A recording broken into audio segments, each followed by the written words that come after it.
baba, sini wa baba, baba, baba, jeshi ya baba.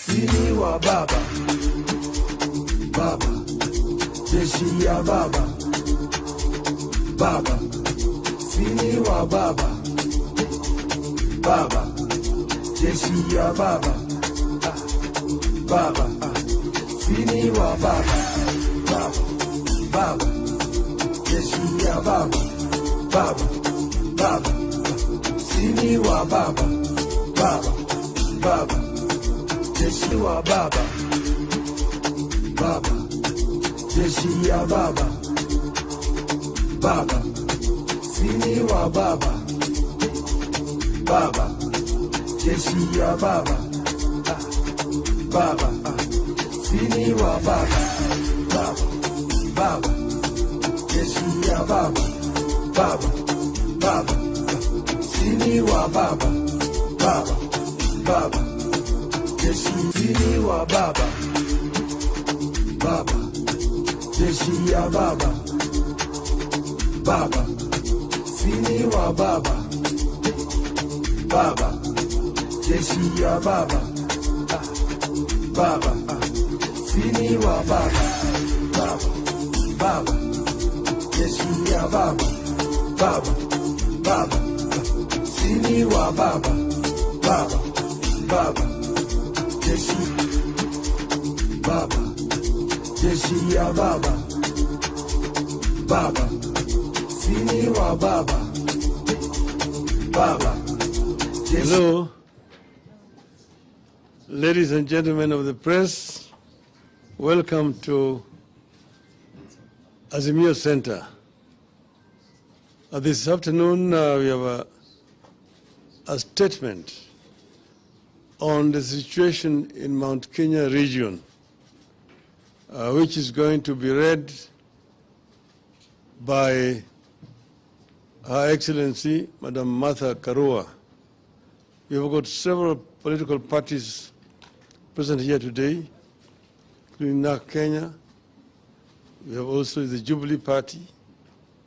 We have got OPA Party. We have also got Usawa Party represented here. And of course we have got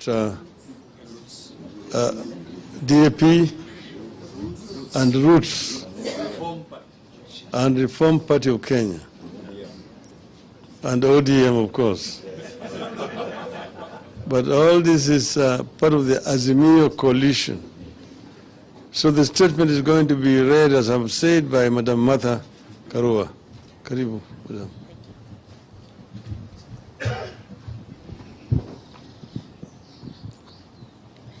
Thank you. Here is the statement. Azimio la Umoja, One Kenya Coalition Party, has held a meeting to reflect on what is clearly becoming the policy of the Kenya Kwanza regime to profile Mount Kenya region for political and economic domination.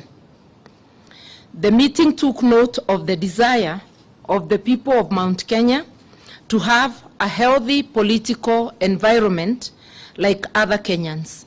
Unfortunately, this desire is being thwarted by the KK regime, and it must stop.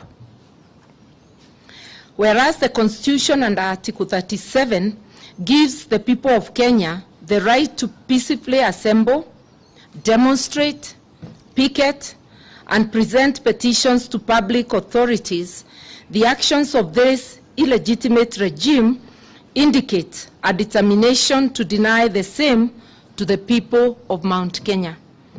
We saw this during the questioning of Maina Jenga at the DCI on the 25th of May this year, and the subsequent court appearance in Nakuru. Maina's treatment laid bare the determination of the regime to weaponize state agencies to harass and intimidate Mount Kenya leaders. We are seeing the profiling of Mount Kenya youth as Mungiki, which amounts to an attempt by the regime to create an artificial crisis to justify violence against innocent youth from the mountain.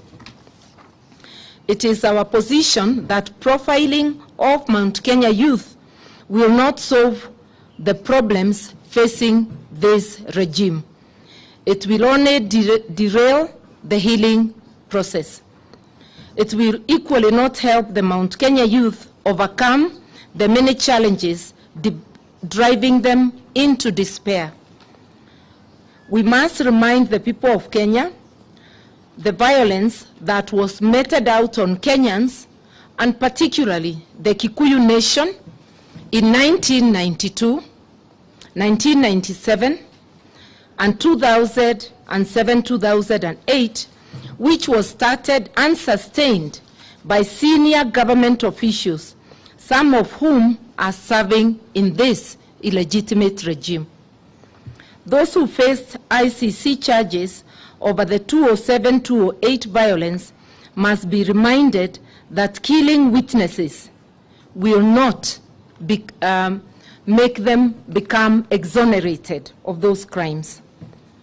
Further, we wish to remind the people of Mount Kenya that the attempt to target, isolate, and finish established leaders and political parties of the region has happened before with grim consequences. Those who are old enough when power changed hands in 1978 will recall that Kikuyu leaders and their businesses and those in the public sector became immediate targets. The community witnessed a massive effort to cut down and humiliate its leaders, like the late James Gishuru, Njoroge Mungai, Bio Koinange, Waroro Kanja, Bernard Hinga, who was a commissioner of police, and Mwai Kibaki. Immediately, Jomo Kenyatta left the stage. Mwai Kibaki was to later become the most transformational leader the nation has ever known. He was seriously undermined and humiliated. The government claimed to be conducting surveillance of subversive activities and that its agents had infiltrated the organizations responsible for the same. This claim, like today's claim about the resurgence of Mungiki, is but an excuse to start harassing and suppressing any political activity or reorganization in the mountain region. Then as now, the state-sponsored political attack dogs to ensure that Kikuyu leaders who could command national constituency, like Kibaki did at the time, did not rise. That plan has started again with this illegitimate regime. As the regime targets the region's youth and leaders, it has also trained its eyes in taking over or destroying political parties associated with the region. The invasion of the Jubilee Party must be seen in this light. It is an attempt to cripple Mount Kenya leadership and create a crisis of governance of political parties in the region. The verification of our Azimio chairman, His Excellency President Uhuru Kenyatta, is also part of this evil scheme to subdue a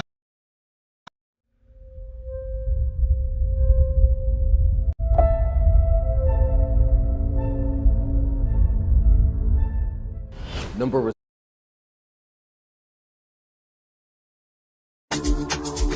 Baba, sini wa baba, baba, jeshi ya baba, baba. Is totally unnecessary. Chinua Achebe once said, remarked, when did the rain start beating us?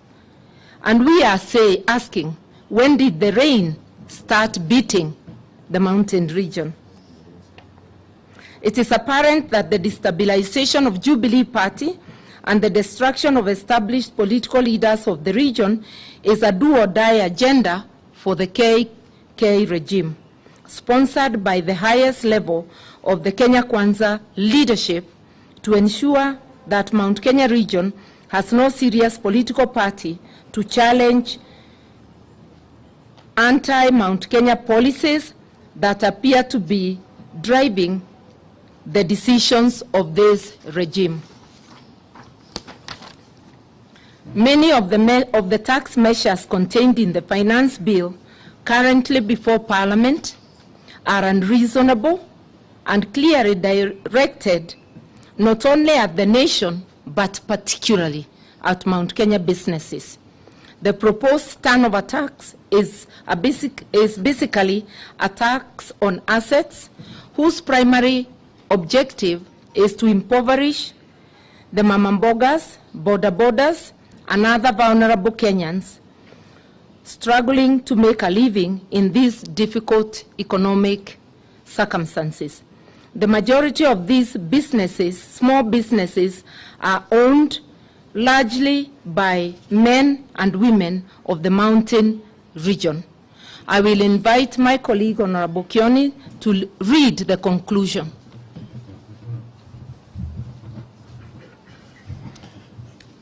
In light of the above, we state as follows. Kenya Kwanza regime must stop profiling Mount Kenya youth as Mogeki or Walefi. We call on critical institutions, among them the Independent Policing Oversight Authority, IPOA, Kenya National Commission on Human Rights, and the National Cohesion and Integration Commission to investigate the conduct of police at DCI offices and raids on minor Jenga's homes and the statements by government officials on the so-called resurgence of Mogeki sect. Any attempts to profile and vilify the community or to claw back gains made will be resisted very strongly. We will resist KK regime economic policies that are designed to oppress, deprive, or curtail economic opportunities of any of the communities that make up the state known as Kenya. Many of you might recall that back in the 80s and before, we had the cooperative movement. It was the first line of attack by the Moi regime. Many from Mount Kenya went under. We now can see another onslaught on the chamas, the merry-go-rounds, another onslaught on those groupings that are quite predominant within Mount Kenya. We will continue monitoring, documenting, and responding to emerging policy and human rights abuses affecting Mount Kenya region and any acts that are outside the rule of law. Kenya Kwanza regime, in its evil design to impoverish the poor people of Mount Kenya, must be reminded that it is not possible to legislate the poor into prosperity by registrating the wealthy out of prosperity. We demand the immediate withdrawal of the Finance Bill 2023 in its entirety. The unwarranted and uncalled for attacks on His Excellency President Uhuru Kenyatta, the Azimio chairman, must stop. We have said there before, and we want to repeat again, to some of those elected or holding elective positions within Mount Kenya, that in the past we have witnessed the reign of buffoons within Mount Kenya, and especially immediately after the death of President Jomo Kenyatta. We shall not allow this same behavior again within Mount Kenya. Mount Kenya is not available for auction. You need to look around for something else to sell. And all forms of political mobilization will be done to counter the reemergence of these buffoons, and our right of association must be respected across.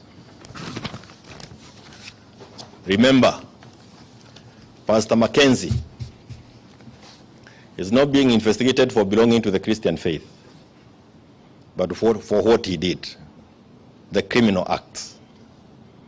Our rights of association, our right of association must be respected. I thank you. May I invite Governor Iria to have a few comments? Thank you very much. We are here because we are concerned and worried about our community. So, and you can see we are with other communities. But there is a concern on what's happening within the community of Kikuyus.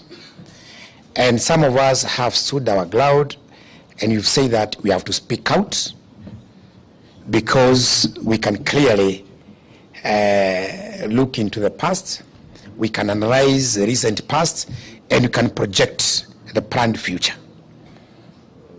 As a community, this is a community which 8 months ago was being celebrated as a central cog for Kenya Kwanza. Our youths were being glorified as the mighty hustlers. And our youths were moving aloud in waves. And the wave resorted to the government that is said to be in place. Our worry is how such celebrated youths can within 6 months turn into thugs. How can hustlers transform from being hustlers within a space of about 6 months into being gangsters, into being mandalas, into being mungekis, into being drunkards, into being any other objective which can define them in the negative? That is a question which some of us are asking ourselves, and our leaders, our Kikuyu leaders, are just clapping as we are being demonized. If we don't speak for our youth, then we are condemning our future. Our youth are being targeted because of the future of Kikuyus as a community. The question which comes through is, where has this subject of Mungiki come from? Because no incident has been observed, and you media people have been with us in this nation. What has happened in the last 6 months to justify the statement and the proposition that there is the emergence of Mungiki? We want to be told of one singular event in one small village within central Kenya, the broader Mount Kenya, which has prompted this debate. Because we belong here, you belong here, we have not had anything, but all it has, suddenly the government, specifically Viruga Chagwa, has announced that there is reemergence of Mungiki. Where has that come from? If it's not a plot to blood, to profile our youth. Gachagua need to realize one thing. This nation owes a debt to Kikuyus for the blood which was shed in the Rift Valley. We lost people, human beings, Kikuyus known by name, working people were buried. They also owe us a debt in the name of our youth who are massacred in between 2004 and 2009. They were killed, and we have information. They were even being buried by policemen under the name, under the blooding of Mungiki. Which is that offense which made our people be killed? Is it an offense which was supposed to be judged outside the court system? We have a list of people, young men who went missing, and some people seem to be celebrating that today. Between 2004 and 2009, our youth were killed under the guise of Mungiki, and Gachagua said it very clearly that it will happen the way it happened then. That is a threat to our youth. it means that our youth are supposed to be killed. And before they kill, before any drop of blood is spilled in Mount Kenya again, we must be compensated for the blood which we have already lost. It is dear enough, and enough is enough, and no one is going to spill any blood from any of our youngsters, whatever their mistakes, when we are alive. And I want to repeat once more, we are going to take census of the young men that we have lost. Nearly every family in Mount Kenya has a record of a lost son, of a lost daughter, and some funny blooding. We first of all need to be compensated for that before they kill others. I don't know the cost of a son because there is no cost. Losing a son, a Kikuyu son, is priceless. And someone can stand and tell the nation that our youth need to be warned that they face what they faced. We are telling him, come on. We are now mature enough. Some of us, we are grown-ups. When they did that, some of us were fairly young. We are now the fathers, the mothers of this community.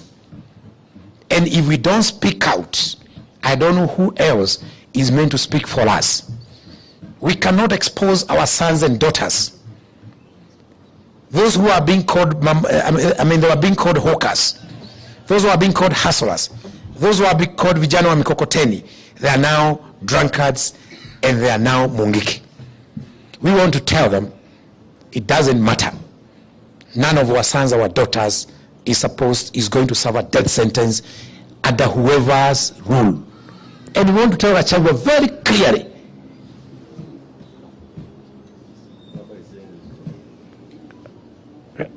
Kenny, I have to finish. I'm speaking now from the community. And what I'm saying, I will not say tomorrow. Now, that's the flow. But I want to repeat once more that we are serious. You may think I'm taking time, but I'm talking about our children.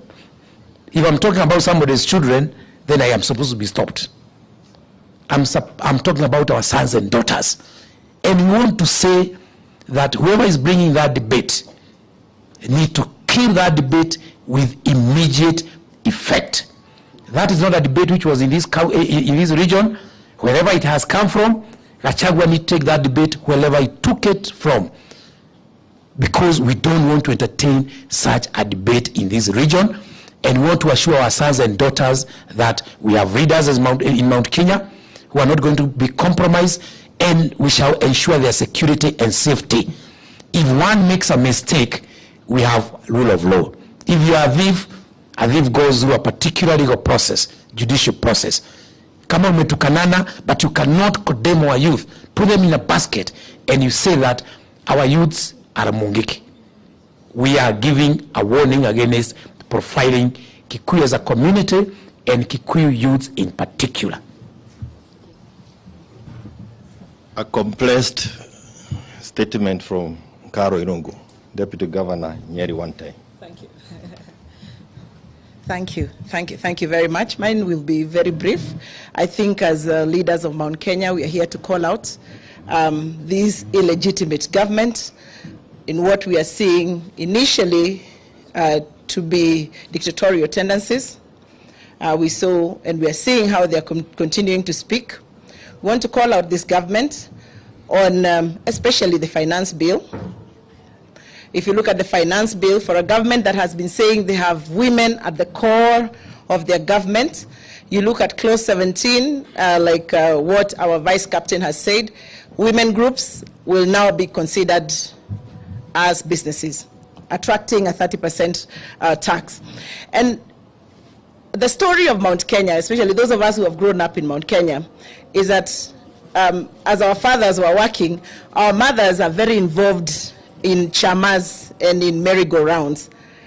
And they really support the family unit. In fact, if you look at the data in the Ministry of Gender, the Mount Kenya region ranks highest in uptake of the Women Enterprise Fund and the lowest in loan delinquency. And therefore, when you begin to look at these women in the villages as whatever activity they're taking on as business activities, essentially what you're doing is killing that sector.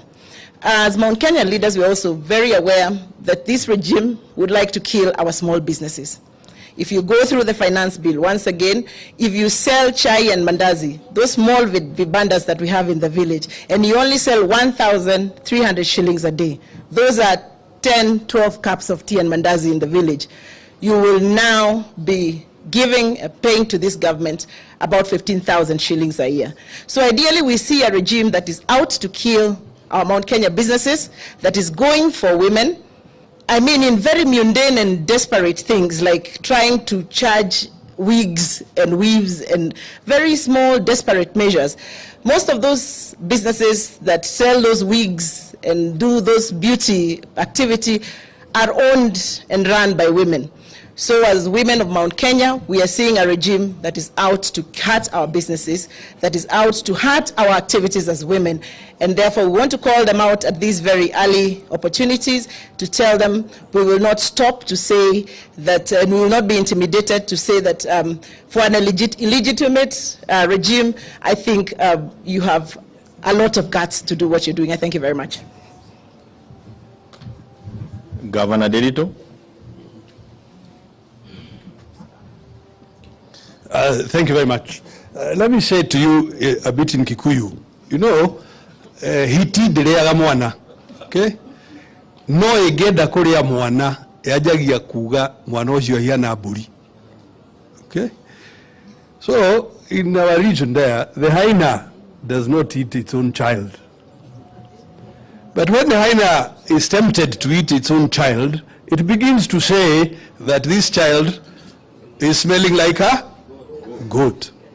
There can be no doubt in your minds the reason our young people are being branded mungeke, the reason they are being branded as drunkards is because there is some ill intent on them. And that intention, my colleague Karogo has explained to you, including the little that they earn. So a young person who is doing digital creation, that maybe they are making a website for you, or they are making some promotion on TikTok or Instagram or something like this, will now be paying withholding tax, not at the normal rate of 5%, which others pay as professionals, but these young people will now, if this bill were to be passed, will be paying 15%, 3 times what other professionals do. It must be clear, certainly to all of us, that young people in Mount Kenya are being targeted very, very specifically, both economically and profiled, so that perhaps extrajudicial killings can now resurface. And we want to say to the entire world, and we hope you as communicators help us to tell the whole world, watch out. Honorable Muthi, karibu.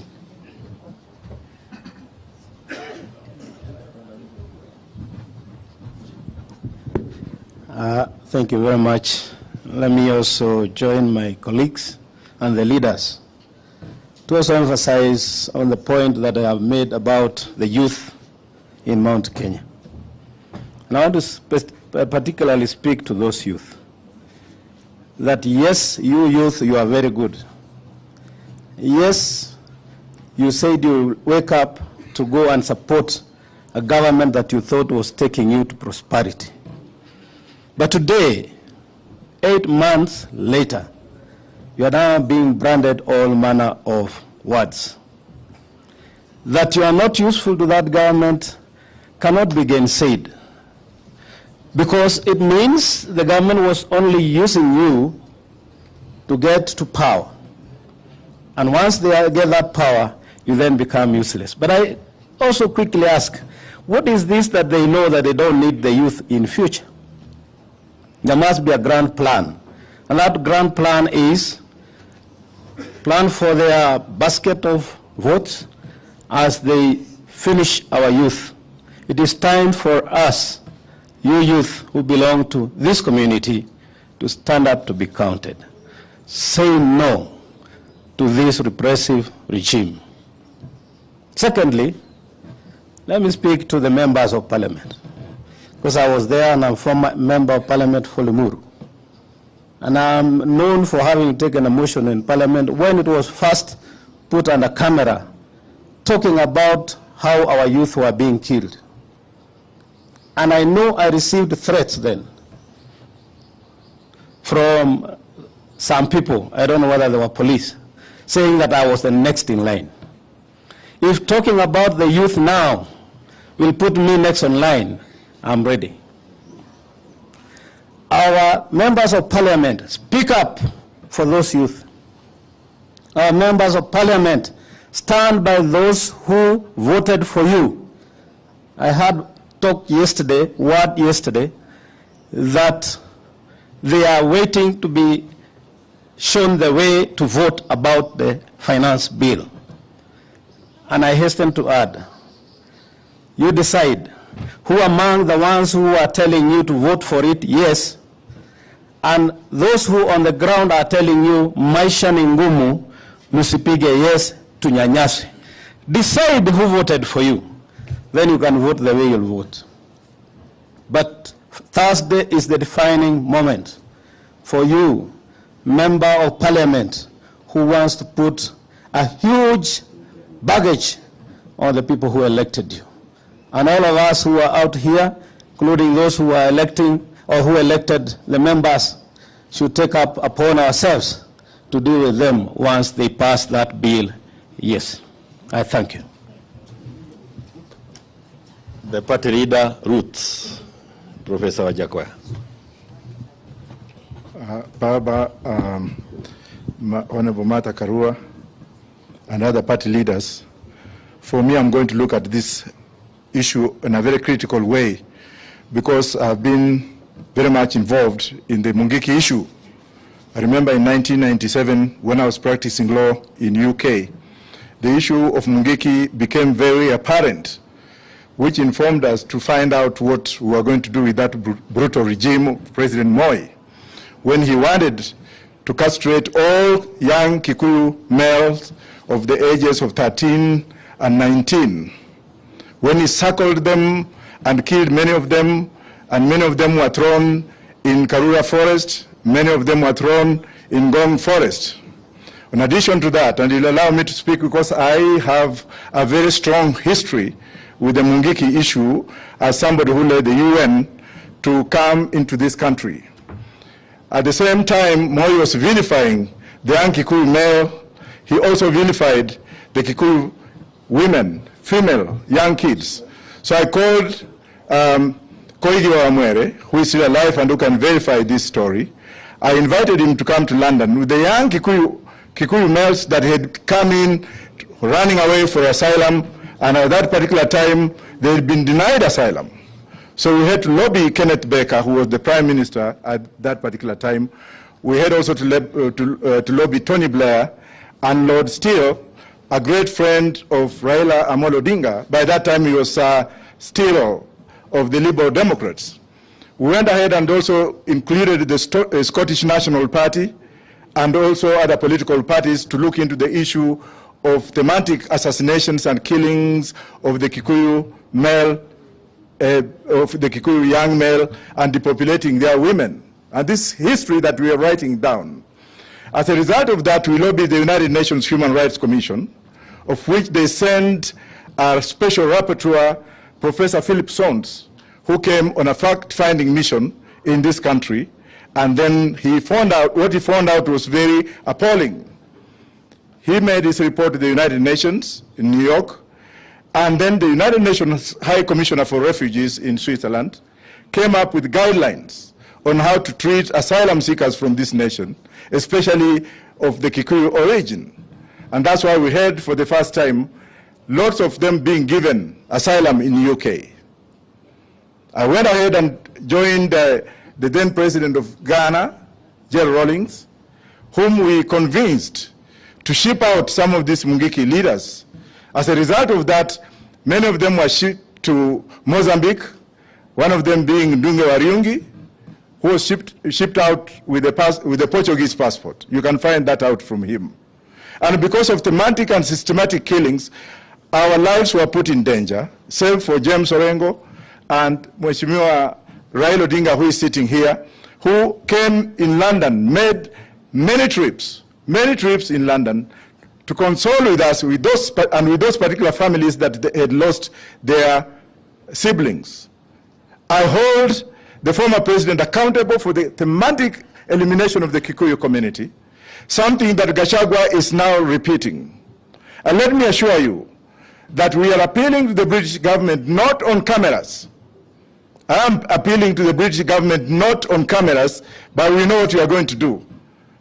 To ban those who are involved from stepping foot in Britain and EU, to ban those who are spearheading these systematic killings of young Kikuyu men and women from setting foot in Britain, in USA. And I can assure you that when I say it, I mean it. And I know what I'm talking about. And with Baba being here, and the other lawyers being here, and other leaders being here, I can assure you for free that we, having been outside the country, knowing the history of what the Kikuyus did for this country, of what the Kikuyus have done in the entire world, of what the Kikuyus have done to open up the economic development of this country, of how much money is brought in this country through Kenyans in the diaspora, many of them who originated from Mungiki, many of them who remained outside, many of them who suffered, and thank God they have settled in the UK, they have settled in the United States, and they are bringing money in the country to improve the economy of this country. Yet some MFs are now taking advantage of political ramifications to kill them. Gachagua is just a small man. You may have the barrel of the gun. You may have all the powers. You may have all the police, but when the day of reckoning comes, you'll be alone. We have seen other leaders who are here before, who are used to doing that. Biot being one of them. Where is Biot today? Dead and buried 6 feet under the grave. What about people like those ones you know from Mount Kenya? When you take power and power corrupts you, and you start eliminating people, you start cleansing people, you start ethnicization of one community. How do you think Kenyans are feeling about it? How do you think people in Uganda are feeling about it? How do you think the world is looking you at? Kenya was very peaceful until recently when madness came in after stealing the elections. You want us now to come and work with you? Oh, Professor Wajakoya can just be brought. And for those who are being brought, we know them. Time of reckoning will come. We are here to appeal to this government to leave Maina Njenga alone. Leave Maina Njenga alone, because you are just making a mole out of a mountain. Maina Njenga has played his role. Maina Njenga has paid for his whatever. Why would you just take one man, shoot his wives, kill them, shoot at him, and then now you want to disperse those young men? They're hungry. When you see a lion, don't think it is a lion when you can put your finger in its mouth. Gachagua has just put his mouth, he has just put his finger in young men who are hungry, making Kikuyus to fight Kikuyus. How do you think other tribes in this country are feeling like? How do you think the Luos are looking at them? What about the Luyas and the Masais? Oh, Kikuyus sasa wameanza kupigana wenyewe kwa wenyewe. Kikuyus are very peaceful people. I have a daughter from that community. I have friends from that community. In the police, have been promoted by people from that community. In the last general election, I was financially supported by people from that community. Please give me time. Please. I'm angry. Give me time, because this is something which is going right inside my soul. We cannot allow this. We shall never allow this. And for you who are here, who are related to members of the Kikuyu community, how do you feel when one man who is using taxes belonging to the Kenyan people, who wants to eliminate the entire society, you kill one Kikuyu, 10 are born every day. Moi tried that. Kill 5, 100 are born. These are like the Jewish people. You cannot eliminate. Muzungus tried and they failed. Thank you very much. I'm sure we will hear from the DAP party leader, Mheshimiwa Waziri wa Marwa. Yake si mrefu sana. You call back. Asante sana. Kabla tujaleta kinara wetu Baba aweze kuzungumzia hili jambo, Wahenga walisema mbiu ya mgambo ikilia kuna jambo. Na leo tumesikia mbiu ya mgambo ikilia mlima Kenya. Kwa hivyo kuna jambo. Nataka nishukuru sana viongozi wenzangu kutoka mlima Kenya ambao wamezungumza hapa. Kwetu wanasema ukificha mgonjwa ama ugonjwa utasikia vilio. Nataka niwashukuru sababu wamekuja kusema kuna shida mlima Kenya. And it's not a secret that the Kenya Kwanza regime came to power through a pack of lies. And in fact, the 8 months we have seen of the Kenya Kwanza regime is a boulevard of broken promises and broken dreams by many Kenyans, including our brothers and sisters from Mount Kenya region. It's not a secret that this illegitimate regime is losing support of the mountain day by day, and they're aware of it. And what they're planning to do, Chinua Achebe once said, when you see a toad jumping in broad daylight, there is something after its life. When you see someone who is supposed to be a president of a country and a symbol of national unity threatening members of parliament, someone who is supposed to be a deputy president threatening members of parliament and literally blackmailing members of parliament that if you do not do this, you will not get roads or you will not get development in your regions. There is something terribly wrong with what Bwana RUTO na Bwana Gachagua wamesema jana kutoa vitisho kwa wabunge wetu. But we also know that out there in the mountain, because they are aware they have lost support, they are preparing to use very strong-arm tactics. And we are talking about a repressive regime that intends to mute the rebellion that is building in the mountain. And how will they do that? They say you give a dog a bad name and you hang it. As they are losing the support of majority of the young people, the borders, the mamambogas, the threat in the mountain is going to be like the days of Nyayo, the days of Kenya. All they needed to do is brand you a Kenya and plant something on you, and you'll be arrested. In the mountain, before open dissent is seen, they intend to use the word mungeki. Brand any young person who might be rebelling against this regime, including the border, who are feeling the weight of the high cost of petrol. And today they are no longer singing about the hustler who pretended to be one of them and has now abandoned that mamamboga who was on the headlines today. We want to thank you, the media, for calling out William Ruto and his lies and for exposing the big lie that was using the mamambogas and the borders and the hustlers to get to power and then forgetting about them. So we want to say this issue of Mungiki is not a Kikuyu issue. It is not a Mount Kenya issue. This is a national issue. It's a Kenyan issue. And we are here to stand in solidarity with the Mount Kenya leadership to say no to the Kenya Kwanza regime and their nefarious scheme of branding the Kikuyu youth Mungiki, of using the Mungiki name to bring repression in the mountain to forestall an open rebellion that is coming. That is what we want to say, and wish to now call our leader to come and address the nation on this matter of vital national importance. Your Excellency, Raila Odinga.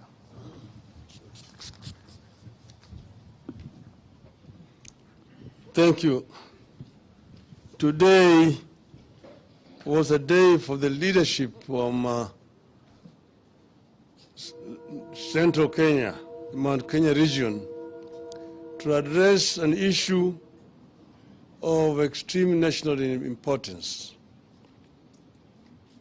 They say that the more things change, the more they remain the same.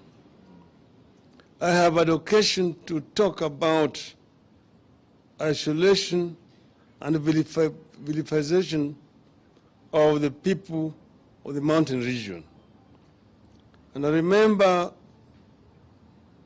in our days of the youth, during the struggle for independence, the Mama War, there was all the times an announcement in the radio that the Kikuyu, the Meru, na Embu ni watu hatari. Ukiona mmoja akipita, piga ripoti kwa polisi mara moja.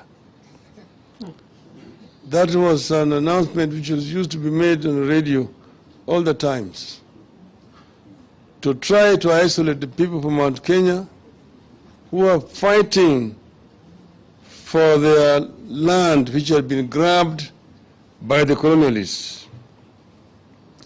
These were Kenyan patriots who fought and paid a very heavy price for liberation of this country.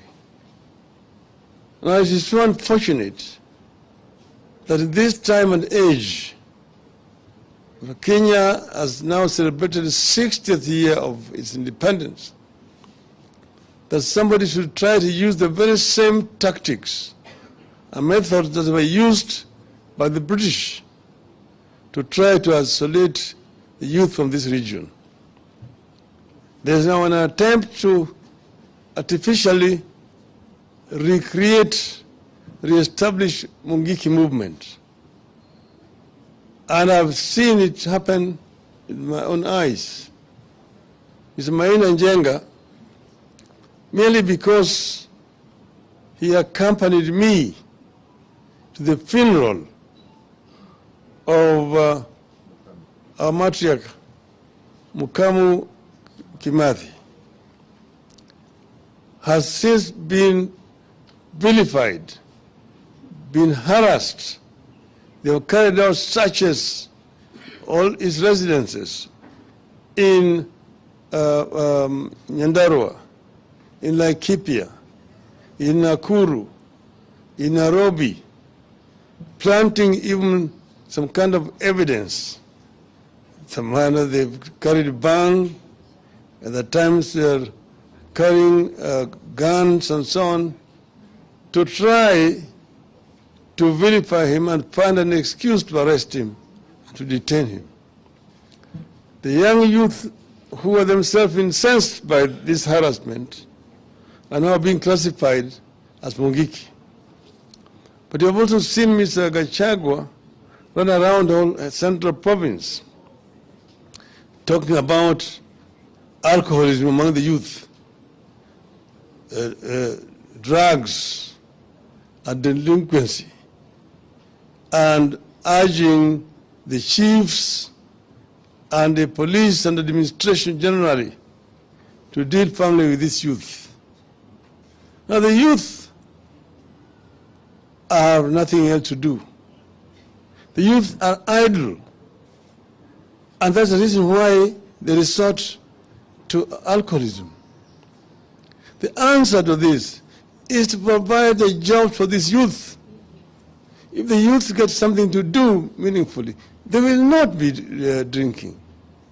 But they're getting into alcoholism because of lack of anything meaningful to do.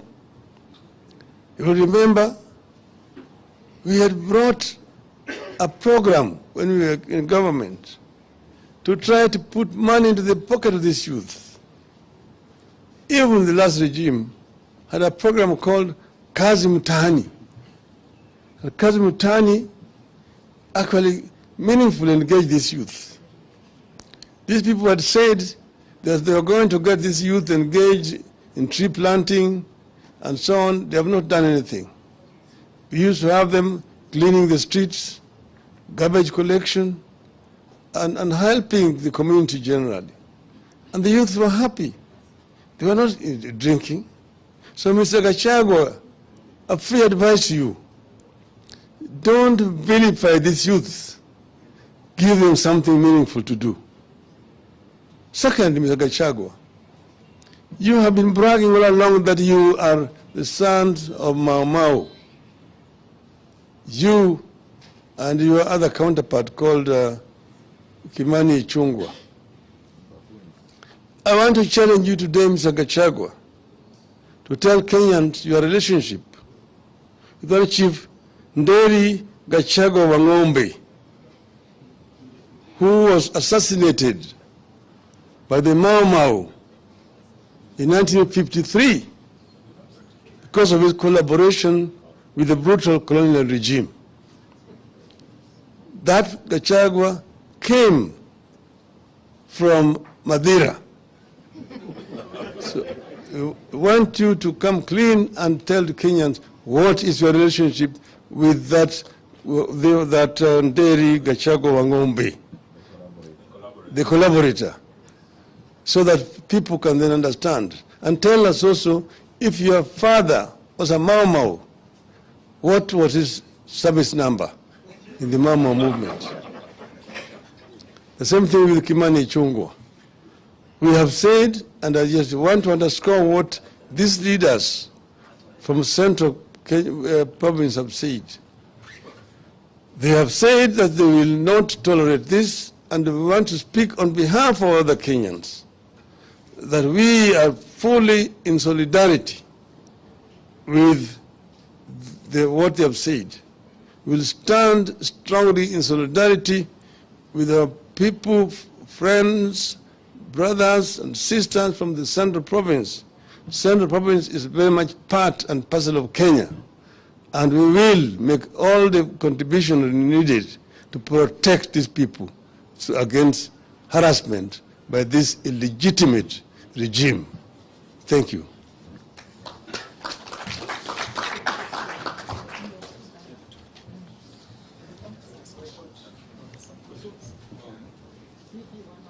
Yes.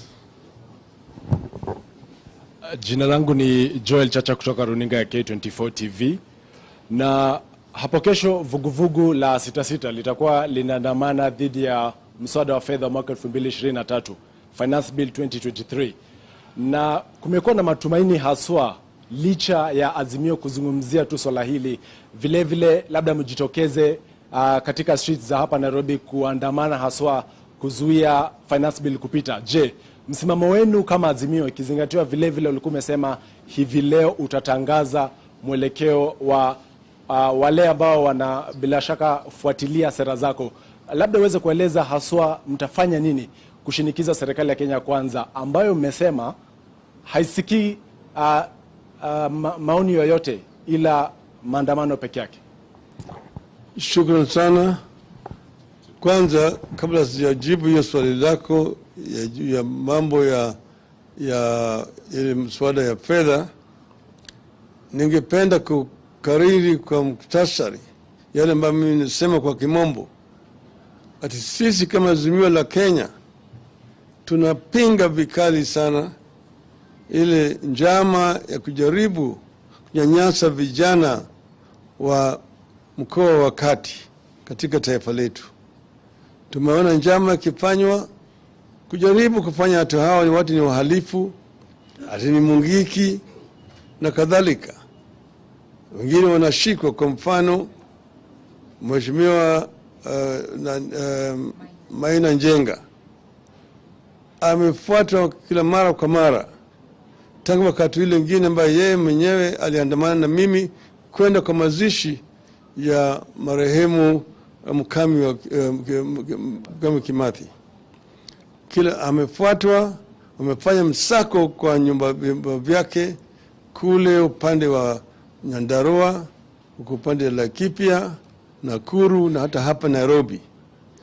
Na ameshikwa, mapelekwa kule mahakamani Nakuru, baadaye yakaletwa hapa kwa kikao kikuu cha DCI, baadaye akarudishwa tena kule mahakamani akishindikizwa na mawakili wetu huko. Kitu ya ajabu ni kwamba yule mahakama alipokuwa anatoa uamuzi wake, anasema ati bwana Njenga amepigwa marufuku kuongea au kufanya mambo yoyote ambaye hakuna mtu ambaye aliomba yeye juu ya mambo haya.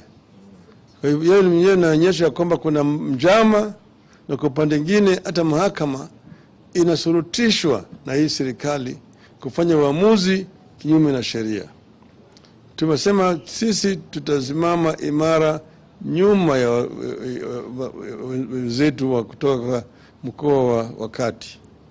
Vile vile nimesema bwana Gachagua amekuwa akijigamba kila mara kwa mara ati yeye ni mtoto wa Mau Mau. Yeye na bwana Kimani Ichung'wah. Nimesema atueleze kinagaubaga uhusiano wake na yule chief Nderi Gachagua wa Ng'ombe ambaye aliuawa na Mau Mau mwaka wa 1953 kwa sababu yeye mwenyewe alikuwa mshirika wa wakoloni. Alikuwa anashiriki kunyanyasa wa Mau Mau wakati yule. Na tukisema kama baba yake alikuwa Mau Mau, atueleze nambari ya baba yake katika hiyo jeshi la Mau Mau. Hata bwana Kamau Ichung'wah, tunataka kujua uhusiano wenu, kama baba yako alikuwa Mau Mau, alikuwa anafanya wapi, alikuwa shiriki kwa vita wapi, katika msitu gani? Sasa kwa mambo ya mswada ya fedha, sisi kama Azimio tutatoa msimamo wetu kamili siku ya Alhamisi. Siku ya Alhamisi tutatoa taarifa yetu kamili. Tutaeleza Wakenya kinagaubaga msimamo wetu kwa nini sisi tunapinga hiyo mswada, na ile hatua ambayo tunataka Wakenya wachukue hiyo mswada ikiletwa kule kwa vitisho na wakishurutisha bunge kupitisha hiyo mswada. Lakini wabunge wetu wote tayari wameambiwa wapinge vikali hiyo mswada. Kama wewe ni mwanaazimio, pinga kabisa. Na wale wabunge ambao wataunga mkono hiyo mswada, nataka wale wapigaji kura wao waweke wao kwenye darubini ili wajue kwamba wao ni wasaliti wa wananchi wa Kenya. Asanteni sana. Nimesutatoa taarifa. Maybe just a quick one, just away from the finance bill. The worrying now in counties is lack of funds, and that the government has not released funds from February, some March. What do you think of the willingness of this government to support devolution? And number two, some political parties are complaining not to have received their political parties' funds. Has ODM received the funds, and what do you think is going forward in terms of the democracy in supporting the political parties? About the funds, I'm told that there was a meeting today between governors and Mr. Gachagua. So I don't want to talk about, but all the times you have condemned the delay by the national government to remit funds to the county government. This government is actually trying to kill devolution, because if they're saying that they inherited an empty copper, you want to ask yourself, up to August last year, there were never any delays. And that regime of Uhuru Kenyatta was also collecting taxes from the people of Kenya. And they were able to pay at least the following month all the dues to the county government. What has happened since that time that we now have these serious problems? I think myself is that there is a deliberate effort to try to take over some of the functions which are being done by the county government. But also, everybody knows that corruption has shot up very exponentially since this regime came into power. So we have said ourselves that this regime is not up to what the Kenyans expect. And we are going to tell Kenya what to do. I've been asked whenever I go, tangaza maandamano, tamaza maandamano. We are putting them on notice to tatangaza. Thank you.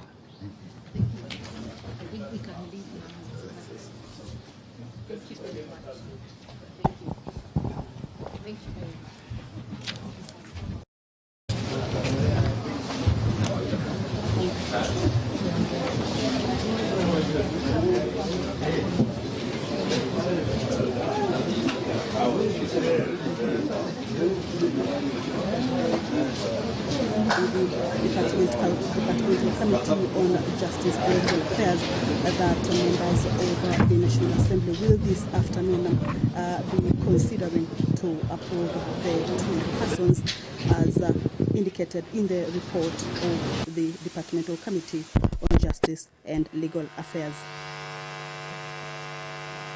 Members of the National Assembly will also this afternoon see the tabling of the Finance Bill 2023. This tabling will be done by the National Assembly Finance and Planning Committee, and this report will be including the recommendations and amendments that have so far been made after the public hearings that were conducted or that were done by the Finance and Planning Committee. Of course, some of the recommendations and amendments include the lowering of the housing levy from the 3% to the 1.5%. It is a report that will be tabled this afternoon, or is set to be tabled this afternoon. And of course, this will pave way for the next stage of the bill that will be going into the second reading, that will give way or pave way for the members of the National Assembly to be able to debate this particular bill. It is tentative that maybe Wednesday in the afternoon sitting, members might be able to start debate on this particular bill. In the order of business this afternoon, members are expected to sit this afternoon until 7:30 p.m. And this is owing to the fact that there is a committee of supply. This is similar to a committee of the whole. When there is a bill that is set to be debated or considered at the committee of the whole, then that will be regarded to a committee of the whole. But this afternoon there are estimates of the budget, and this will see the House go into a committee of supply, and this is to enable the House to consider the budget, or rather the allocations that were put in different ministry departments. In this case, the National Assembly refers to this, or rather the Parliament refers to these allocations as vote. And there are a number of state departments as well as the Office of the President that this afternoon the members will be considering the votes that have been allocated to these departments. But as you can see, the Speaker of the National Assembly, Honorable Dr. Moses Wetangula, is in the chambers. Allow me to hand you over to this live broadcast that is brought to you by the Parliamentary Broadcasting Unit in partnership with the Kenya Broadcasting Corporation. My name is Kamche Menza. Good afternoon. Waheshimiwa na tuombe. Ewe Mwenyezi Mungu, ambaye kwa hekima na wema wako umeteua nyadhifa za viongozi na mabunge kwa ustawi wa jamii na utawala wa haki wa wanadamu, tukusihi utazame kwa neema nyingi sisi watumishi wako ambao wameridhika kutuita ili tutekeleze shughuli muhimu za jamhuri yetu. Tukuomba uteremshie baraka zako sisi tuliokutanika hapa, na utujalie tuyatende na kufikiria mambo yote yatakayofikishwa mbele yetu kwa njia ya haki na uaminifu, ili utukufu na sifa zako ziendelezwe, na ili kustawisha amani, ufanisi na heri ya nchi yetu na wale ambao haja zao umezikabidhi mikononi mwetu. Amen.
Clerk, I believe we have quorum to transact business.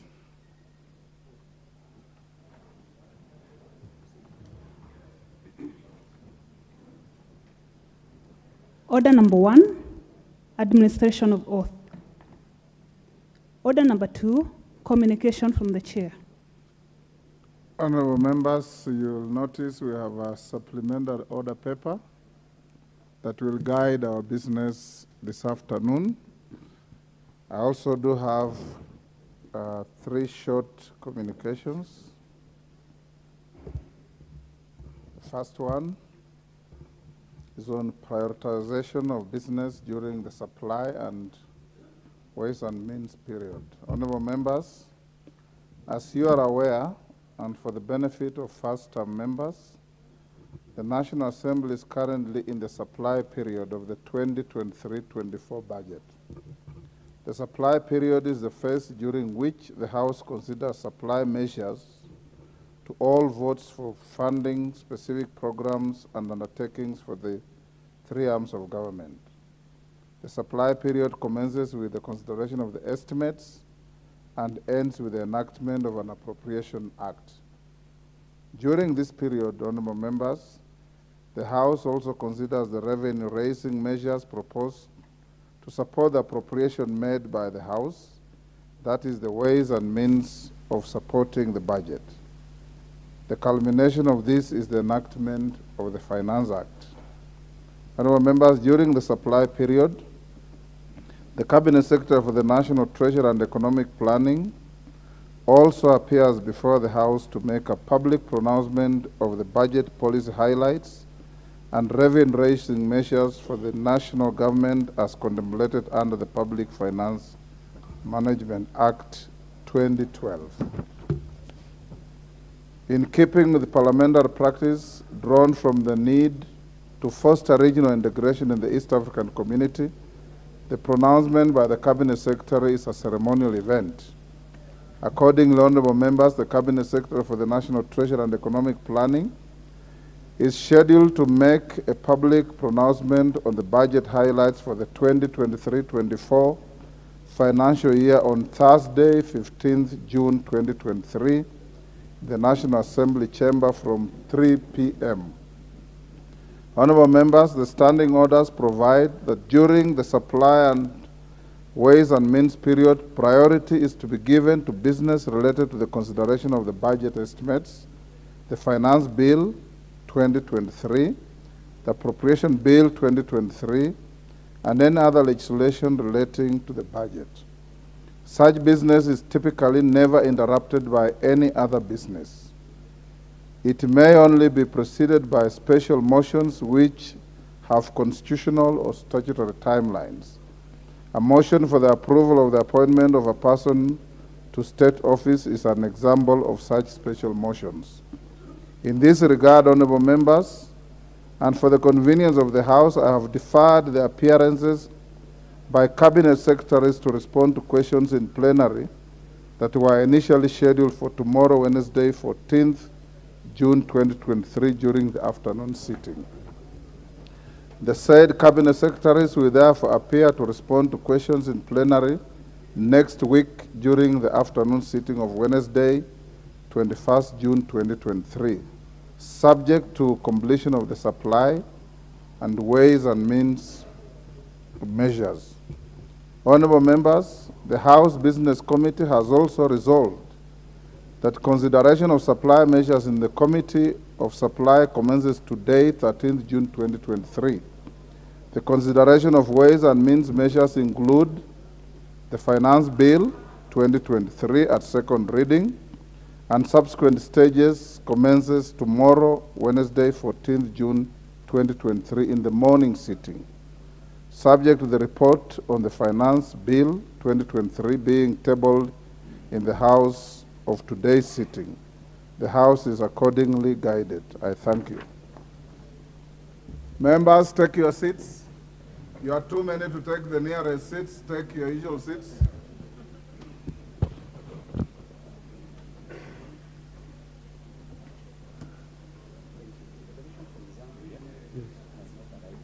Okay. Yes, okay. Okay.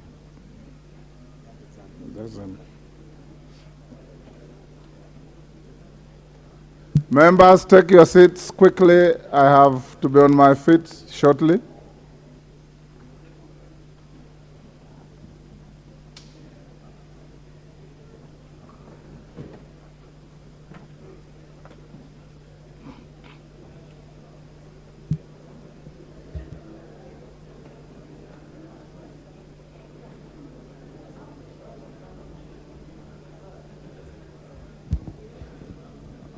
All the honorable members, take your seats. Take your seat, Mutunga.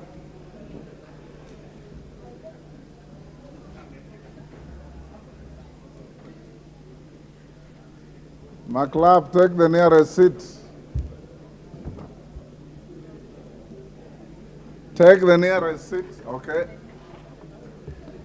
Honorable members, my second short communication is a recognition of a delegation from the County Assembly of Kakamega. Honorable members, I wish to introduce to you a delegation from the County Assembly of Kakamega who are seated in the Speaker's Gallery. The delegation comprises the members of the Delegated County Legislations Committee.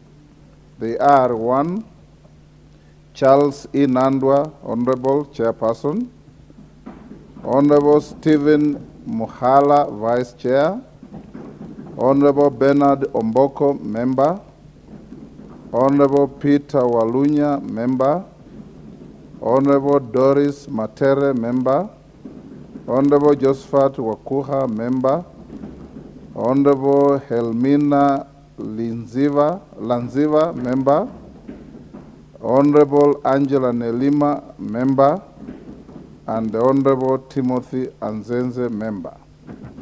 Honorable member, the delegation is accompanied by 7 officers. The delegation is on a visit to the National Assembly to benchmark on the best practices in executing their mandate with their counterpart committees of the House.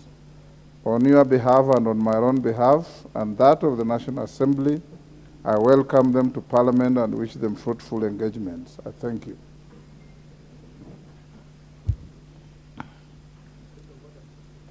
Yes, Honorable Chepkonga, what is out of order? Mr. Speaker, I rise in... They are your guests? No, yes, true, Mr. Speaker. I rise in support of your statement that it is true the members of the County Assembly on Committee on Delegated Legislation were in my committee this morning, and they benefited a lot, Mr. Speaker, because the Minister or the CS for Defense was in attendance this morning, and also the CS for Agriculture, the Honorable Inturi, were in the meeting. And I can confirm, Mr. Speaker, that they benefited quite a lot, and we exchanged a number of views with them. So they are most welcome to the National Assembly. I thank you, Mr. Speaker. Well done. Thank you, Honorable Chepkonga. Honorable members, the third communication relates to a visiting foreign delegation. It's not in the gallery yet. Let's go to the next order. We'll acknowledge them when they arrive.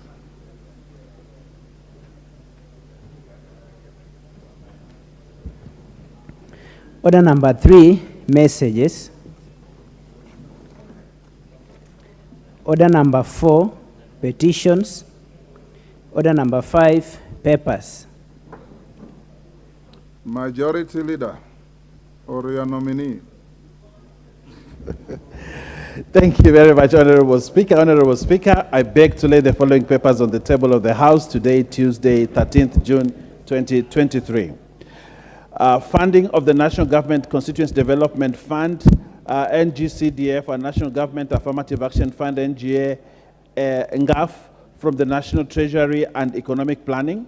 Report of the Auditor General and financial statements on multinational Lake Victoria Maritime Communication and Transport Project, Kenya Maritime Authority from the Ministry of Mining, Blue Economy and Maritime Affairs. Reports of the Auditor General and financial statements in respect of the following institutions for the year ended 30th June 2022 and certificates therein. Kenya Academy of Sports, National Social Security Fund, Sports Kenya, Pharmacy and Poisons Board, Center for Mathematics, Science, Technology, Technology Education in Africa, SACCO Societies Regulatory Authority, SASRA, Taita Taveta University, Media Council of Kenya, Kenya Institute of Mass Communication, National Industrial Training Authority, Coast Development Authority, Tom Mboya University College, Shanzu Teachers Training College, Mombasa, National Council for Law Reporting, National Center for International Arbitration, Kenya Marine and Fisheries Research Institute, Coast Water Works Development Agency, Kisii National Polytechnic, Technical University of Mombasa Enterprises Limited, Eldoret National Polytechnic, Tanathi Water Works Development Agency, Rivertex East Africa Limited, Tharaka University College, Kenya Utalii College, Kenya Literature Bureau, and the Wildlife Research and Training Institute. I thank you, Honorable Speaker. I beg to Thank you, Deputy Majority Leader. Chairperson, Departmental Committee on Defense, Intelligence, and Foreign Relations.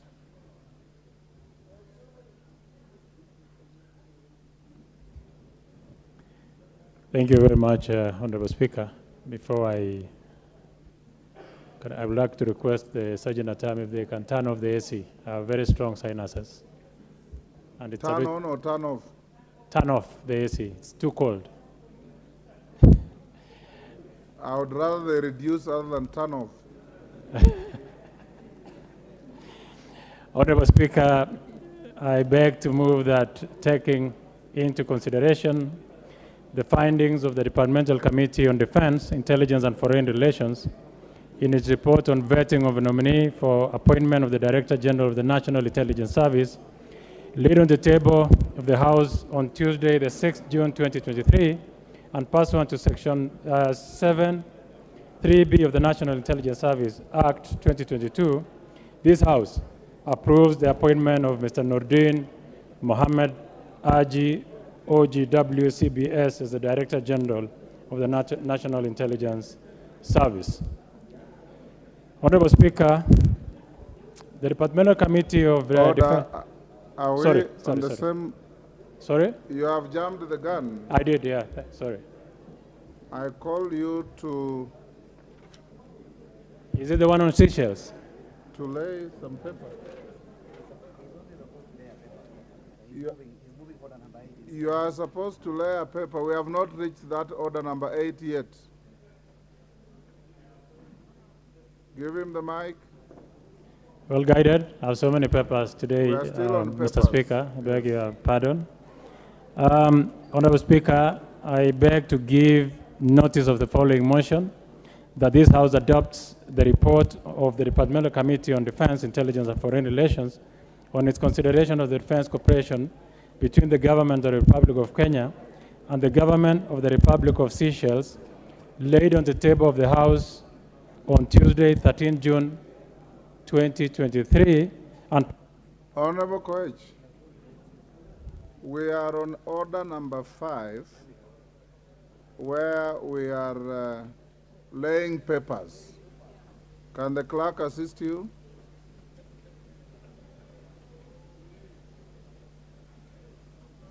You will give notice under order 6, the next order.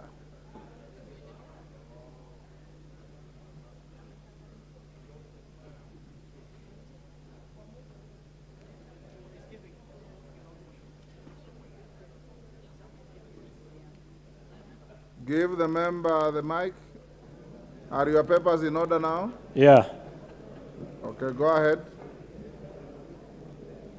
Most part of this afternoon indeed will be Defense Committee, but I beg your pardon once more. Honorable Speaker, I beg to lay the following paper on the table of the House today, Tuesday, 13 June 2023. Report of the Departmental Committee on Defense, Intelligence and Foreign Relations on its consideration of the Defense Cooperation Agreement between the Government of the Republic of Kenya and the Government of the Republic of Seychelles. Next, Chairperson, Departmental Committee on Finance and National Planning. Where is the chair? I was made to understand they are not done yet.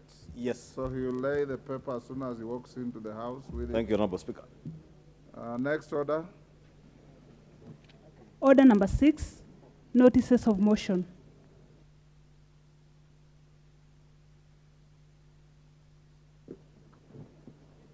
The Chair, Departmental Committee on Defense, Intelligence and Foreign Relations. Nelson Koech, now you can give your notice of motion.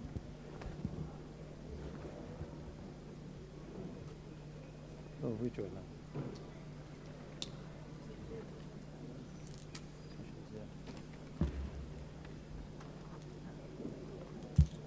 Honorable Speaker, I beg to give notice of the following motion, that this House adopts the report of the Departmental Committee on Defense, Intelligence and Foreign Relations on its consideration of the Defense Cooperation Agreement between the Government of the Republic of Kenya and the Government of the Republic of Seychelles, laid on the table of the House on Tuesday, 13 June 2023, pursuant to the provisions of Section 8, Subarticle 4 of the Treaty Making and Ratification Act 2012, approves the Defense Cooperation Agreement between the Government of the Republic of Kenya and the Government of the Republic of Seychelles. Thank you. Next order. Order number 7, questions and statements. Statement by the Honorable Owen Bayer, CBS, MP Kilifi North. Okay. Thank you, Honorable Speaker. Honorable Speaker, this is a request for statement regarding the agreement between the Government of the Republic of Kenya and the Government of the Italian Republic on the Luigi Broglio Malindi Space Center in Kenya. Honorable Speaker, pursuant to the provision of Standing Order 44.2c, I wish to request for a statement from the Chairperson of the Committee on Implementation regarding implementation of the agreement between the Government of the Republic of Kenya and the Government of the Italian Republic on the Luigi Broglio Malindi Space Center. Honorable Speaker, the Luigi Broglio Malindi Space Center was established close to 60 years ago through a public-private partnership between the Aerospace Research Center at the Sapienza University of Rome, the National Aeronautic and Space Administration, NASA, in the United States, and the Government of Kenya. The center has been used for several launch activities into space, cementing the country's contribution to the space sector. However, while the presence of such facility is intended to bring positive change, not only to the country, but more specifically to the surrounding community, it is regrettably that the contrary is true. Over time, the government of Kenya and Italy have made agreements in respect of the center. On 2nd February 2019, the then Cabinet Secretary for Defense, Rachel Omamo, EGH, signed an agreement between the government of the Republic of Kenya and the government of Italian Republic on the Luigi Broglio Malindi Space Center, Kenya. Under this agreement, which was ratified by the National Assembly on 15th October 2020, the Italian Republic agreed to implement certain undertakings which are yet to take effect. Honorable Speaker, it is against this background that I seek a statement from the Chairperson of the Committee on Implementation on the following. One, what is the status of the previous House resolution on the Luigi Broglio Malindi Space Center? What is the state of the agreement on enhancement of the capacity of the Kenyan public institutions for higher learning in training, space, science, and technology? Could the chairperson also explain the current state of the training of Kenyan nationals on aerospace, science, technology, courses, and scholarships in other disciplines as per the agreement?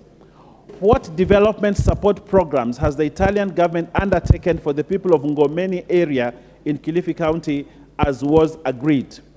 What is the state of the negotiations through respective implementing agencies or ministries in order to give support to the Kenyan Space Agency on access to Earth observation and space science data, education and training, telemedicine, and establishment of a regional center for Earth sciences? And lastly, Honorable Speaker, how many professional staff have been seconded to the facility by the Kenyan government? How many non-professional staff have been recruited? And further, has a Kenyan been appointed as the Deputy CEO by the government of Kenya as per Article 6 of the agreement? I thank you, Honorable Speaker. Thank you, Honorable Speaker. Is the chairman of implementation in the House? Any member? Bring the response in 2 weeks. Next order.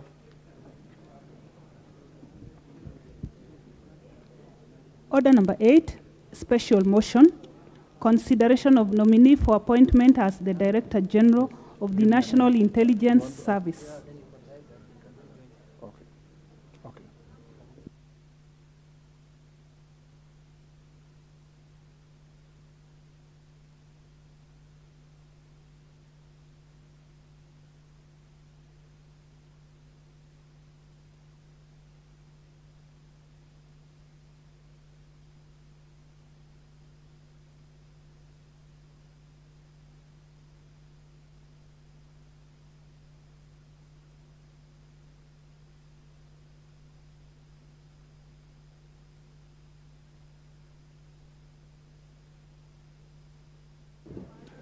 Order, honorable members. Honorable members,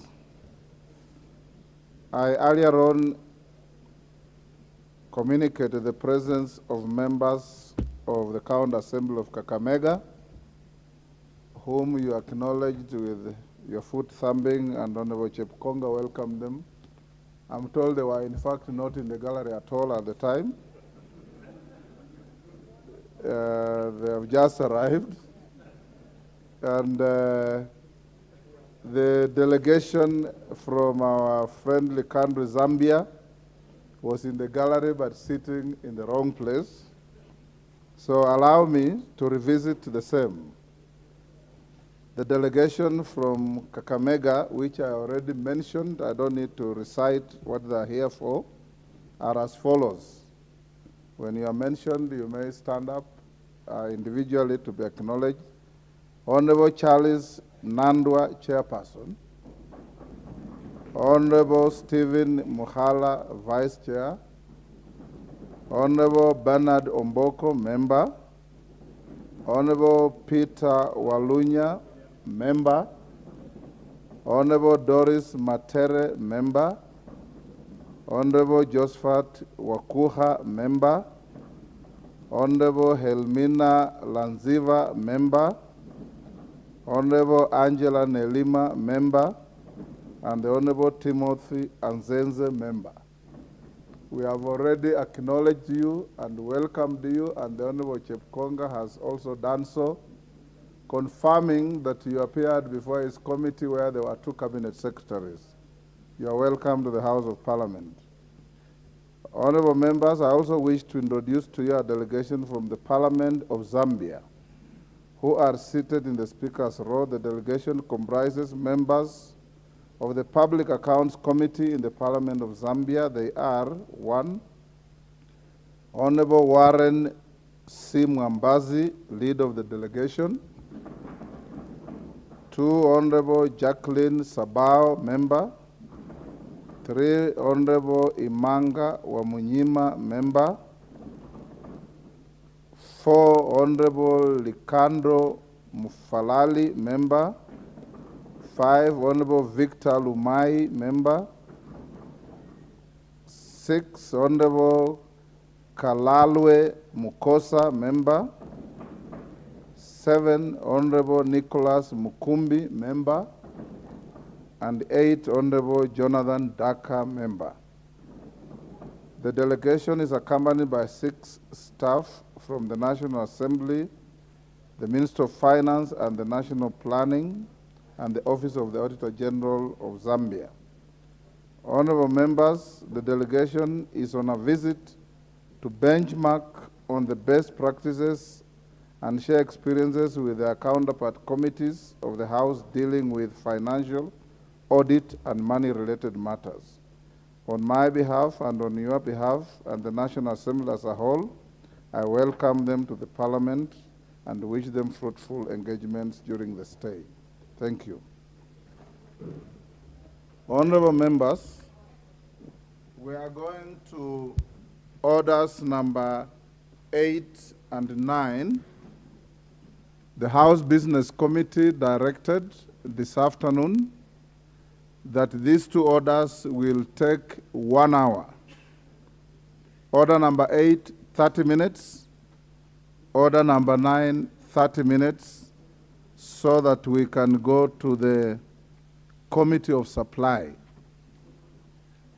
Before we invite the mover at order number 8, the Honorable Junet has approached the chair saying as a point of order. Can you go ahead and prosecute it? Give Honorable Junet the microphone. Thank you, Mr. Speaker. Mr. Speaker, I stand to seek your indulgence on a matter that Parliament. Mr. Speaker, I wanted to seek your indulgence on a matter that Parliament has raised publicly for public participation. Mr. Speaker, there are 2 bills that have been advertised for public participation, and one of the bills is the privatization bill. But when the matter came to the House, the bill was referred to the Finance Committee, and the Finance Committee have published it for public participation. But Mr. Speaker, under the new standing orders now, this Parliament now, there was a committee that has been created that's called Public Debt and Privatization, who are also seized of the matter of privatization. So, Mr. Speaker, I was seeking your indulgence that if the 2 committees can do jointly the scrutiny of the bill and the interaction with the public participation, so that they can come up with a report that is jointly done so that it can benefit, because they also oversight privatization, the other committee. So, Mr. Speaker, I was seeking your indulgence that the committee has requested, as the whip might, to address to you that if they can be allowed to do a joint participation, so that they can have a joint report, and then both committees can benefit from the report of the public participation, so that later when the bill is assented to, it doesn't get into problem with the other committee that is supposed to use it for oversighting purposes. Thank you, Mr. Speaker. Honorable Junet, I'll direct the clerk to bring the 2 bills to me. I'll have to look at them with the attendant standing orders, and I'll give you direction on Thursday afternoon. Honorable Koech, you have 30 minutes to prosecute this motion. I would encourage you that even as you are entitled to close to 15 minutes in moving, take much less time so that 1 or 2 members can be allowed to contribute. Thank you once more, Honorable Speaker. I'll be very brief.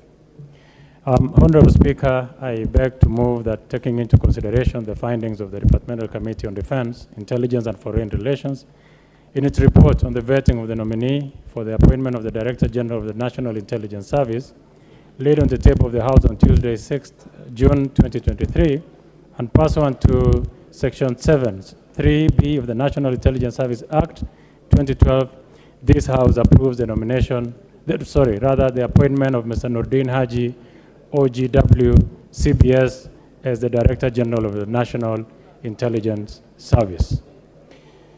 Honorable Speaker, the Departmental Committee on Defense, Intelligence and Foreign Relations is one of the 15 departmental committees of the National Assembly established under Standing Order 216, whose mandates, pursuant to the Standing Order 216.5, includes, among others, to vet and report on all appointments where the Constitution or any other law requires National Assembly approval, except those under Standing Order 204, Committee on Appointments. Honorable Speaker, the subjects of the Departmental Committee on Defense, Intelligence and Foreign Relations are stated in the second schedule of the National Assembly standing orders, and they include defense, intelligence, foreign relations, diplomatic and consular services, international boundaries, including territorial waters, international relations, and veteran affairs. Honorable Speaker, the report before the House details the proceedings during the approval hearing of Mr. Nordin Mohammed Haji, a nominee for appointment as Director General of the National Intelligence Service. Honorable Speaker, through a letter dated 18th of May 2023, His Excellency the President notified the National Assembly of the nomination of Mr. Nordin Haji as Director General of the National Intelligence Service. Then your office, through communication made on Friday, 19th May 2023, conveyed to the members of the National Assembly the message from His Excellency the President. You subsequently referred the nominee's CV and testimonials to the Departmental Committee on Defense, Intelligence and Foreign Relations for approval hearings. While referring the matter to the committee, Mr. Speaker, you directed that the committee undertakes the vetting exercise in accordance with Public Appointments Parliamentary Approval Act number 33 of 2011. Honorable Speaker, in compliance with Article 118 of the Constitution and Section 6.4 of the Public Appointments Parliamentary Approval Act number 33 of 2011, Order, members, the consultations are the too clerk loud. of the National... Honorable Didymus, take your seat. The consultations are too loud. The clerk of the National Assembly... Shall I proceed? Yes. Continue. The clerk of the National Assembly placed an advertisement on the print media on Saturday, 20th May 2023, informing the public of the nomination, date, time, and place of the approval hearing. He also invited the public to submit memoranda by way of written statements on oath, affidavits, and suitability of the nominee in conformity with Section 6, subsection 9 of the Public Appointments Parliamentary Act number 33 of 2011. The memoranda were received on or before Monday, 29th May 2023 at 5 p.m. Honorable Speaker, the committee received 26 memoranda on the nominee, 4 against and 22 in favor of the nominee's suitability. Further, the clerk of the National Assembly wrote to the Kenya Revenue Authority, Ethics and Anti-Corruption Commission, DCI, Higher Education Loans Board, and Office of the Registrar of Political Parties, seeking references and background checks relating to the suitability of the nominee, and all responded in the affirmative. Honorable Speaker, the nominee appeared before the committee on Tuesday, 30th May 2023 at 2:30 p.m. for an approval hearing. The committee examined its suitability based on the criteria set out on Section 7 of the Public Appointments Parliamentary Approval Act number 33 of 2011. The committee examined his academic credentials, relevant experience, knowledge of sector issues, and leadership and integrity. The committee paid due regard to the procedure used to arrive at the nominee. Any constitutional or statutory requirements relating to the Office of Director General of the National Intelligence Service and suitability of the nominee for the appointment proposed, having regard to whether the nominee's abilities, experience, and qualities met the needs of the agency.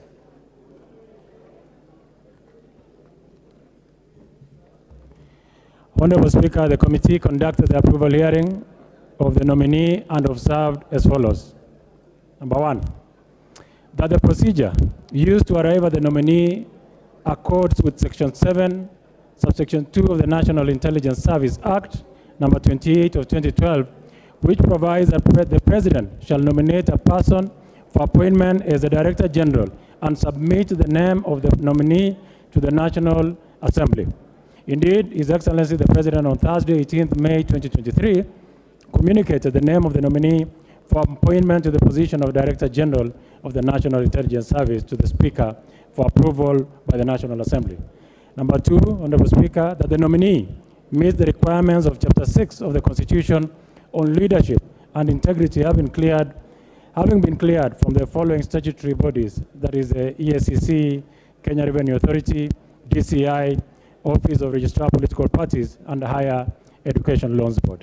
Number 3, that in accordance with Article 78, 1 and 2 of the Constitution and Section 8, subsection 1A of the National Intelligence Act 2012, the nominee is eligible for appointment as a state officer since he is a Kenyan citizen and does not hold a dual citizenship. Number 4, that the nominee complies with Section 8, 1B of the National Intelligence Service Act 2012, which requires that the DG, that is the Director General, holds a degree from a recognized university in Kenya, and indeed, the nominee holds a master's degree in national security policy, with merit from the Australian National University, which he acquired in 2014, a Master in Law, LLM, from the University of Wales, Cardiff, which he acquired in 1997, and a Bachelor of Law, LLB, from the University of Wales, which he acquired in 1996. Honorable Speaker, in terms of academic credential, Nordin Haji, you can say, is extremely knowledgeable and well-read in many fields, particularly with a bias in law. Number 5, Honorable Speaker, that the nominee has held the following positions. Number 1, Director of Public Prosecutions, which he held from March 2018 to date, Deputy Director of Counter-Organized Crime in the National Intelligence Service, which he held from June 2016 to 2017. He was the Deputy Director of Administration Internal Division of the National Intelligence Service from January 2015 to June 2016. He was the head of Somali stabilization at the National Intelligence Service from 2010 to 2013. He was the head of countering violent extremism at the National Intelligence Service from 2009 to 2010. He was the head of legal department at the National Intelligence Service from 2005 to 2009. He was the deputy head of legal department of the National Intelligence Service 2000 to 2005. State Counsel with the Attorney General's Office from January to December of the year 2000. Honorable Speaker, if you look at his CV and from the unofficial records, if you talk to the people who work with the National Intelligence Service, they find Mr. Nordin Haji as almost a natural fit. Number 1, because he has worked there before with the National Intelligence Service. And number 2, many a times they have had a Director General being moved from either the police or the other security agencies, and for the first time, they are having one of their own as the Director of the National Intelligence Service. Nordin Haji is going back here, not as if this House finds favor and approves him, not as a stranger, but as someone who has risen through the ranks in the National Intelligence Service from a very, I will call, relatively junior office to a very senior office by the time he left to go to be the Director of Public Prosecution. It is notable to note that some of the questions that honorable members of my committee did ask Mr. Nordin Haji, I'll move very quickly.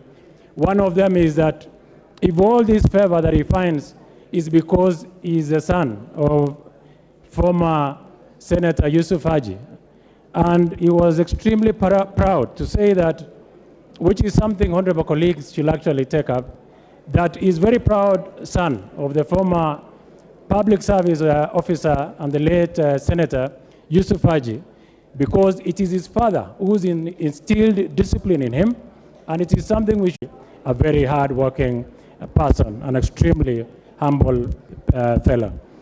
Honorable Speaker, that the nominee has never been charged in any court of law in the past 3 years, and a requirement and schedule of the Public Appointments Act. I have a long story about Mr. Haji, but because of time, I will go straight to my last point, Honorable Speaker. Honorable Speaker, the committee therefore recommends that the National Assembly approves the nomination of Mr. Nordin Haji for appointment as Director General of the National Intelligence Service. I beg to move and urge my deputy to second. Who is your deputy?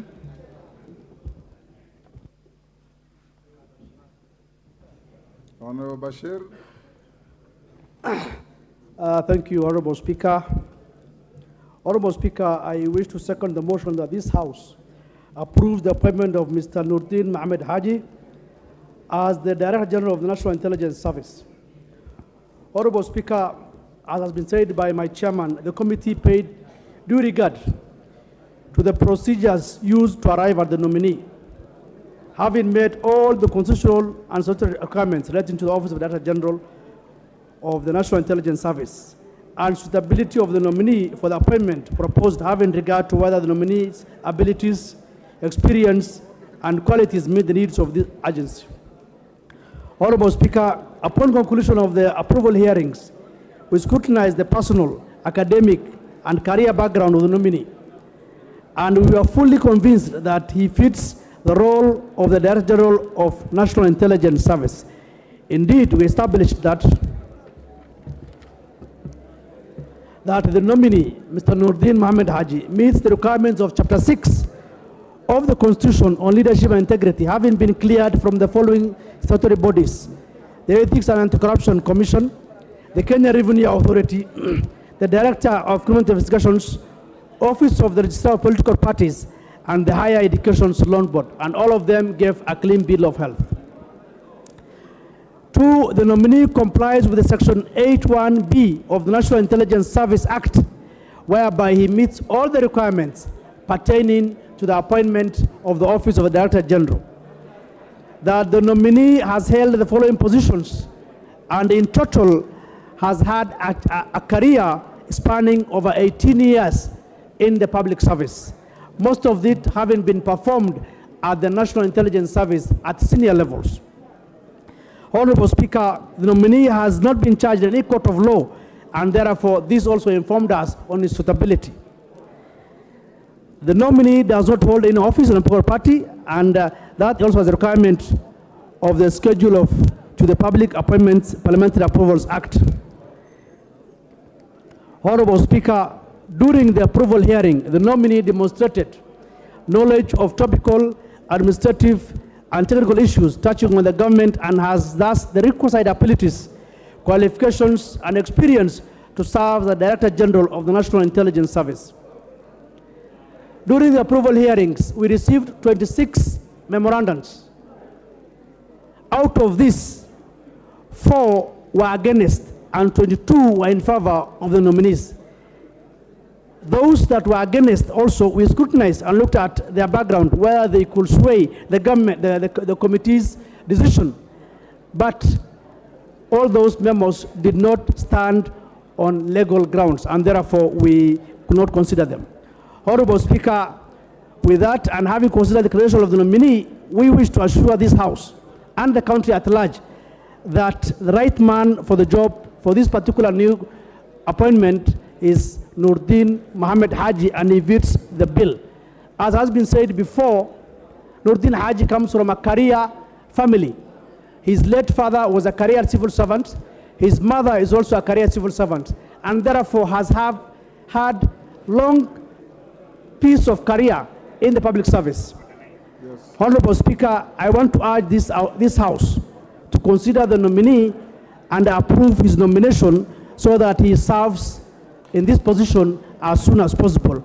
Honorable Speaker, with those few remarks, I second the motion and urge the House to adopt this report. Thank you very much.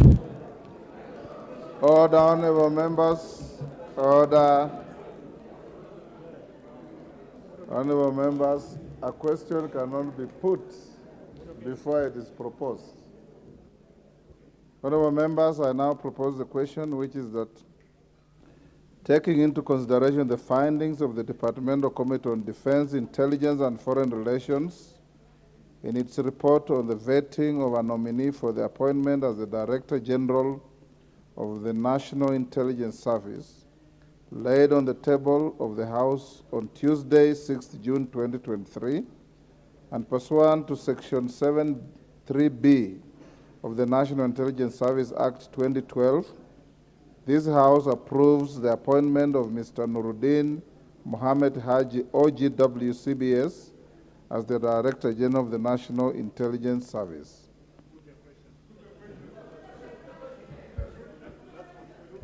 I have at least two people who have walked to me and requested to be given an opportunity.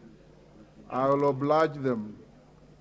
The first one is the Honorable Junet Mohammed, and each one of you has 2 minutes. 2 minutes. Give Junet Mohammed the mic. Thank you, Mr. Speaker. Mr. Speaker, I stand to support the approval and this motion, Mr. Speaker. Mr. Speaker, I want to thank also the Departmental Committee for Foreign Affairs and International Relations for the good work and the research they have done, Mr. Speaker, and presented to this House. And I can see that the officer that has been nominated for this job is a distinguished officer, Mr. Speaker, who has served in the service very well, who has an exemplary career, Mr. Speaker, in the service. And Mr. Speaker, I think is one appointment that is going to move this country forward, Mr. Speaker, and this should be an example of all appointments that will be brought to this House, Mr. Speaker. Mr. Speaker, this is an important institution in our country, Mr. Speaker. This is an institution that is going to protect and provide the safety of the citizens of this country, Mr. Speaker, and for that reason, is an institution that must be headed and guided by somebody who has the capacity, the knowledge, and the temerity to do the kind of work that is related to that institution, Mr. Speaker, and no one fits, and the skills required to do this work, Mr. Speaker. Mr. Speaker, I want to put forward that on record that this is the person who will make sure that this country is safe and secure, and I have no doubt, in accordance with the report that has been brought by the committee, that he is a man who has the capacity and the capability, and I urge the House to approve him, Mr. Speaker, so that he can go and do his work. Thank you very much, Mr. Speaker. Majority Leader, you have 3 minutes. Thank you, Honorable Speaker, and I also rise to support the nomination and approval of the former DPP, or immediate former DPP, Nuruddin Haji. Honorable Speaker, as has been said in the report, this is a gentleman who the people of Kenya know very well, one who has served the office that he has served in as DPP with unmatched integrity, Honorable Speaker. But, Honorable Speaker, he is getting into an office that is extremely sensitive. The office of the Director General of NIS is a repository of our national security. Honorable Speaker, I am certain that the committee during vetting did engage with him in depth, and definitely knowing that matters security are not matters to delve into in depth. But we must tell Honorable Speaker, the Honorable Nuruddin, that before we have seen incidences like those of Shakahola, incidences of rampant attacks by terrorists in Lamu, in northern Kenya, and I am glad Nuruddin is from northern Kenya, and therefore he has a responsibility as he safeguards the lives and property of Kenyans, first to safeguard the lives and properties of people in northern Kenya and along the coastal belt bordering the border with Somalia. Honorable Speaker, we are all in the East African region, Greater East African region, in very unsafe regions in terms of security. And therefore, the Director General of NIS will be critical in ensuring not just the safety of our country, but also guaranteeing the safety of our neighbors and ensuring that insecurity coming from our neighbors, from the war in Sudan, the war in Congo, the ongoing war in Somalia, does not in any way infringe on the safety and security of Kenyans. Honorable Speaker, I also hope and I pray, and I know the Nurdin Haji is a dedicated public servant who will never allow state capture to take over his office as Director General of NIS. That NIS will never be used like it was used before to settle political scores. That the Honorable Junet Mohammed will feel safe, just as I will feel safe with Nurdin Haji holding the office of Director General NIS. And I want to pray and wish him well, and pray that the House will this afternoon approve Nurdin Haji as our next Director of NIS. Wishing him well and hoping that he will act to ensure that he ignites intelligence services right at the sublocation level. That never again will Kenyans experience the Shakahola kind of tragedy that we have experienced, where over a period of more than 10 years, Kenyans have been killed and their bodies buried in a forest in Malindi, in Shakahola. And Honorable Speaker, you must ask yourself, there are chiefs, there are intelligence officers in Malindi, in Kilifi, in Shakahola. Honorable Speaker, you remember in the last 5 years, it was said hundreds of people disappeared, and forced disappearances and extrajudicial killings. And Honorable Speaker, we have asked elsewhere, is it possible that those who are subjected to extrajudicial killings under the last regime are part of those who are buried in Shakahola? And I want to ask Nurdin Haji to ensure that he goes to the depth of the extrajudicial killings under the former regime and under DCI Kinoti, and check whether there is any correlation between Shakahola, the massacre and burying of bodies in Shakahola, and the extrajudicial killings that were perpetuated in the last 5 years, Honorable Speaker. And with those, I beg to strongly support this great son of Garissa County, a great son of Kenya, whose family also, Mr. Speaker, has served this country. His father, not just as senator, but also as an experienced administrator and security man in the past. And I do hope that the DPP Nurdin Haji will follow in the footsteps of his late father and the footsteps of other intelligence chiefs who have secured our country, and I wish him all the best. I beg to support. Honorable Zamzam, Mombasa.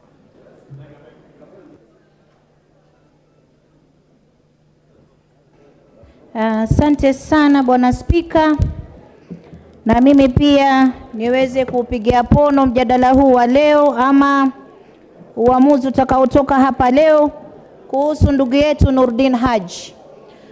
Nurdin Haji nimemjua toka nikiwa msichana mdogo, wakati walikuwa wanakaa Kakamega na babake akiwa PC.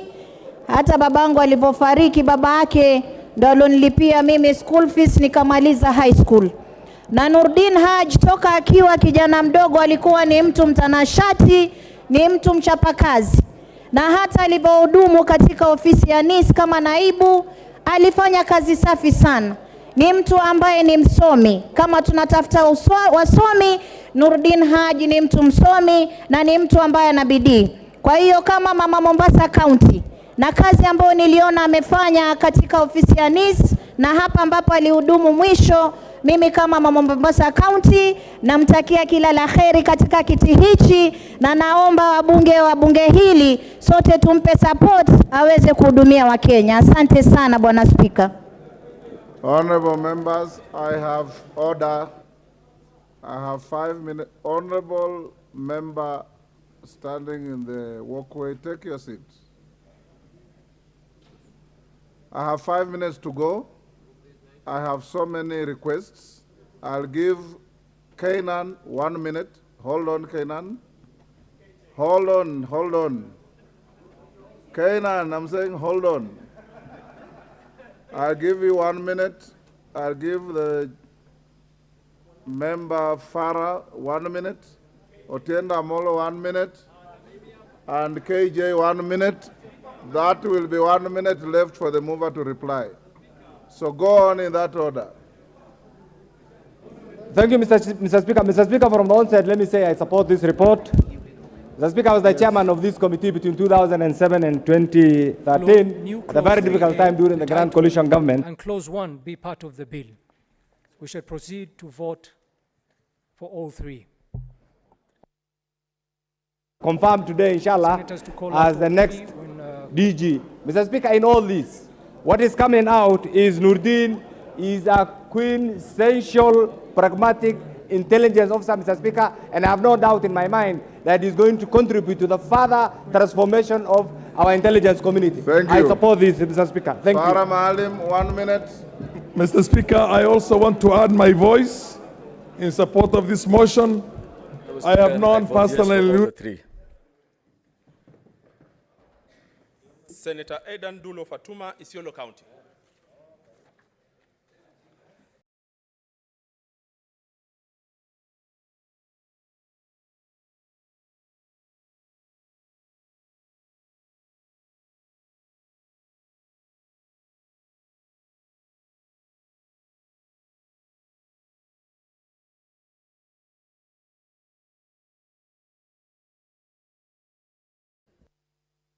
Senator Cheruyot Aaron, Kericho County.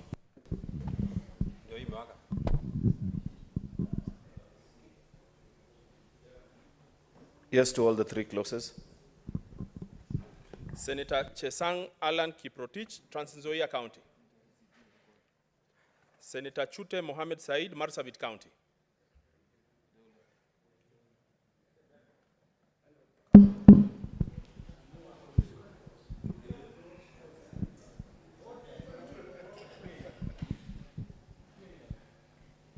Speaker, yes for the three. Senator Okomwa James Lomenen, Turkana County.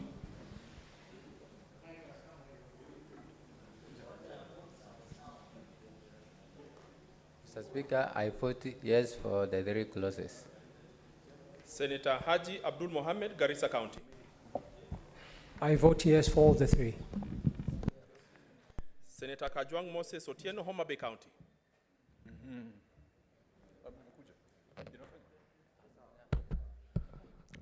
Mr. Speaker, I vote yes on all the three. Senator Kamau Joseph Githuku, Lamu County.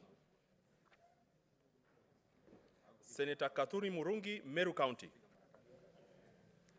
Senator Keroche Tabitha Karanja, Nakuru County. Senator Khalwale Boni, Kakamega County. Thank you, Mr. Speaker. I vote yes for all the three clauses. Senator Kiror William Cheptumo, Baringo County. Senator Kisang William Kipkemoi, Elgeyo Marakwet County.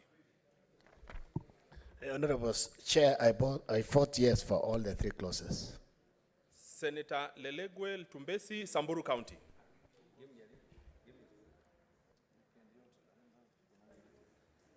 Mr. Speaker, I vote yes for the three clauses. Senator Maanzo Daniel Kitonga, Makwiny County.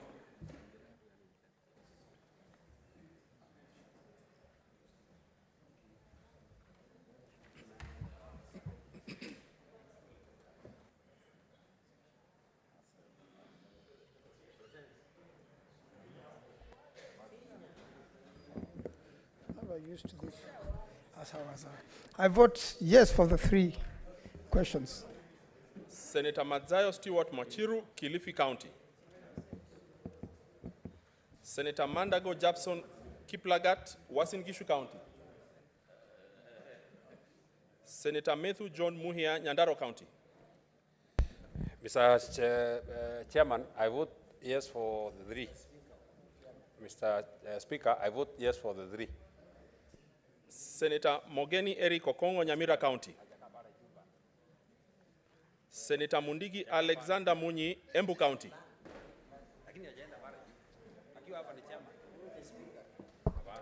Mr. Speaker, I vote yes for all three.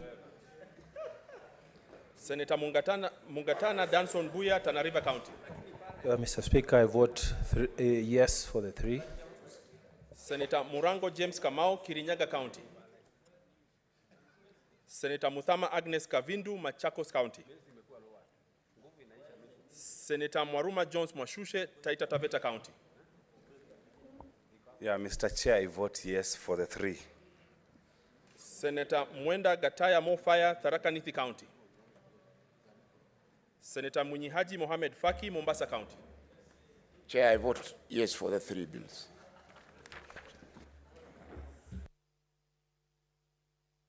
County.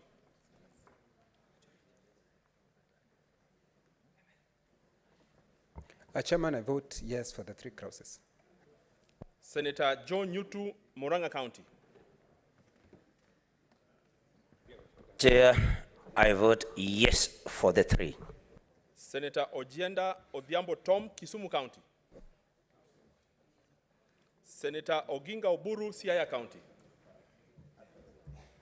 Mr. Chairman, I vote yes for all the three clauses. Senator Okech Eddie Gicheru, Migori County. Chair, Chair Migori votes yes. Senator for all the three. Senator Okoiti Andrew Omtata, Busia County.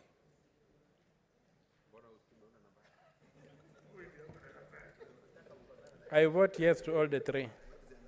Senator Ledama Olekina, Narok County.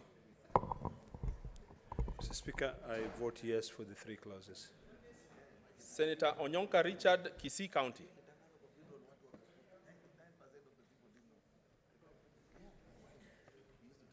Ndugu mwenyekiti, nimependa kukubaliana kuwa nakubaliana na vipengee vyote vitatu. Shukran. Asante mwenyekiti. Senator Osoti Godfrey Atieno, Vihiga County. Mr. Chair, I vote yes in three cases. Senator Recha Julius Murgo, West Pokot County. Senator Ali Roba Ibrahim, Mandera County. Mr. Chairman, I vote yes for all the three clauses. Senator Seki Lenku Olekanar, Kajiado County.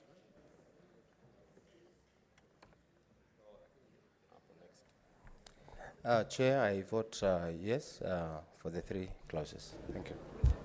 Give the leader of minority an extra minute. I was saying that Mr. Kameru was able to rein in terrorism within the borders of the Republic.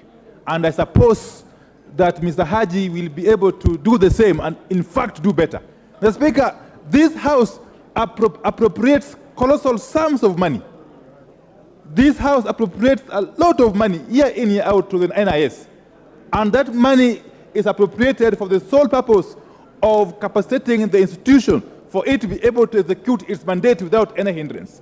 Mr. Speaker, therefore, as we conclude this debate, I suppose that this country will be safer under the new leadership of the NIS. Thank you. Thank you.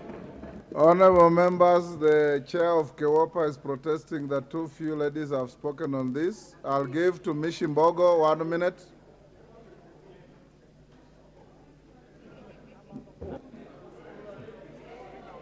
Mishimbogo. Asante sana. Asante sana Mheshimiwa Spika, na mimi naunga mkono kuteuliwa kwa Senator Keroche Tabitha Karanja, Nakuru County. Senator Kipkoror William Cheptumo, Baringo County. Senator Mazayo Stewart Mwachiru, Kilifi County. Senator Mandago Jackson Kiplagat, Uasin Gishu County. Senator Mogeni Eric Okongo, Nyamira County. Senator Murango James Kamau, Kirinyaga County. Senator Muthama Agnes Kavindu, Machakos County. Senator Mwenda Gataya Mofaya, Tharaka Nithi County. Senator Ojienda Odhiambo Tom, Kisumu County. Senator Recha Julius Murgor, West Pokot County. Senator Wamatinga Wahome, Nyeri County.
Service laid on the table of the House on Tuesday, 6 June 2023, and pursuant to Section 73B of the National Intelligence Service Act 2012, this House approves the appointment of Mr. Nuruddin Mohammed Haji, OGW CBS, as the Director General of the National Intelligence Service. As members of that opinion say aye. Aye. Will those of the contrary opinion say nay? The ayes have it.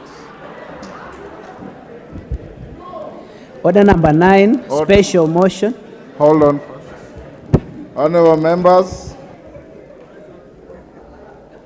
Wanjala is in his absolute right to shout himself hoarse. Honorable members, allow me to acknowledge in the public and speakers' galleries the following institutions visiting Parliament: Makwiny boys from Makwiny constituency Makwiny, Oshol Academy from Nyali, Mombasa, Katangi Secondary from Yata, Machakos, Migaa Primary from Kipipiri, Nyandarua, Ithanga Secondary from Mosop, Nandi. On your behalf and on behalf of the House of Parliament and myself, we welcome the schools to the House this afternoon.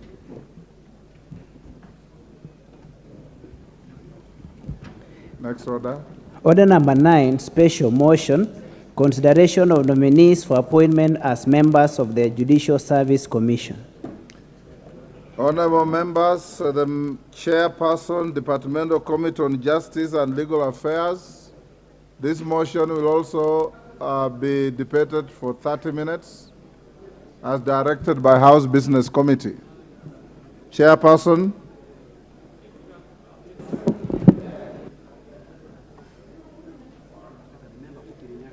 Yes. You are the vice chair?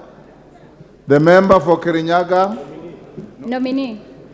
Honorable Speaker, I could see you were looking for Murugara, for the vice chair. For Murugara, yes. I am the acting chair. You are the invitation of Murugara. Go on. Honorable Speaker, I beg to move the motion that, taking into consideration the findings of the Departmental Committee on Justice and Legal Affairs and its report on the vetting of nominees for appointment as members of the Judicial Service Commission, laid on the table of the House on Thursday, 8th June 2023, and pursuant to the provisions of Article 171(2)(h) of the Constitution and Section 8(1) of the Public Appointments Parliamentary Approval Act 2011, this House approves the appointment of the following persons as members of the Judicial Service Commission: Ms. Caroline Zilani Kingoku Ajuoga, and Honorable Isaac Ruto Kiprono Ruto, EGH. Honorable Speaker, I beg to move that this House adopts the report of the Departmental Committee on Justice and Legal Affairs on the approval hearing of Ms. Caroline Zilani and Honorable Isaac Kiprono Ruto, nominees for appointment as members of the Judicial Service Commission.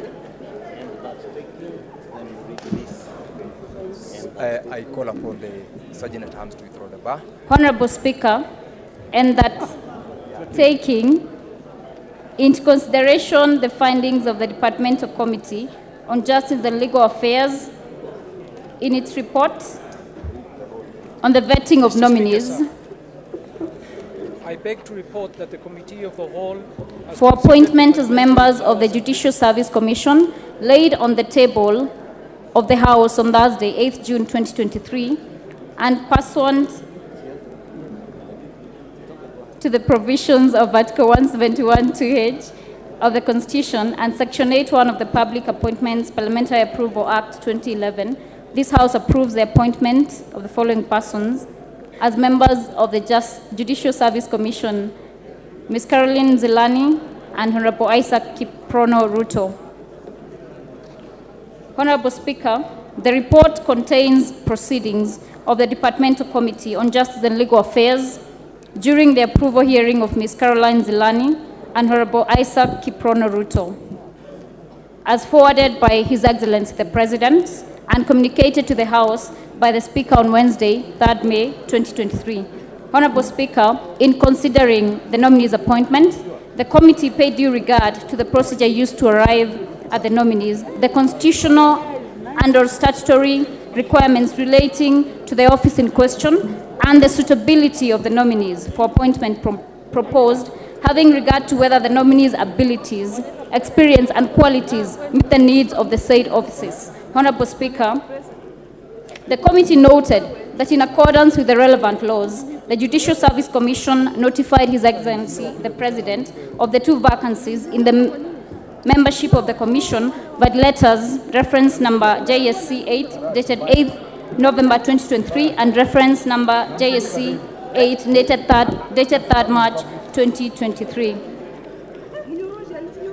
Honorable Speaker, the committee was guided by the constitutional and statutory requirements such as the national values and principles of governance, conduct of state officers, specific qualifications for appointment as members of the Judicial Service Commission, and leadership and integrity prerequisites.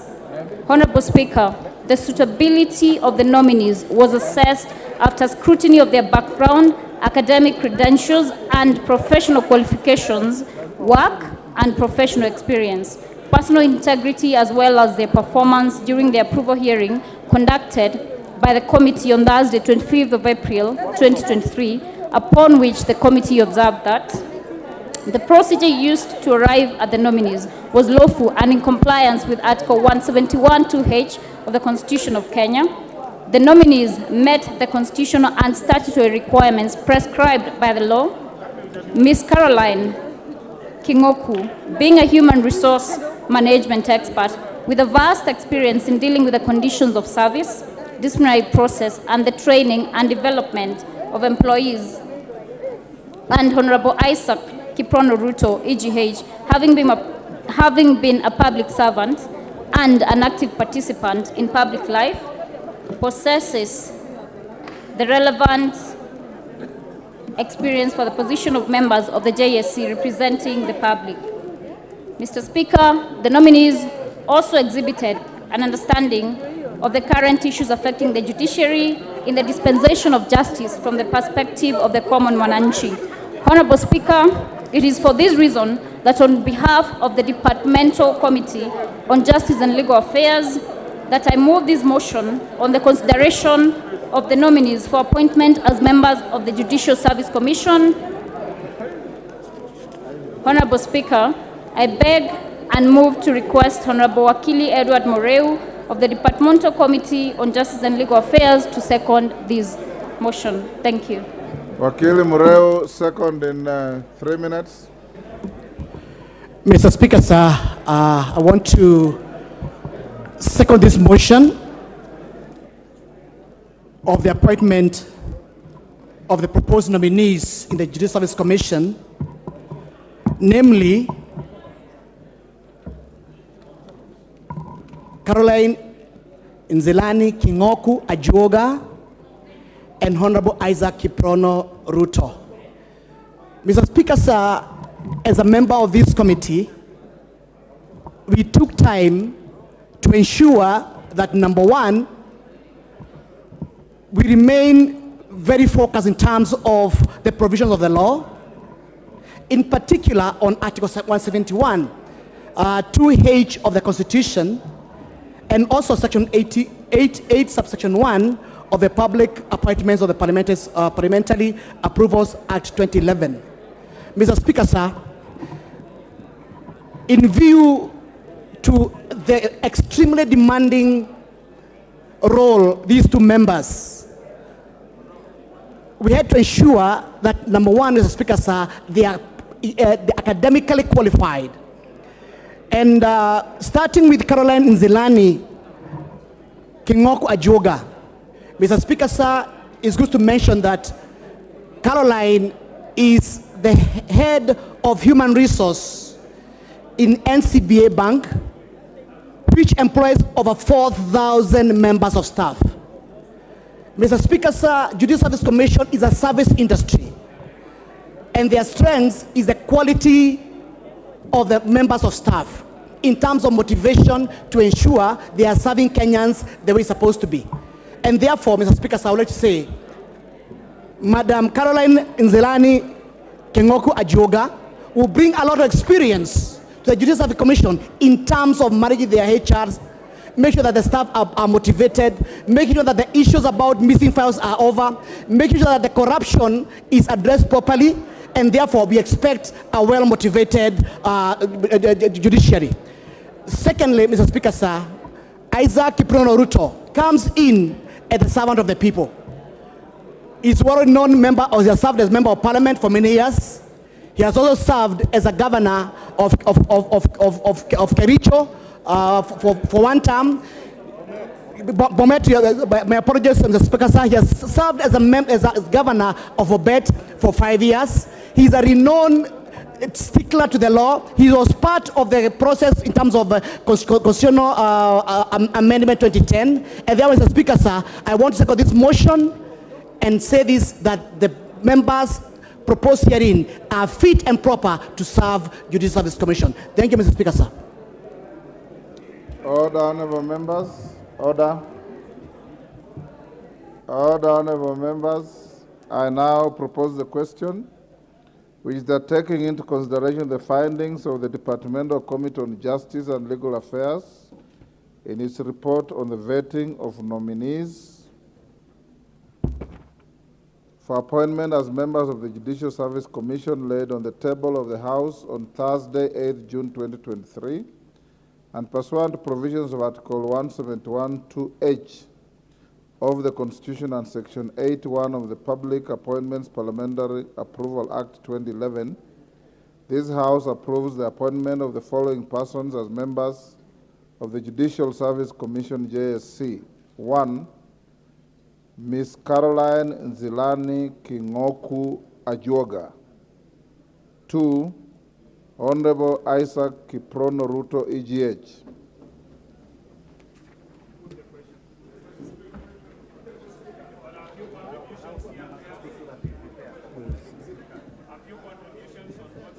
Member for Chebalungu. Of course. Thank you so much, Mr. Speaker. And as I stand to support this motion, I want to categorically thank the members of JLAC for a proper consideration of the two nominees. Doubt, you have 2 minutes each. Yes. Well guided, Mr. Speaker. I stand here today to support the proposal for the approval of the two nominees, and specifically, I would want to mention about Honorable Isaac RUTO, who is my immediate party leader, and for that fact, he is now resigned as the party leader, and probably members of this house beginning today, as I am the senior most politician in the party, I am going to be one of the party leaders, and I would really wish that I be recognized so by my colleague members of parliament. You remember Isaac RUTO as one of the greatest persons. In fact, in my constituency, you cannot mention a paragraph without touching the name of Isaac RUTO. He has done a lot in regards to school, in regards to education in my constituency.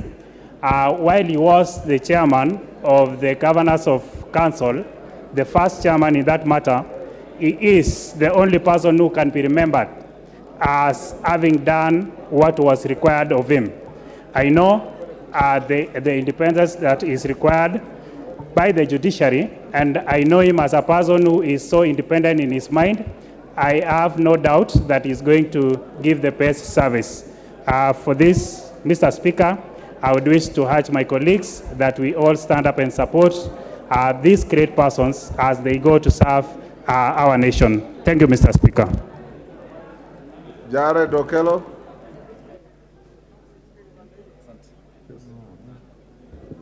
I thank you very much, Honorable Speaker, and I welcome the decision to have Ajuoga appearing in the list.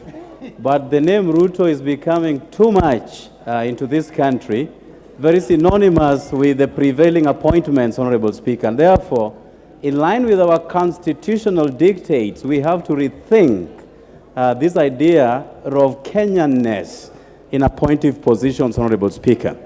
Honorable Speaker, JSC is a very important component in dispensation of justice into this country. Judges get appointed through JSC, magistrates get appointed through JSC, and when a government turns rogue, and there is nothing stopping this from becoming so, it is only the courts of law that can apply brakes to a rogue government, Honorable Speaker. I am very afraid, and this is an emerging trend within this House, the debate is curtailed by people who constantly say, put the question. Honorable Speaker, what happened to the debates within this House, Honorable Speaker? And that is why people residing in State House have the temerity to tell us how to vote a particular way on bills coming to this House, Honorable Speaker. And therefore, I challenge this House to step back, reflect, and retool as they discharge their mandate given to them by the people of Kenya, Honorable Speaker. I support the appointment of Ajuoga in this respect, Honorable Speaker, and I thank you. And not RUTO. The Honorable Pukose. Thank you, Mr. Speaker, sir. I stand to support the appointment of Honorable Isaac Kibrono RUTO as a member to the to the Judicial Service Commission, having served as a distinguished governor for Bomet, having been a minister in the past, and having been a member of this House.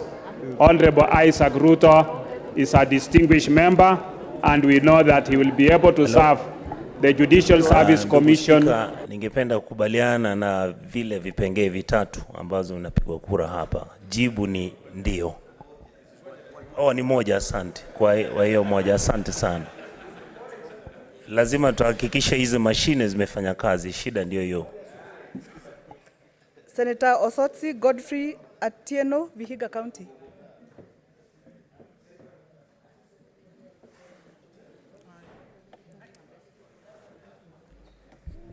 Mr. Speaker, I vote yes. Senator Recha Julius Murko, West Pokot County. Senator Roba Ali Ibrahim, Mandera County.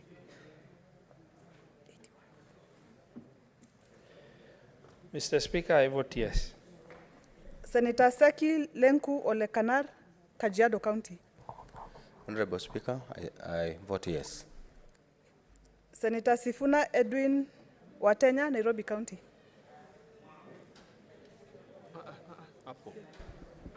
Honorable Speaker, I vote yes. Senator Thangwa Paul Karungo, Kiambu County. Mr. Speaker, I vote yes. Senator Wafula David Wakoli, Bungoma County.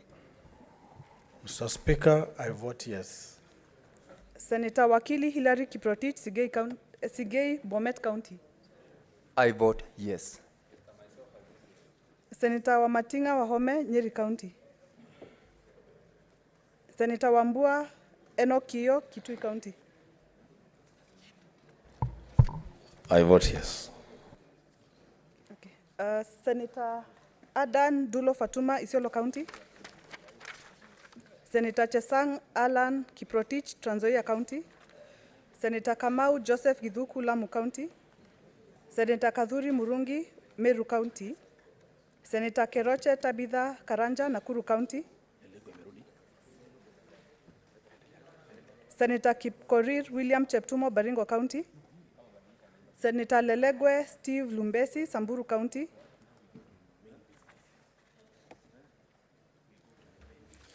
Mr. Speaker, sir, I vote yes. Senator Madzel Stewart Mwachiru, Kilifi County.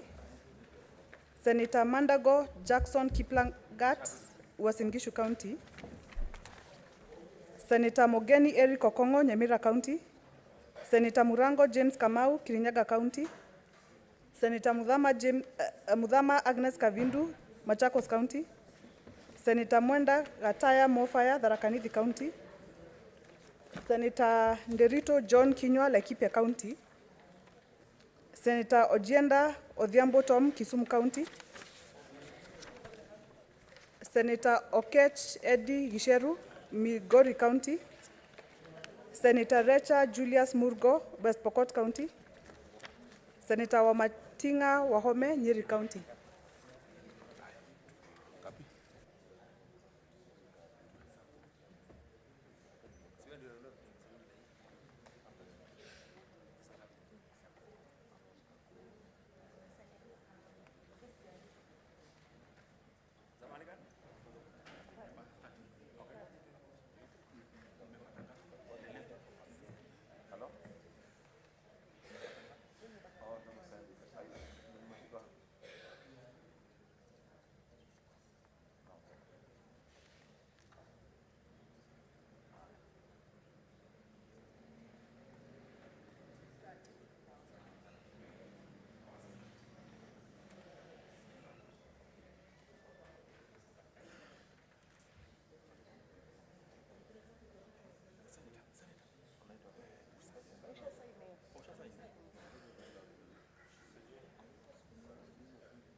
Mr. Speaker,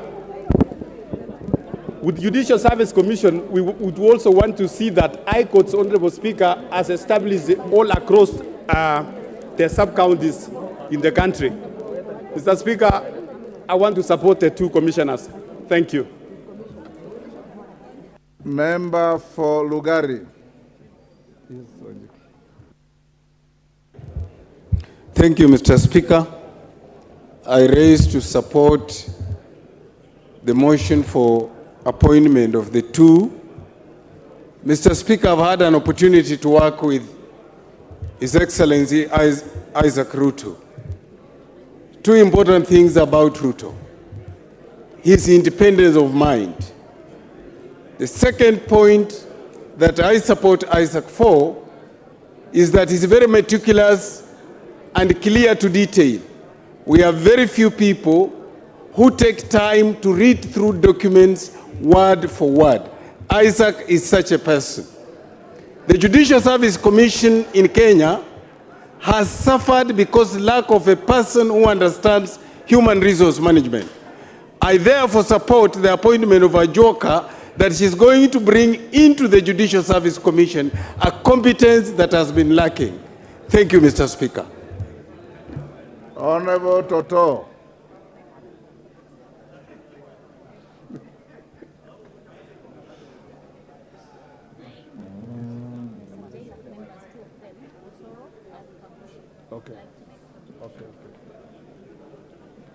Give the microphone to the women rep for Bomet.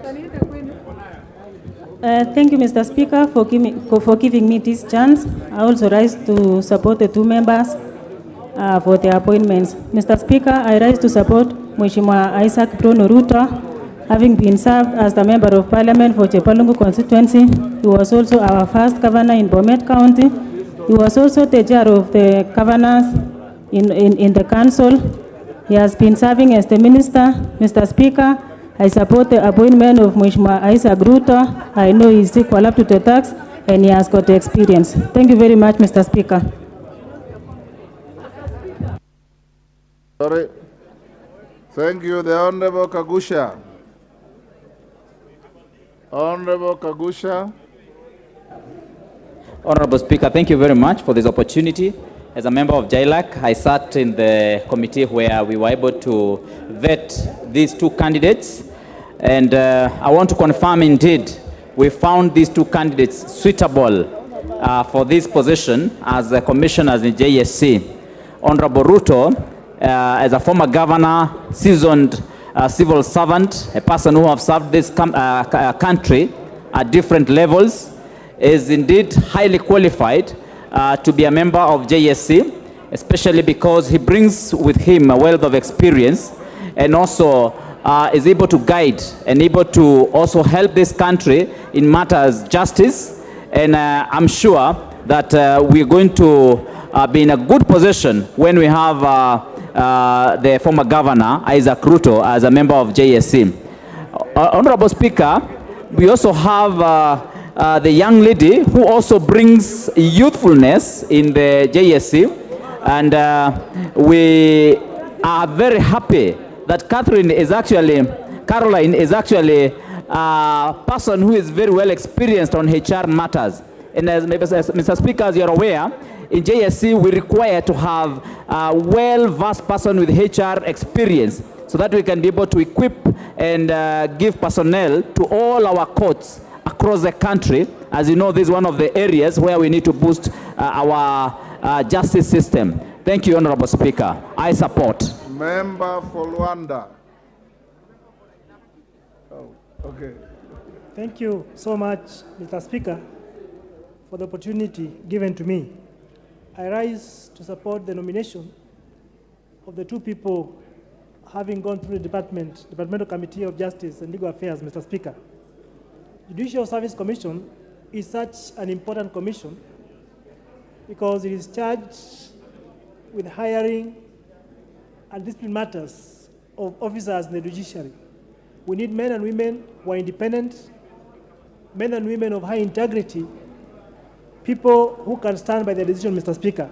And looking at the people that have been proposed, one, Honorable Isaac RUTO, having been a member of this House, having stood or been part of the Council of Governors, and having been a leader in this country, Mr. Speaker, he comes out as a man who is an independent man, as a man who is above petty issues, Mr. Speaker. I therefore join my colleagues in supporting and appreciating the work done by the Departmental Committee and do support the same. Thank you, Mr. Speaker, for your time. Rahim Daoud. Thank you, Mr. Speaker. Mr. Speaker, I want to support both the nominees, but especially the governor, the prior governor for Bomet, Honorable Isaac RUTO. Honorable Isaac RUTO has proved himself beyond reasonable doubts, and he will go a long way to work with my sister, the CJ Martha Kome, who comes from my constituency. I know they will hit it off. And I know when with Isaac RUTO there, the experience he has in the public service, he will do a good job there, Honorable Speaker. And as well as the young lady, Ms. Caroline, I believe she will infuse the youngness in the Judicial Service Commission. And with that, Honorable Speaker, I support and hope that we can work with both the nominees who will be there to support the JSC. Thank you, Mr. Speaker. Alice Nganga. Test will be administered, personality tests also, and also an entrance exam if there is need too. And this is very important because honorable members will remember that when you are in your counties, you find that some parents, because of inability to take these children to school, have kept children in homes for far too long. So we have children who are overage, we have children who are even 15 years but have never been to school. So it is very important that admission of such learners is looked at differently so that we ensure that they get the education that they deserve. The pressure. He insisted that whatever was meant to be devolved at the county level went to the county. And he made sure that the Council of Governors, whatever they discussed and they deliberated on, was well established and it was well fulfilled. And they were able to engage with the national government at that level. So I know he's going to add his rich experience at the JSC. So these two appointments I support. Thank you, Mr. Speaker. Konga Samuel.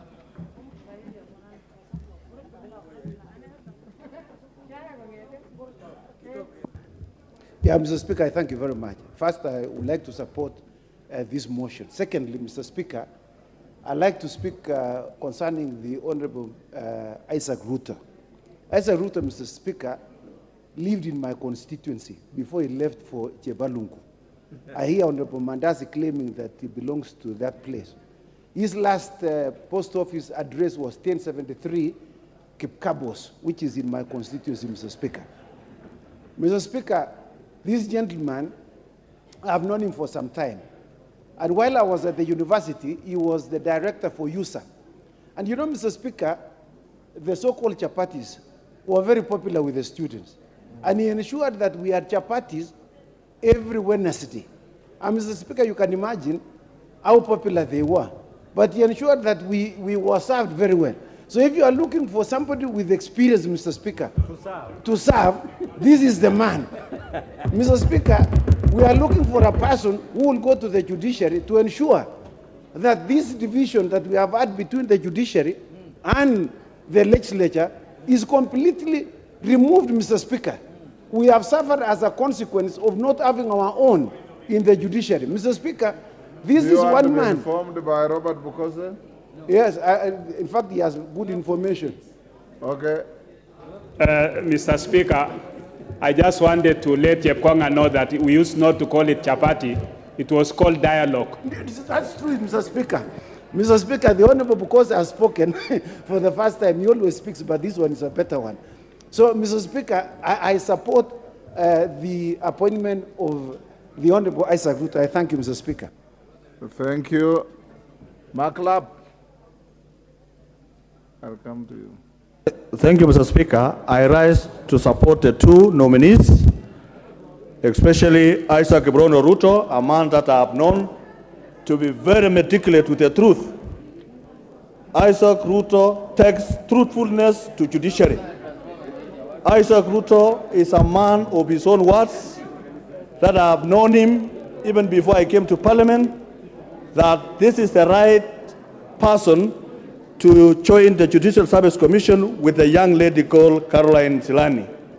So, Speaker, Isaac RUTO has served this country, he has experience, he has knowledge, and I hope he is going to inject judiciary with a mind of machinani, of devolving justice to our constituencies, to be able to complete the stalled high courts in our constituencies or in our counties. Isaac RUTO, when will be approved, Mr. Speaker, will be able to be the engine of judiciary together with the other team so that the justice are seen and to be done at the lowest level where citizens of this country will be able to get justice at their closed door. I am a believer of a man that is meticulous for the truth for Kenya, and I am sure judiciary has the right mind and the right experience to actually inject new energy for the survival of Judicial Service Commission. I end it there and say, may we rise to support the two candidates. Thank you, Mr. Speaker. Jane Kihara.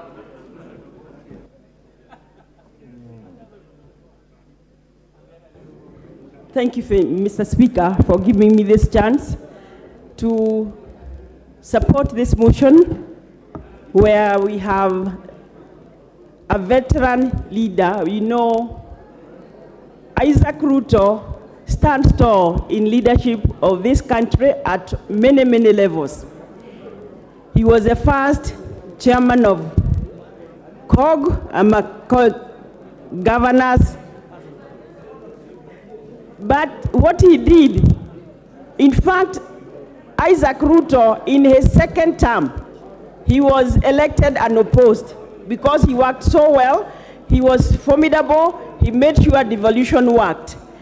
For the young lady, I may not know her, but I will support her very, very vehemently because we have had issues with gender balance in this country. So as long as we have a woman and this great Kenyan in the name of Isaac RUTO, I support the motion and propose hope that he is going to be as vigorous as he has been, because he doesn't mince his words.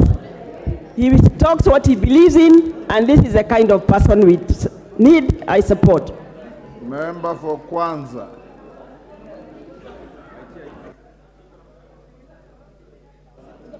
Thank you, Mr. Speaker. Mr. Speaker, I rise to support the motion, and it is said that experience is the best teacher. I have known Isaac RUTO for quite some time. Politically, he's somebody who's very, very well versed, and I remember he has come up to my constituency. I went to his constituency, and when he stood for election, he went unopposed. This is a man who will bring a lot of wealth, a lot of experience to the department, and I think this House doesn't need to actually debate on him. I don't know about the other lady, but because RUTO is somebody we know very well, Isaac RUTO, Mr. Speaker, I think we should be able to just say let him go and bring experience in Chilak. With those few remarks, I support the motion. Dr. Nyikal. Thank you, Mr. Speaker. I rise to support the two candidates. And Mr. Speaker, I must appreciate you for allowing us to discuss these two candidates. Mr. Speaker, this is the role of the House. It is a debating institution. I do appreciate that. I support the two candidates. The report that we have got from the committee indicates that they fully qualify, both of them. As for Mr. Honorable Isaac RUTO, we all know his zeal. He worked very hard as the chair of the Council of Governors when devolution started, and we hope that we believe that he will bring the same vigor in the judiciary, except that in the Council of Governors, something that he should have done that didn't do was to actually establish the Governmental Relations Technical Committee, which up to now is not working efficiently and not working in harmony with the Secretariat of the Council of Governors. I think he should look into the judiciary, and should he find similar disharmonies, clear them out so that we benefit from his zeal and his expertise. I support, Mr. Speaker. Johanna Ngeno.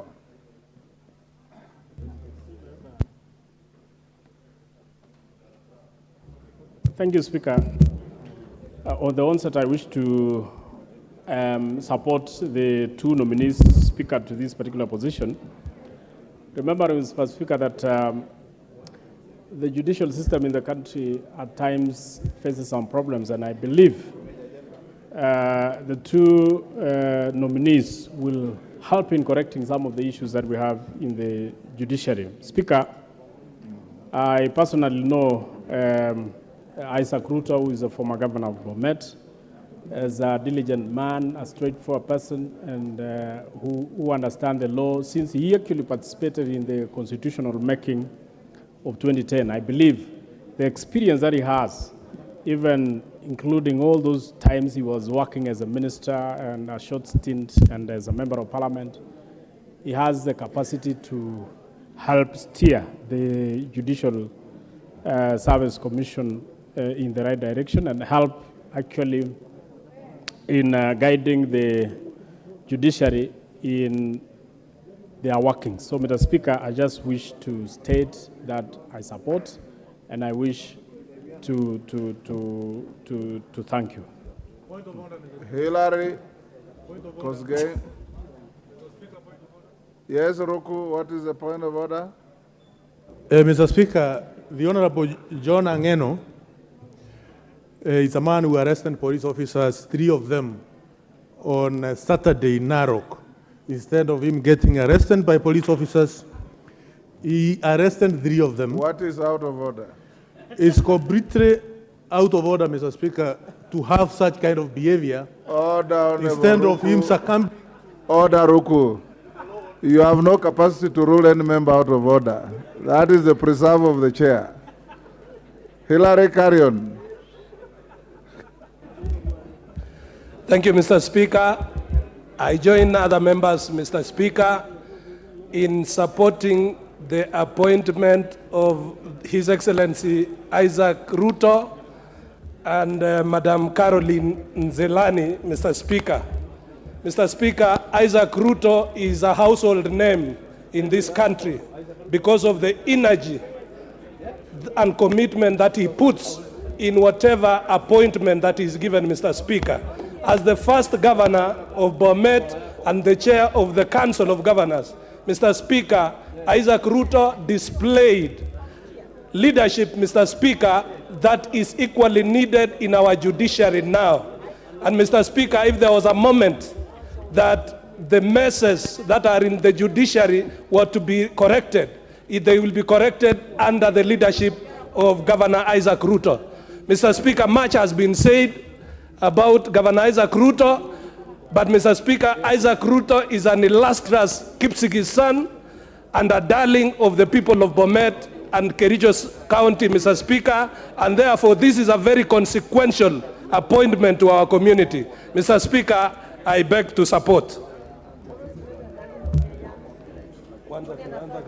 Yes, Haika.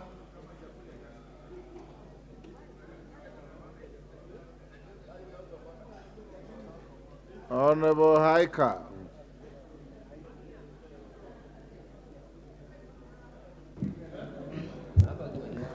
Thank you very much, Mr. Speaker, for also giving me this opportunity. And from the onset, I also want to support the report. I want to support the 2 nominees. And I also want to speak about Isaac RUTO, having known him for some time.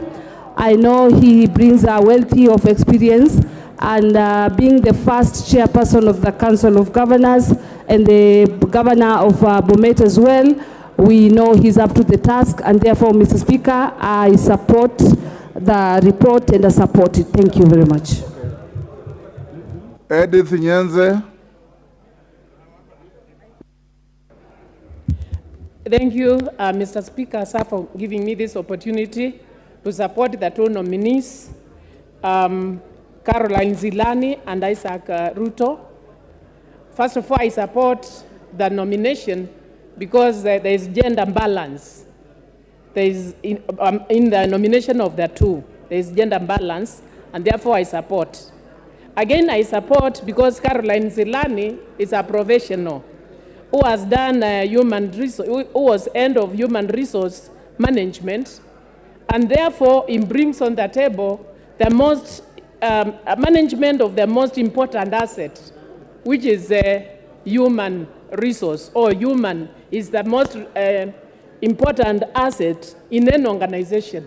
Therefore, I know that Caroline, with her experience, should be able to treat the people of Kenya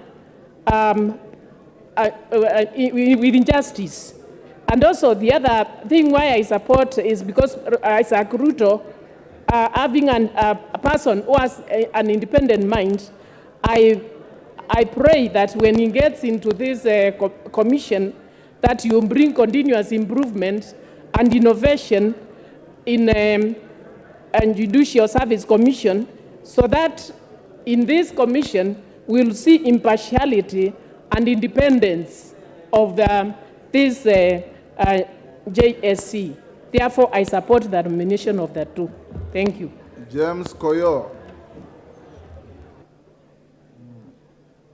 Thank you very much, Honorable Speaker, for giving me the opportunity. Mr. Speaker, from the onset, I want to add my voice on top of my colleagues for supporting the nomination of Honorable Isaac RUTO and Madam Ajuoga for this illustrious position that they've been considered with. I remember Honorable RUTO will come in with a lot of value, being a man who has his own legs to stand on. He has demonstrated this. Those who know him very well, even during the late Daniel Arap Moi's dispensation, he had really difficulties with the President Moi himself because he has his own decision to make. And even when the last two elections, he has refused, Isaac RUTO, refused to follow suit his Kalenjin community going into the same one direction because the man of his own choice, who has his own legs to stand on. We have several challenges in the Judicial Service Commission, and we need people like like-minded, like Isaac RUTO, to step in and add value. I support the nomination. Thank you. Thank you, Honorable Koyo. Justice Kemei.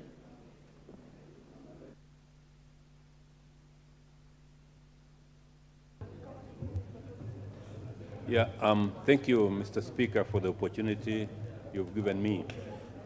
From the onset, Mr. Speaker, I wish to express my support for the appointment of the two persons to the Judicial Service Commission.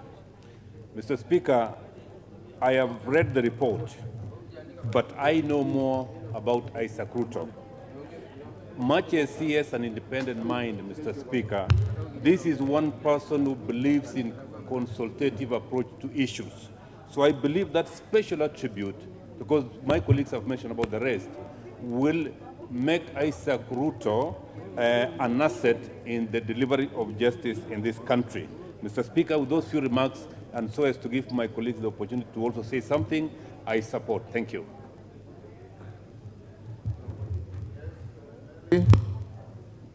Honorable Melly.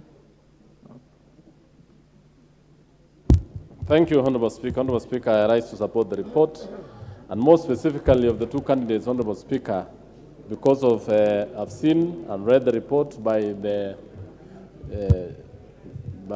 committee and found out that actually the two candidates are very suitable. More specifically, Isaac RUTO, Honorable Speaker, is a household name in this republic, more so on devolution, on the issues of human rights and fighting for the rights of the devolved units. I thank you and I support. Thank you, Honorable Speaker. Thank you. Yes, that Kirima? Oh, the member behind Rindikiri. Yes, give him the microphone.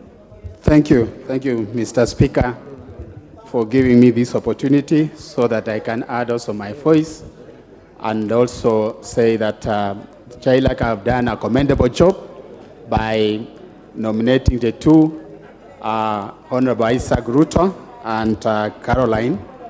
I want to say that specifically Isaac RUTO, Mr. Speaker, is a man with a lot of experience, and he comes with a wealth of experience into judiciary service. And I know that he understands the dynamics even of this country, and whatever is going to be involved, Mr. Speaker, I'm sure that he's going to perform to the standard. I know in this country, Mr. Speaker, we have a lot of work, but especially a lot of cases that have actually piled up.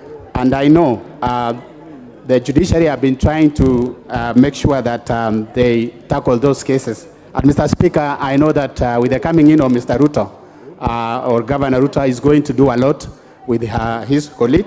So otherwise, I stand to support and say that JLAC have done a commendable job. And support, Mr. Speaker. Thank you. Is it Elgeyo? Yes, yourself, sir. Member for Bomet.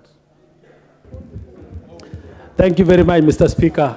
I also rise to weigh in on this very golden moment whereby I beg to support also the nomination of Isaac RUTO. Isaac RUTO, Mr. Speaker, has been a very charismatic leader, and coming from my county, he has been a very perfect leader during his reign as the governor of our county. I want to say, Honorable Isaac RUTO has demonstrated very well his leadership from the time he became the member of parliament of Jalango, and he repeated again coming back as a member of parliament in the same constituency until he became the governor for Bomet. Mr. Speaker, Isaac RUTO also has demonstrated during the time when he was a governor that he was the first leader of the Council of Governors, and true to his agitation of the devolution, he led the governors in making sure that all the resources are devolved to the counties. I beg to support the two leaders who have been nominated, Mr. Speaker. Thank you very much. Thank you, Honorable Yegon. Lisa Chelule. Okay.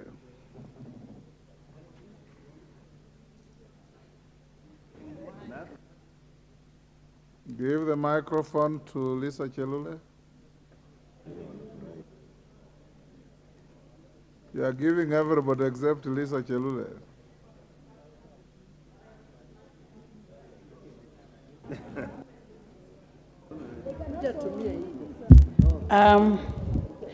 Asante sana Bwana Spika kunipatia nafasi pia kuunga mkono wenzangu ambaye wameunga hawa watendakazi wawili, Bwana RUTO na huyu msichana ambaye wako pamoja kututendea kazi katika nchi yetu ya Kenya.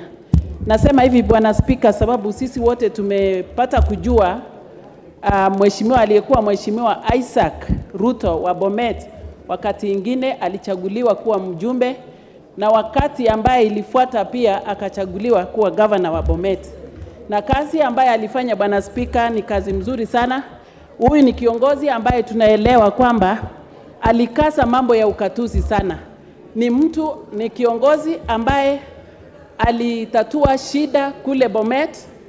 Naelewa Bwana Spika, kuna siku moja kulikuwa na communities wawili walikuwa wamekosana, upande wa Sotik, upande wa Porabu.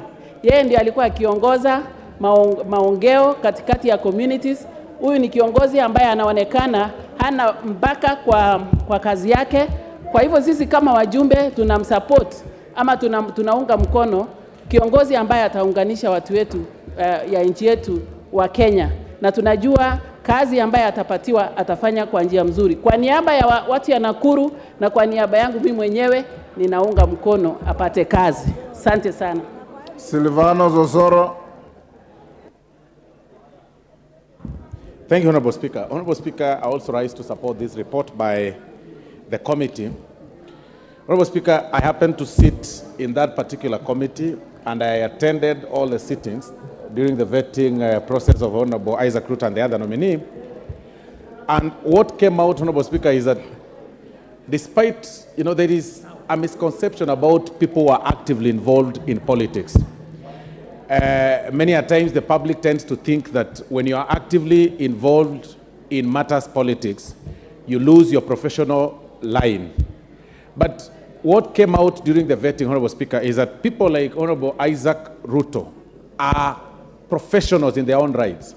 And when given an opportunity in a professional line, they'll exercise their duties with utmost commitment, without bias, and with a lot of focus.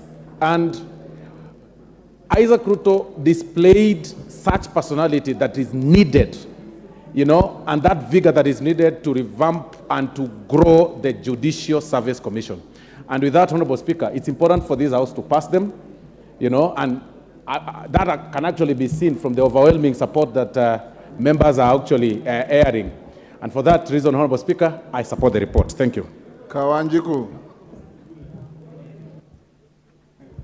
Thank you, Honorable Speaker, for giving me this opportunity to support this motion. And I like to support the JRAC committee for sitting down and coming up with this report and making sure that even the House the character of people that they are proposing. They are people who are beyond. People like Isaac RUTO, he has been a member of this house. He has been a member of parliament. He has been a governor of Bomet County who has been really, exhibited exceptional characters in terms of leadership, in terms of his support, and even in terms of supporting his people, Mr. Speaker.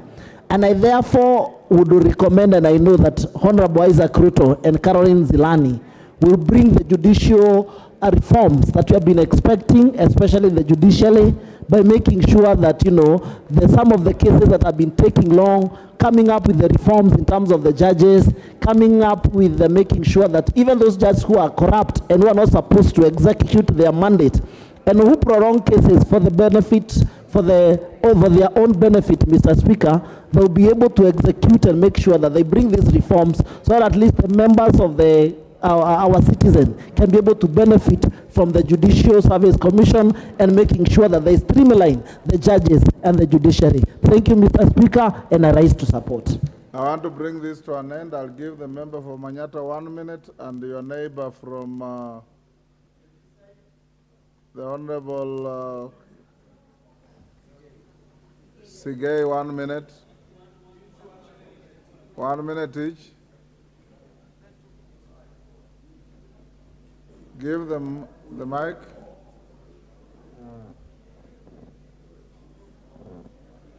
There's a light. Honorable Speaker, thank you very much for this opportunity.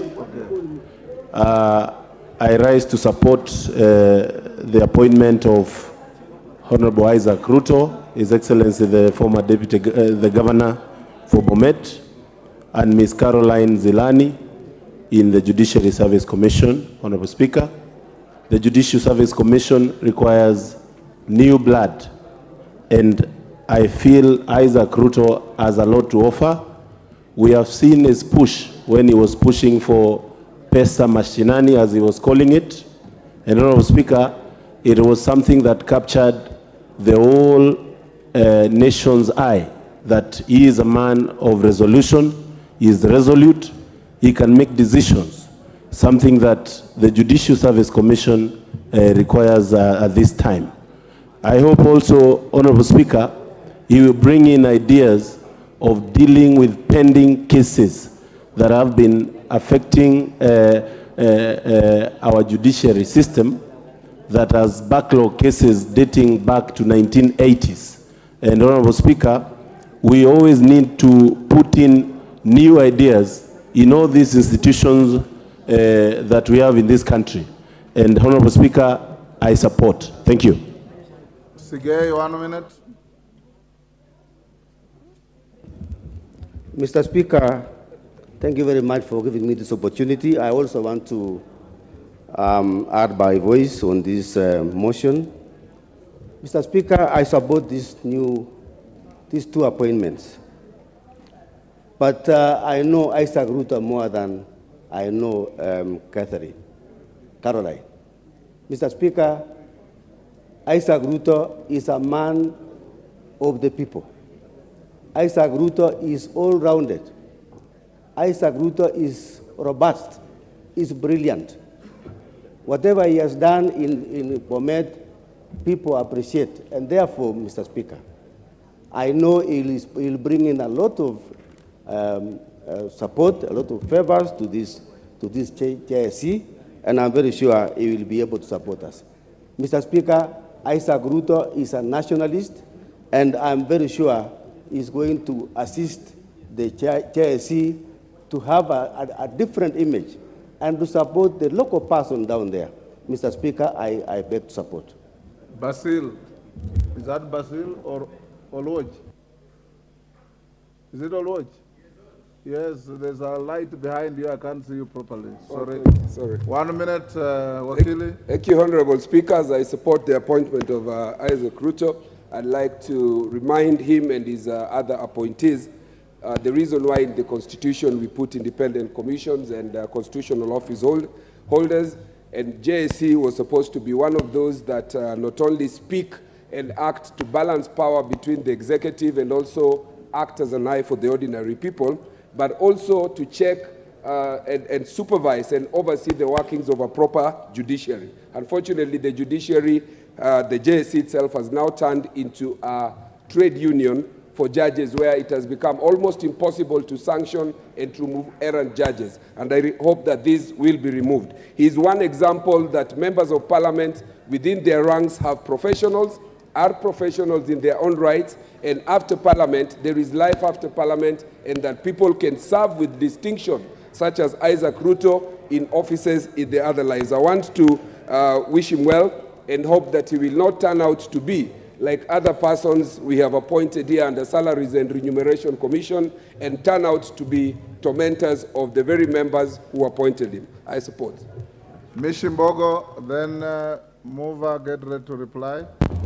Asante Mheshimiwa Spika, naunga mkono uteuzi wa Caroline na Isaac Kiprono Ruto katika huduma za mahakama tume hii, na niweze kusema uteuzi huu umeweza kuangalia jinsia, hivyo basi sisi kama kina mama pia tumeweza kushukuru sana.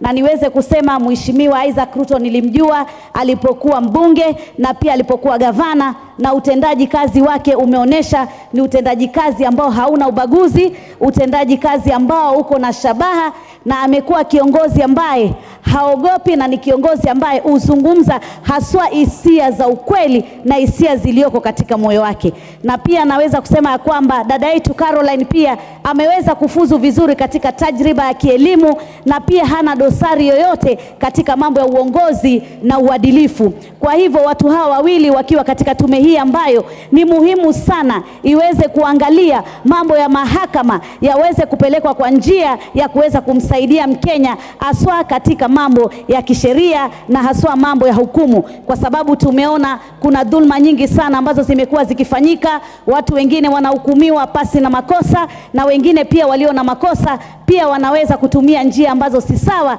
ili kuepuka kuweza kuhukumiwa. Kwa hivyo mimi Bwana Spika, Mheshimiwa, naamini ya kwamba wateuzi hawa wawili haswa Isaac Kiprono Ruto, kwa Kiingereza watu wanasema ni no nonsense man, ni kiongozi ambaye akilenga amelenga, na akisema amesema, na haogopi wala hatishwi wala hatingishiki. Kwa hivyo tunajua tume hii ya mambo ya huduma za mahakama itaweza kuongozwa kwa njia ya kufuata mujibu wa sheria za katiba yetu ya Kenya. Hivyo basi Mkenya anaweza kupata haki yake bila kudhulumiwa. Naunga mkono Mheshimiwa Spika.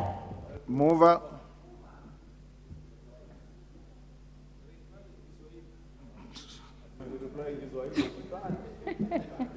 I can.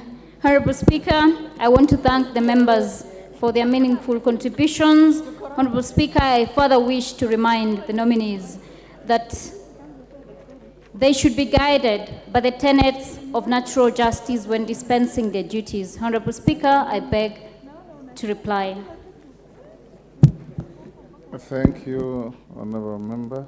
Honorable Members, I now put the question, which is taking into consideration the findings of the Departmental Committee on Justice and Legal Affairs in its report on the vetting of nominees for appointment as members of the Judicial Service Commission laid on the table of the House on Thursday, 8th June 2023, and pursuant to the provisions of Article 171 2H of the Constitution and Section 881 of the Public Appointments Parliamentary Approvals Act 2011, this House approves the appointment of the following persons as members of the Judicial Service Commission, JSC: Ms. Caroline Nzilani Kingoku Ajuoga and the Honorable Isaac Kiprono Ruto, EGH.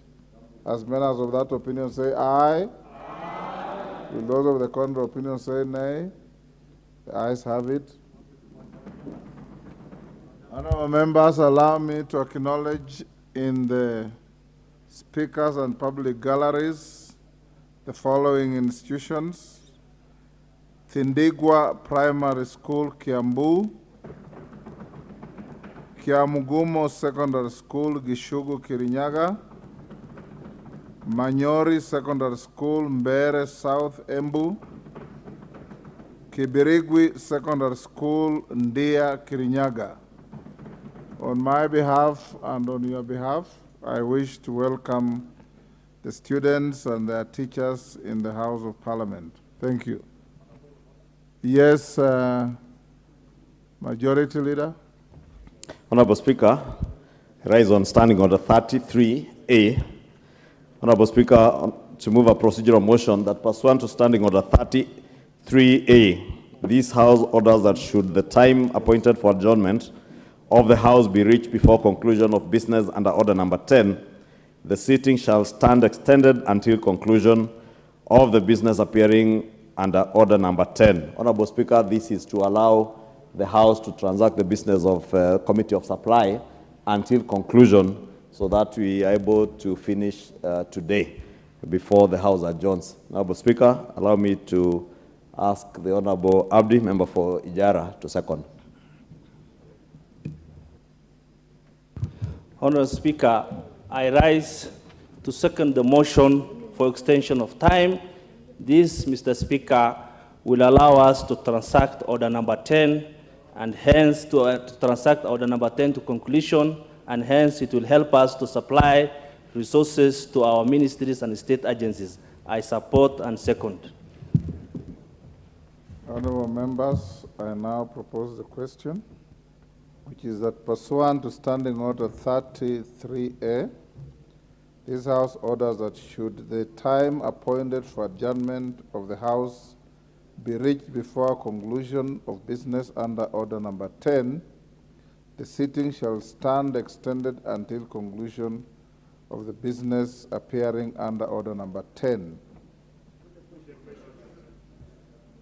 I'll now put the question, which is that pursuant to Standing Order 33A, this House orders that should the time appointed for adjournment of the House be reached before the conclusion of business under Order Number 10, the sitting shall stand extended until conclusion of the business appearing under Order Number 10, Committee of Supply. As many as were that opinion say aye. Will those of the contrary opinion say nay? Thank you. The ayes have it. Honorable members, the upshot of that is that ordinarily you would stop and adjourn the House at 7, sorry. Should we get to 7 p.m. and there is still interest in prosecuting business under Order Number 10, we may be constrained to move on up to 10 o'clock. Next order. Order Number 10, Committee of Supply.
I need the mic. It's okay. Okay. Order, members. Order. Order, members. We are now in the Committee of Supply to consider the estimates of recurrent and development expenditure for the year ending 30th June 2024. That is order number 10.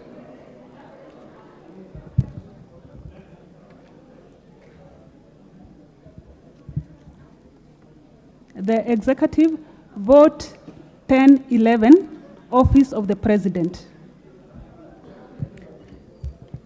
I propose the question that a sum not exceeding 4,333,646,558 Kenya shillings be issued from the consolidated fund to complete the sum necessary to meet the recurrent and development expenditure during the year ending 30th June 2024 in respect of vote 1011.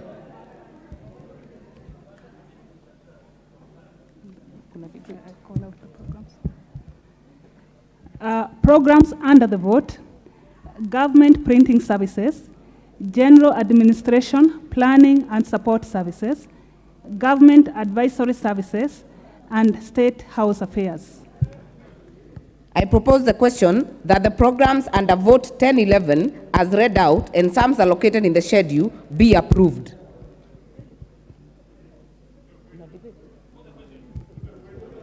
I put the question for this one.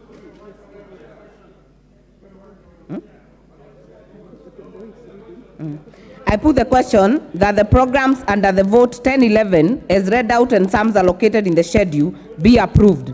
As many as are of that opinion say aye. As many as are of a contrary opinion say nay. The ayes have it. Don't allow, let's finish and then we come. So which one? I now put the question that a sum not exceeding 4,333,646,558 Kenya shillings be issued from the consolidated fund to complete the sum necessary to meet the recurrent and development expenditure during the year ending 30th June 2024 in respect of vote 1011. Office of the President. As many as are of that opinion say aye. As many as are of a contrary opinion say nay. The ayes have it.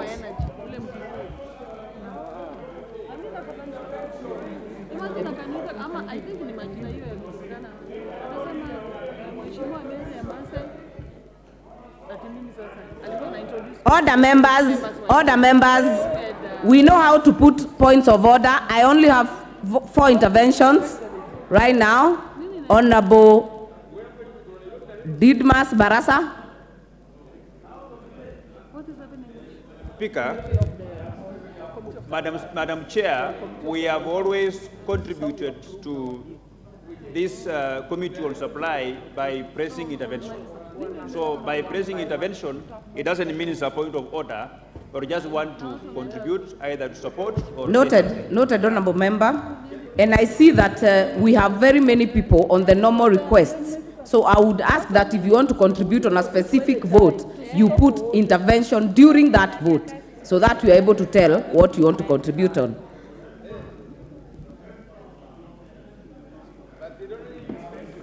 No, we are not going back to the vote for 1011. We have already dispensed. We are going to the next vote. Vote 1012, Office of the Deputy President.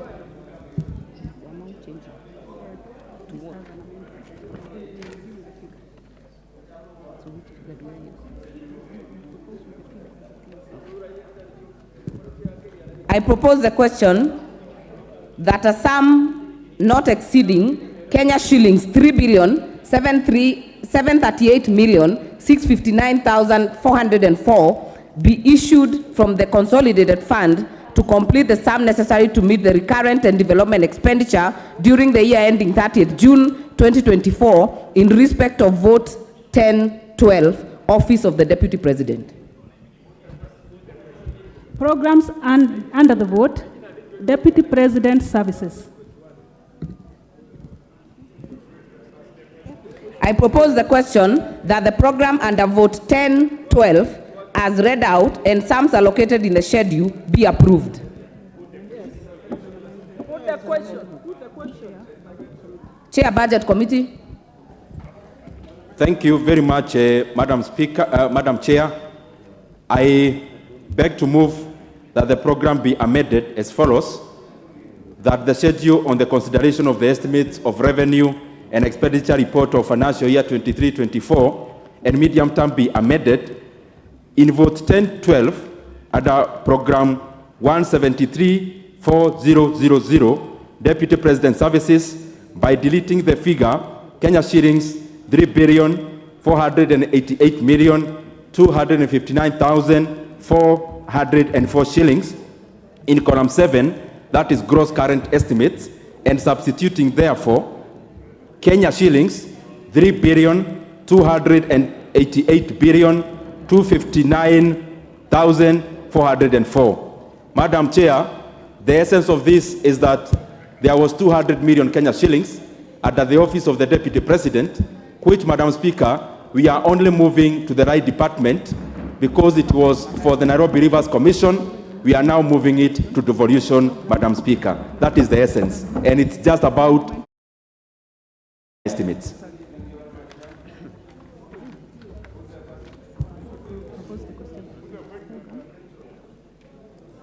I propose the question that the program under Deputy President Services, vote 1012, be amended as proposed.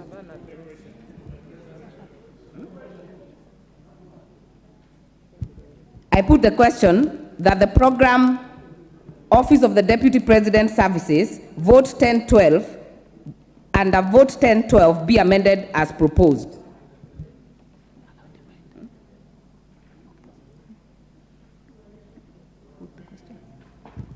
Okay, I put the question. As many as are of that opinion say aye. Aye. As many as are of a contrary opinion say nay.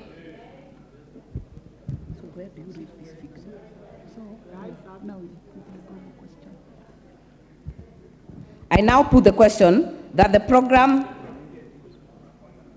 under the vote 1012 as amended and sums allocated be approved.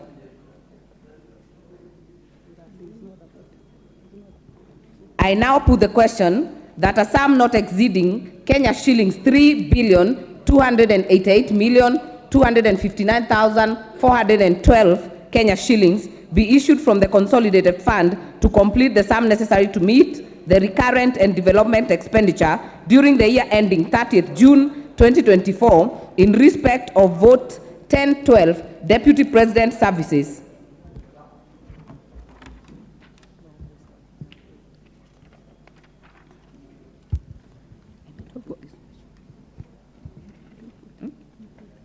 I put the question. As many as are of that opinion say aye. Aye. As many as are of a contrary opinion say nay.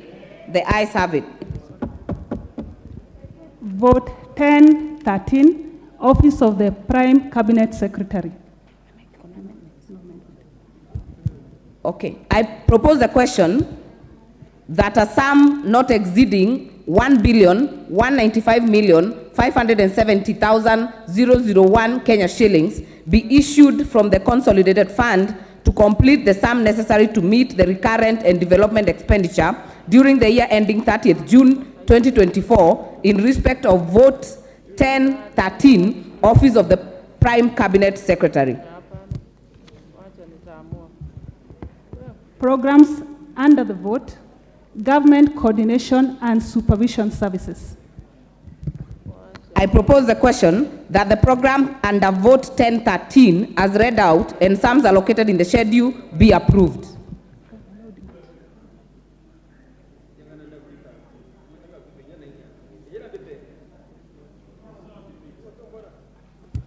I put the question that the programs under vote 1013 as read out and sums allocated in the schedule be approved. As many as are of that opinion say aye. As many as are of a contrary opinion say nay. The ayes have it.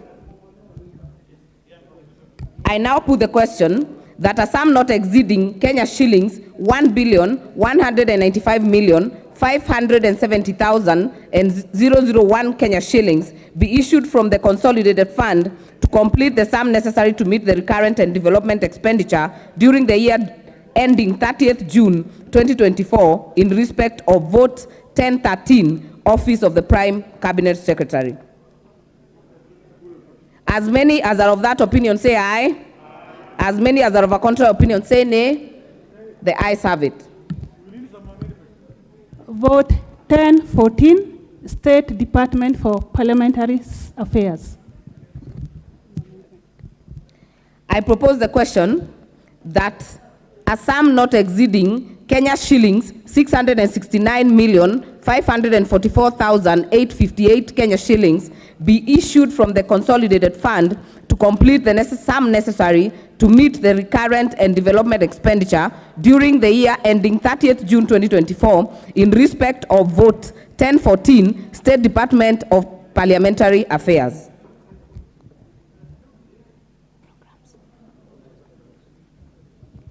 Programs under the vote: Parliamentary Liaison and Legislative Affairs, Policy Coordination and Strategy, and General Administration, Planning and Support Services.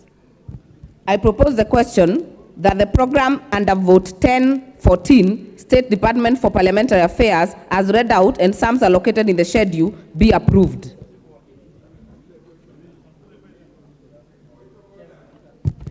Member for Mathare. Madam Chair, I would like to confirm that your gadget there indicates that when we press intervention, we are able to make contribution. Madam Chair, you have just confirmed that part of this process requires that before the matter is called to vote, there should be contribution if there are any. We have been pressing interventions. I know I've done that for 3 of them, but it appears that the gadget there may not be reflecting. So could you confirm? Thank you.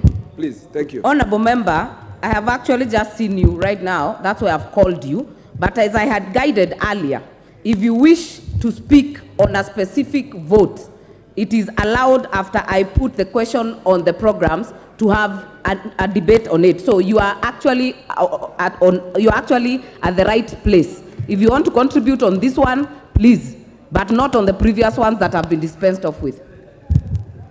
Madam Speaker, I would request that you allow us also to seek your eye, otherwise, other than the intervention, because I wanted to speak to 2 previous ones other than this one. I did not catch your eye. Allow us to catch your eye, otherwise, other than the button.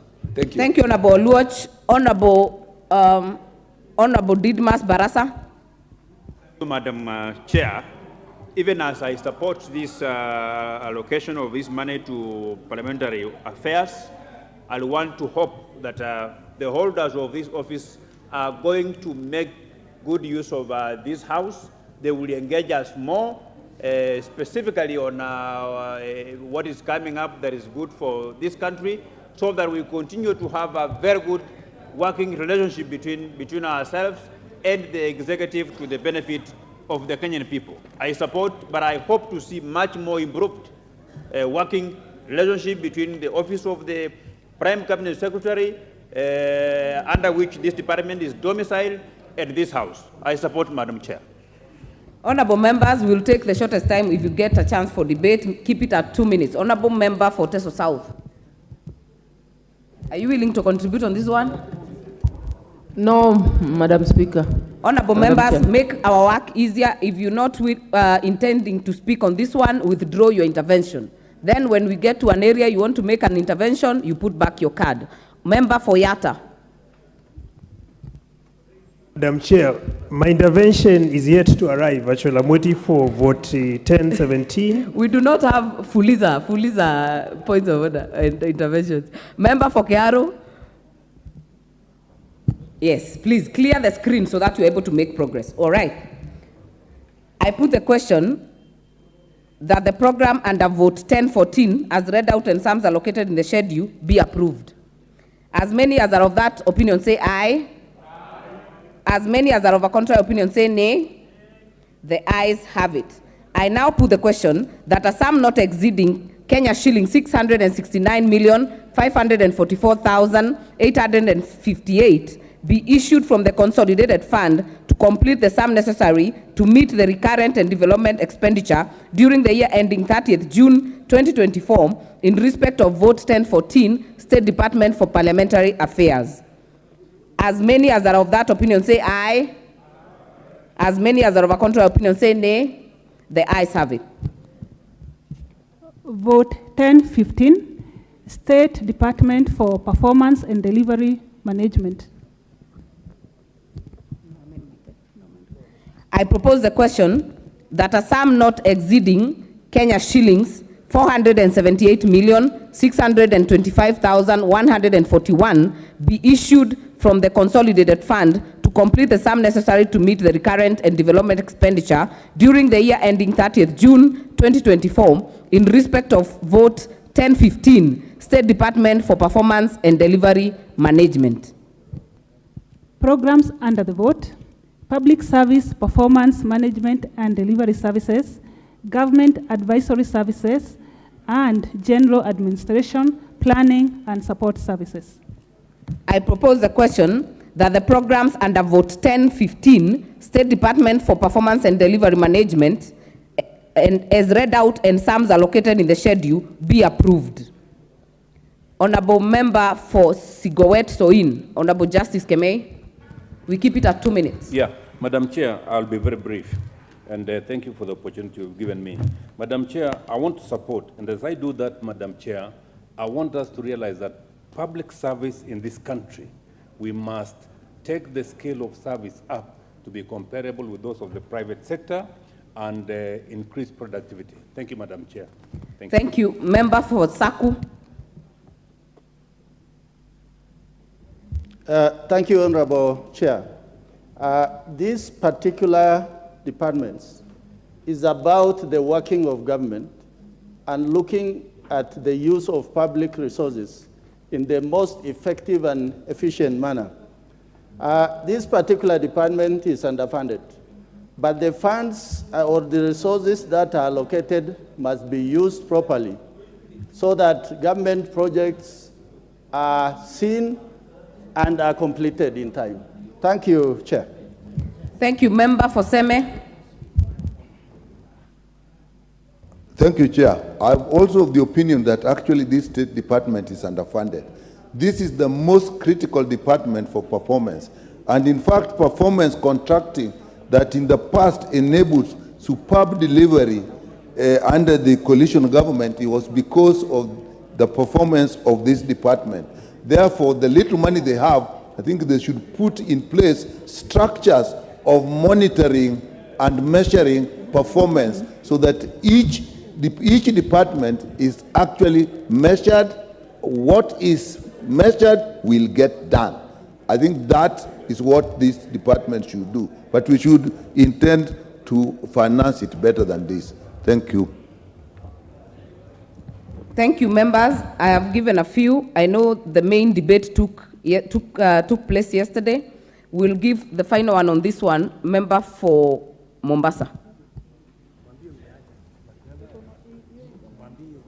If not there, member for Narok West. Mheshimiwa Spika, nilikuwa nataka kuuliza juu ya hii ya ofisi ya rais na State House. Naona kama ni kitu moja. Na hiyo ishapitwa mheshimiwa, tutaenda kwa mheshimiwa wa Narok West tafadhali. Thank you, Madam Chair. I want also to add my voice to the members who supported this vote.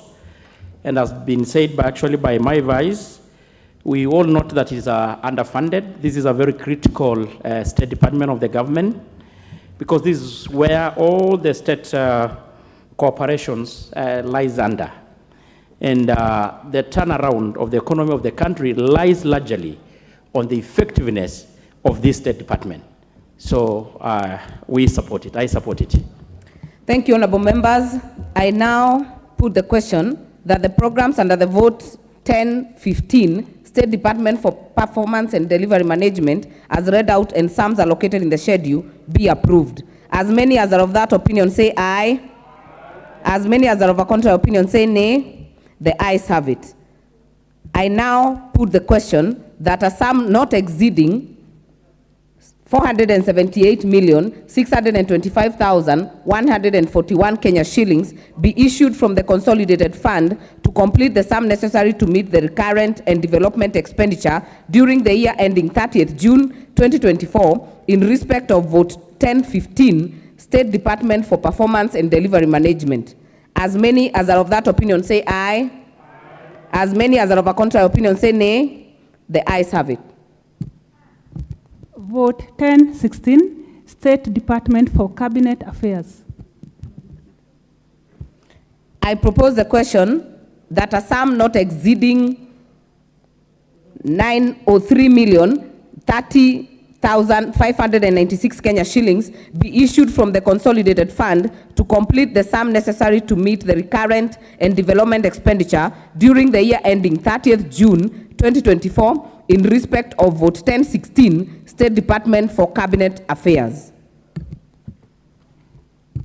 Programs under the vote, Cabinet Affairs Services. I propose the question that the program under vote 1016, State Department for Cabinet Affairs, and sums allocated in the schedule, as read out, and sums allocated in the schedule, be approved. Member for Mathare.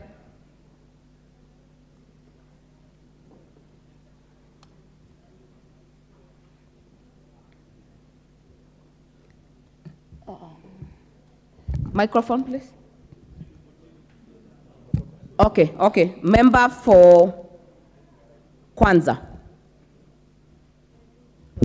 I think now that we have approved this, I think it's quite good, and we look forward to the cabinet now to include the cabinet, the CS, yeah, which I think has been waiting for this, and that's assistant ministers, so to say, so I can be able to work effectively for this country. So I support. Thank you, member for Kwanza. Member for Kimilili. Chair, thank you. I wish to support and commend the committee for scaling down. If you look at the previous allocations, were very huge, going to billions, and we were aware that there were very few cabinet meetings that were being conducted. So I want to commend the committee for scaling down this amount of money, and at least at this time around we see cabinet meeting quite often. I support Madam Chair. Asante, mbunge wa Mombasa.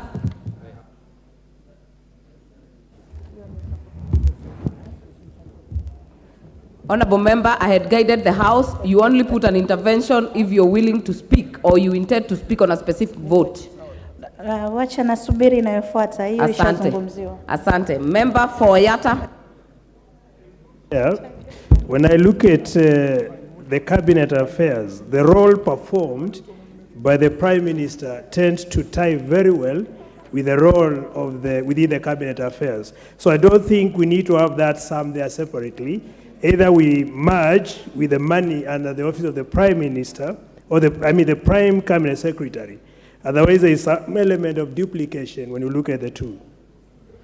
Thank you. I now put the question that the program under vote 1016, State Department for Cabinet Affairs, as read out and sums allocated in the schedule, be approved. As many as are of that opinion say aye. As many as are of a contrary opinion say nay. The ayes have it. I now put the question that a sum not exceeding Kenya shillings 903,030,596 be issued from the consolidated fund to complete the sum necessary to meet the recurrent and development expenditure during the year ending 30th June 2024 in respect of vote 1016, State Department for Cabinet Affairs. As many as are of that opinion say aye. As many as are of a contrary opinion say nay. The ayes have it. Vote 1017, State House.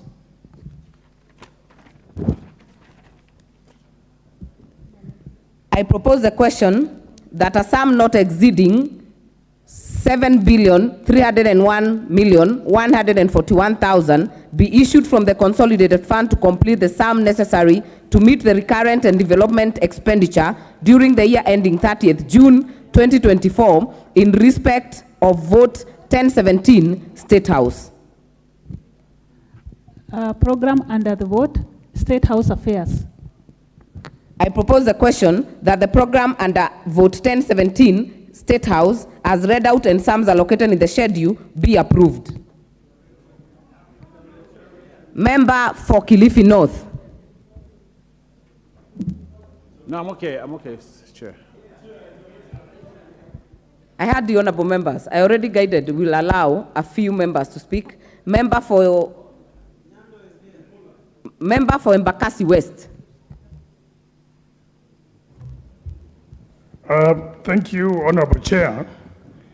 Honorable Chair, it has come to my attention that State House, as you can see, has been allocated 7.3 billion, and we've already had the Office of the President at 4.3, and we've noted that there's the amount that has been allocated to the youth is only 3 billion.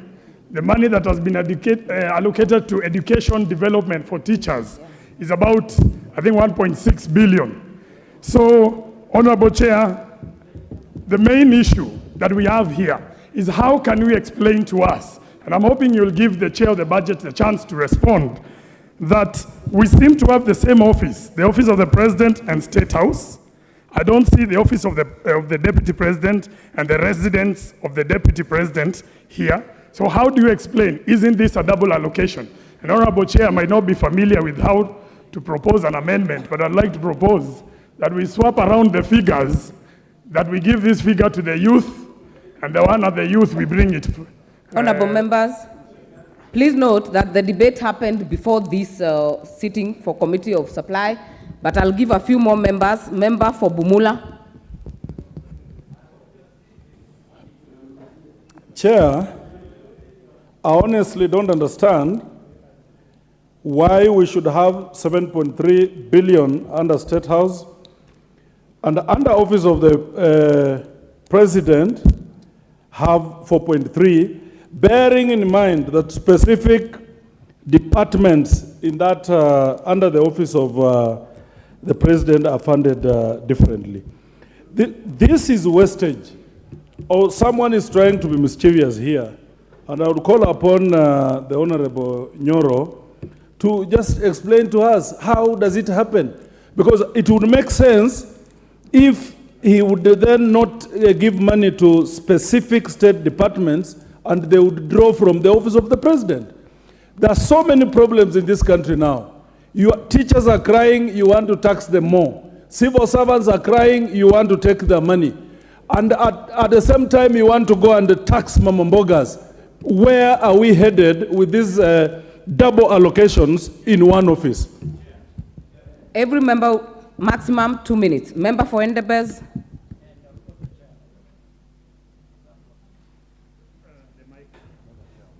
Thank you, Madam Chair. Madam Chair, I stand to support the allocation in the State House of 7.3 billion. I think some of the members who are contributing cannot differentiate between the Office of the President and the State House. State House is a seat of the seat of power for the country, and it must be well funded because this is hosting. It is a state, and you have several state houses. For your information, there is a state house in Mombasa, State House in Nairobi, Eldoret, Kakamega, where you come from, and it has staff, and it has to be maintained in a proper way. Office of the President, you have other officers who are working there, among them the what we used to call provincial administration, who have to get their salaries from there, and chiefs who are from your area, and assistant chiefs. Many of these members are always asking for employment of assistant chiefs and chiefs. How do you pay them? You pay them through the fort of the Office of the President. It is not the fort for the State House. So I think we need to differentiate and be a little objective in terms of not in terms of addressing the issues, not bringing trivial matters in as far as the office of the State House is concerned, which is a seat of unity for this country. With those few remarks, Madam Chair, I support. Member for Nyando. Madam Speaker, firstly, thank you. I'm perplexed by the pedestrian way of distinguishing the two offices as is exhibited by my colleague. Honorable Speaker, the office of the President falls under the purview of internal security for the bigger part. And therefore, if there are monies to be expended that way, then it ought to be within that particular sector. Honorable Speaker, we all acknowledge that things are very difficult in this country, and therefore the need to come up with austerity measures. But if the office of the President and State House by extension is taking more than double the allocation for last year, yet vehicles were left there new, employees have not been increased, why is this? Is this money that will be meant to buy loyalty from the opposition? And because that is exactly what has been happening lately. So therefore, let us convince Kenyans that this is the direction that the government would want to take. Your time is up. Member for Kiharu. Thank you very much, Madam Chair, and thank you, members, for those contributions. Number one, we have enhanced the budget for State House because, Madam Speaker, we have to cover for a multitude of pending bills from the previous administration that was spent towards, Madam Speaker, the head of the last administration. And you know, in terms of our PFM Act, Madam Speaker, pending bills forms the first charge. And therefore, Madam Speaker, as a responsible committee, we had to respond to that. I will respond to the issue about money that was mentioned by Honorable Mwenje when we get to the education sector, because education sector is actually taking up a third of our budget, precisely 630 billion. Thank you very much, Madam Chair. Member for Madeira.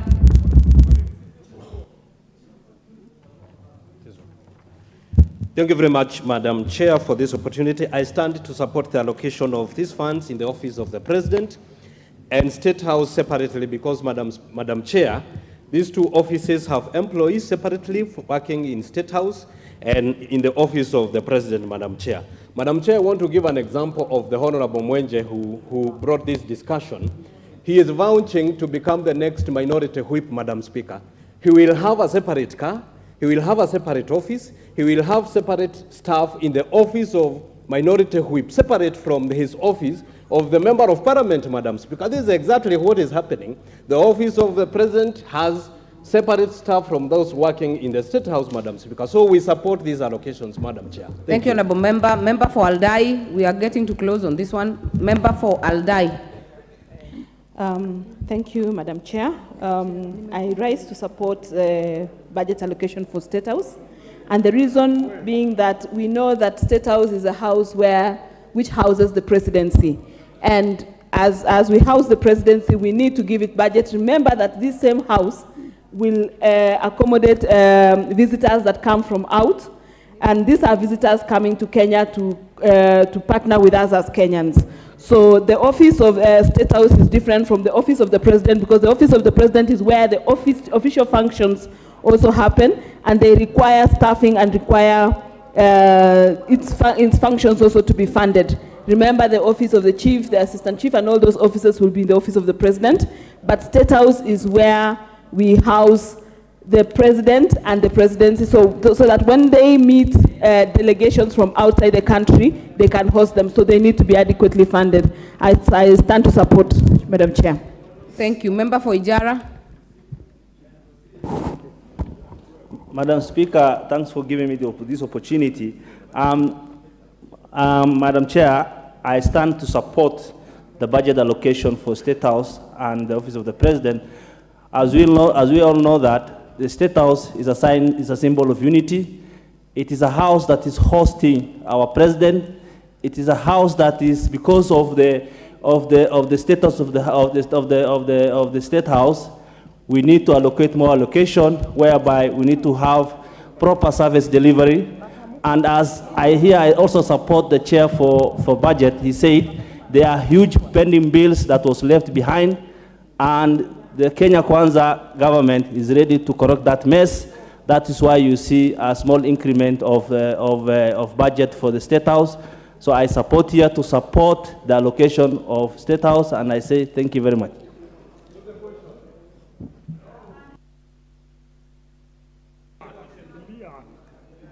We are getting to a close on this one.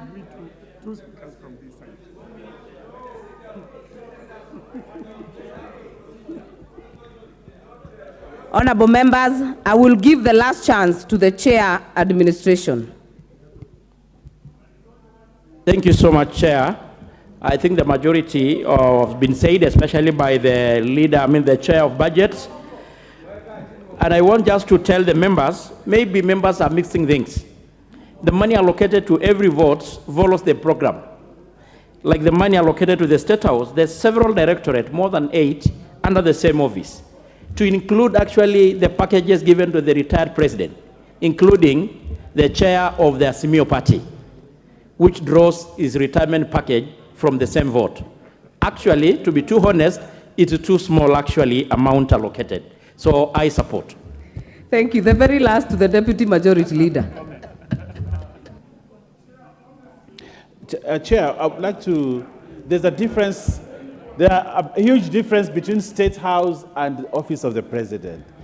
The state of Kenya, the point of view of somebody living with PWDs.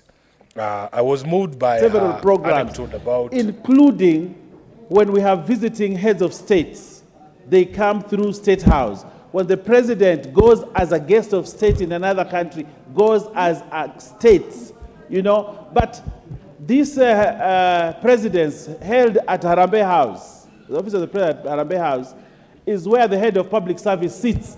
And the head of public service there and chief of staff has many programs that must be controlled from that end. So you cannot say State House equals Office of the President. They're different, they're distinct, and each deserves a budget on their own. And these are two different things. I thank you. Put the question. Order, members. Honorable Mwenje. Order, members. Honorable Mwenje, you are right here and you know the situation, so don't shout from your seat. Honorable members, allow us to make progress. I put the question that the program under vote 1017, as read out and sums allocated in the schedule, be approved. As many as are of that opinion say aye. As many as are of a contrary opinion say nay. The ayes have it. I now put the question that a sum not exceeding Kenya shilling 7,301,141,000 be issued from the consolidated fund to complete the sum necessary to meet the recurrent and development expenditure during the year ending 30th June 2024 in respect of vote 1017, the State House. As many as are of that opinion say aye. As many as are of a contrary opinion say nay. The ayes have it. Vote 1023, State Department for Correctional Services. I propose the question that a sum not exceeding 35,837,200,000 be issued from the consolidated fund to complete the sum necessary to meet the recurrent and development expenditure during the year ending 30th June 2024 in respect of vote 1023, the State Department for Correctional Services. Programs under the vote: General Administration, Planning and Support Services, Prison Services, and Probation and Aftercare Services. I propose the question that the programs under vote 1023, State Department for Correctional Services as read out and sums allocated in the schedule be approved. I have people who have members who have indicated interest in this matter. I will give a few. Member for Butula.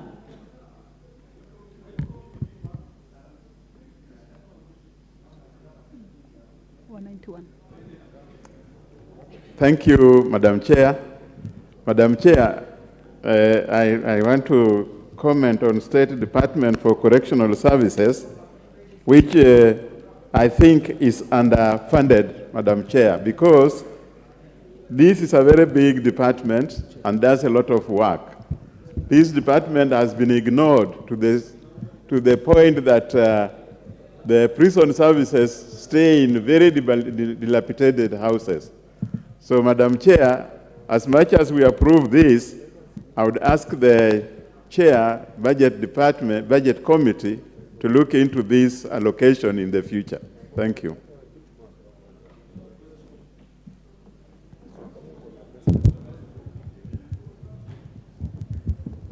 Member for Kericho. Thank you, Madam Chair. I want to appreciate and support the allocation to this department, State Department for Correctional Services. Madam Chair, at the moment, the prison services have improved, and I want to believe with this allocation, it will improve the more. Social amenities, even food in prisons have improved. I'm only concerned, just like my other member has said, that in the near future we add allocation so that houses will improve. Thank you, Madam Chair. Honorable members, I'll close that one at this point. I put the question that the program under 1023, State Department for Correctional Services, as read out and sums allocated in the schedule, be approved. As many as are of that opinion say aye. Aye. As many as are of a contrary opinion say nay.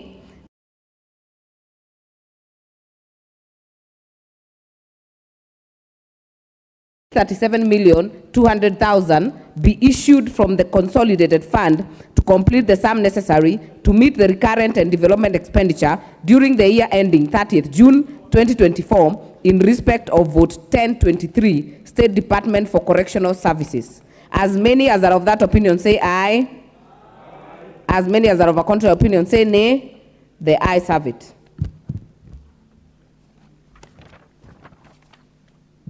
Vote 1024, State Department for Immigration and Citizen Services.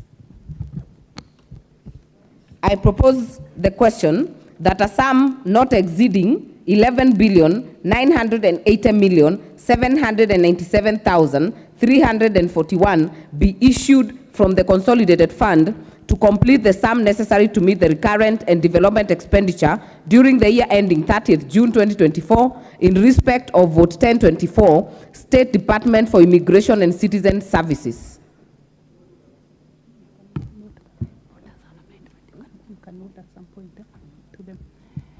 Programs under the vote: Migration and Citizen Services Management, Population Management Services, General Administration and Planning.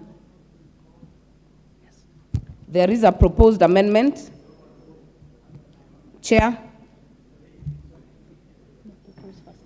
I propose the question that the program under vote 1024, State Department for Immigration and Citizen Services, as read out and sums allocated in the schedule, be approved. Chair, Budget. Thank you very much, Madam Chair.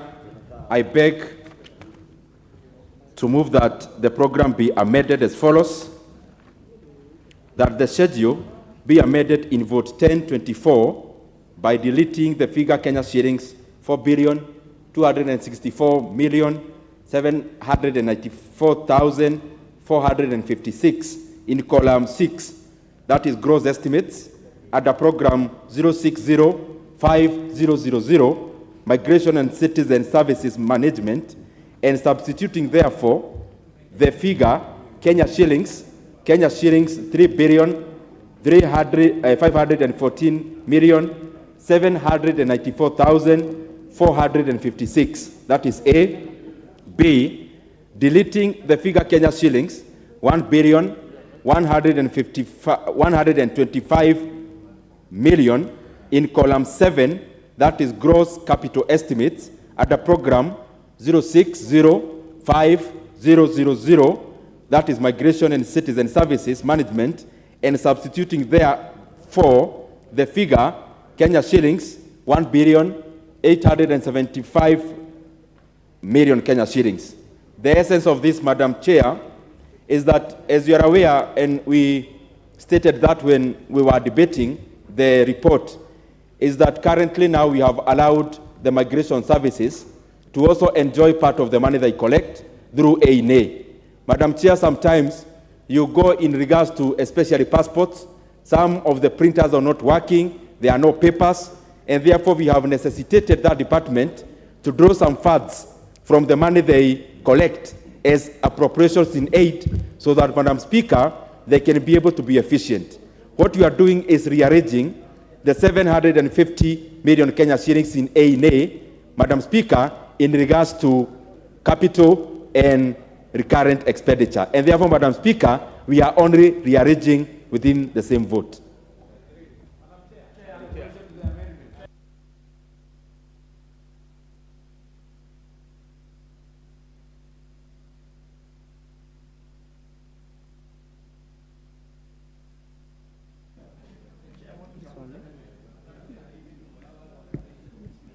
Member for Narok West, you will support, but not at this point until I propose it. I propose the question that the program under vote, program number 0605000, Migration and Citizen Services Management, under vote 1024, be amended as proposed. I put the question that the program Migration and Citizen Services Management under vote 1024 be amended as proposed.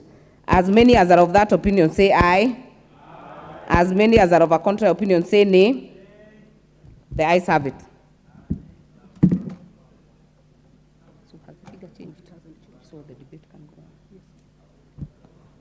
Okay, member for Jororok.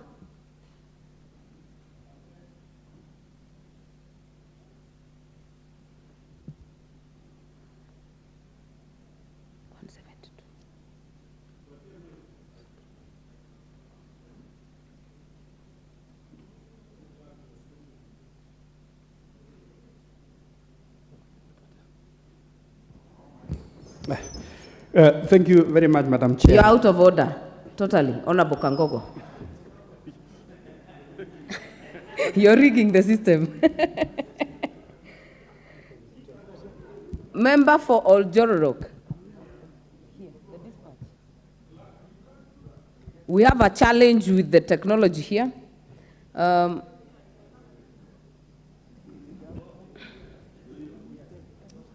Can you come to the dispatch box, Honorable Member for Jorok?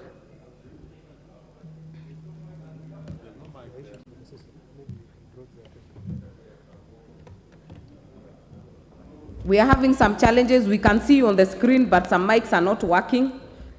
We'll use the dispatch box if necessary. Member for Jorok. Thank you, Madam Chair, and I rise to support this allocation, Madam Speaker, because as we are aware, we are currently experiencing delays in terms of passport processing. It is our hope that once we approve this will be fixed and our citizens will be able to access the services of immigration in terms of passport in time. Thank you, Madam Chair. Thank you. Vice Chair, Budget, Honorable Mary Emase. Thank you, Madam Chair. I want to support this amendment. As we are all aware, it's been taking very long for Kenyans even to get their passports after applying. There are Kenyans who have waited for close to a year.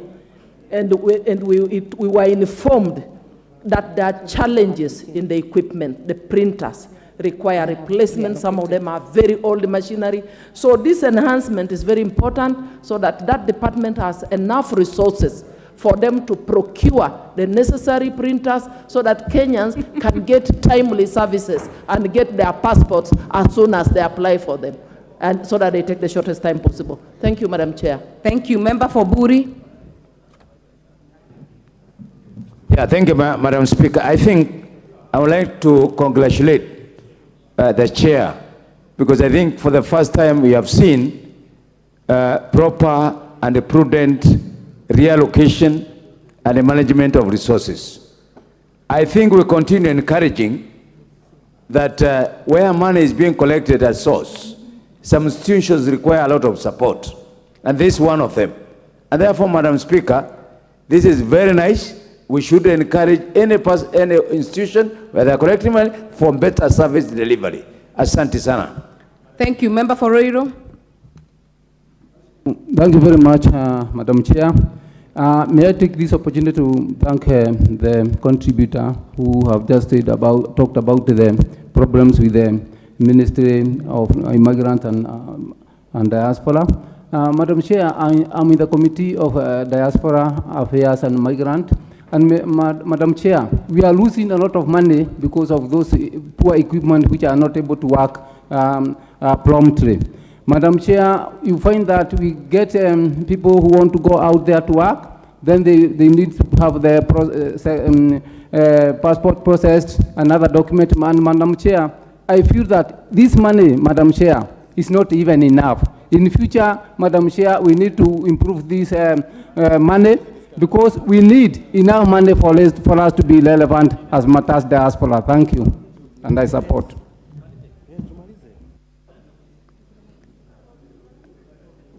Member for Marakwet, Honorable David Bowen. Thank you, Madam Chair. Madam Chair, I want to support the amendment by the Honorable Chair, and also support the vote as it is. Madam Chair, number one, it is prudent that where a ministry or an institution generates A in A, Madam Chair, it's been the practice that the Treasury takes the entire NA. Now with the amendment, I want to support that part of that money should be used by the ministry generating the A in A. Number two, Madam Chair, we have seen the problem in immigration. The problem of the lack of papers, the machines are down, there are so many backlogs there. And Madam Chair, even when you go down at the constituencies, you will find that birth certificates, death certificates in some areas, they say they don't have papers. I hope when we pass this amendment and also this budget, it will help them to make sure they streamline the service to the people of Kenya.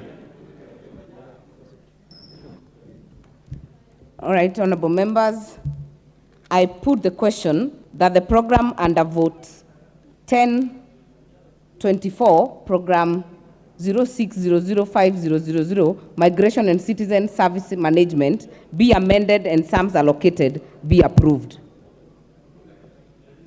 As many as are of that opinion say aye. As many as are of a contrary opinion say nay. The ayes have it. I propose the question that the program under the vote 1024, Population Management Services and General Administration and Planning, as read out and sums allocated in the schedule, be approved. As many as are of that opinion say aye. As many as are of a contrary opinion say nay. The ayes have it.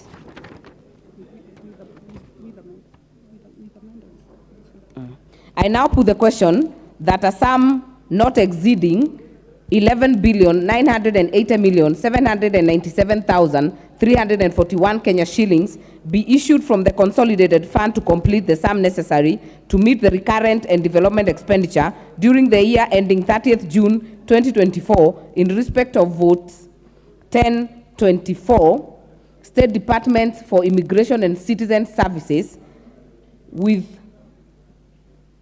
the proposed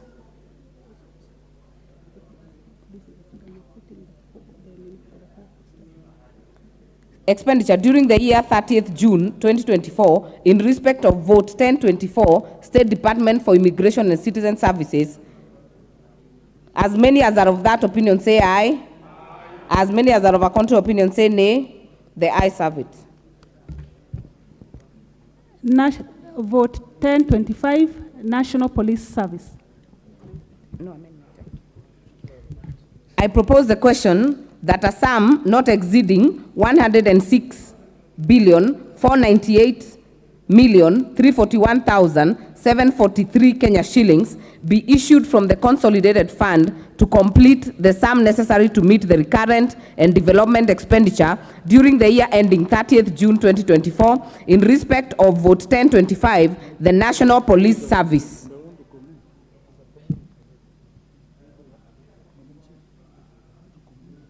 Program under the vote, policing services. I propose the question that the program under Vote 1025, National Police Service, as read out and sums allocated in the schedule, be approved.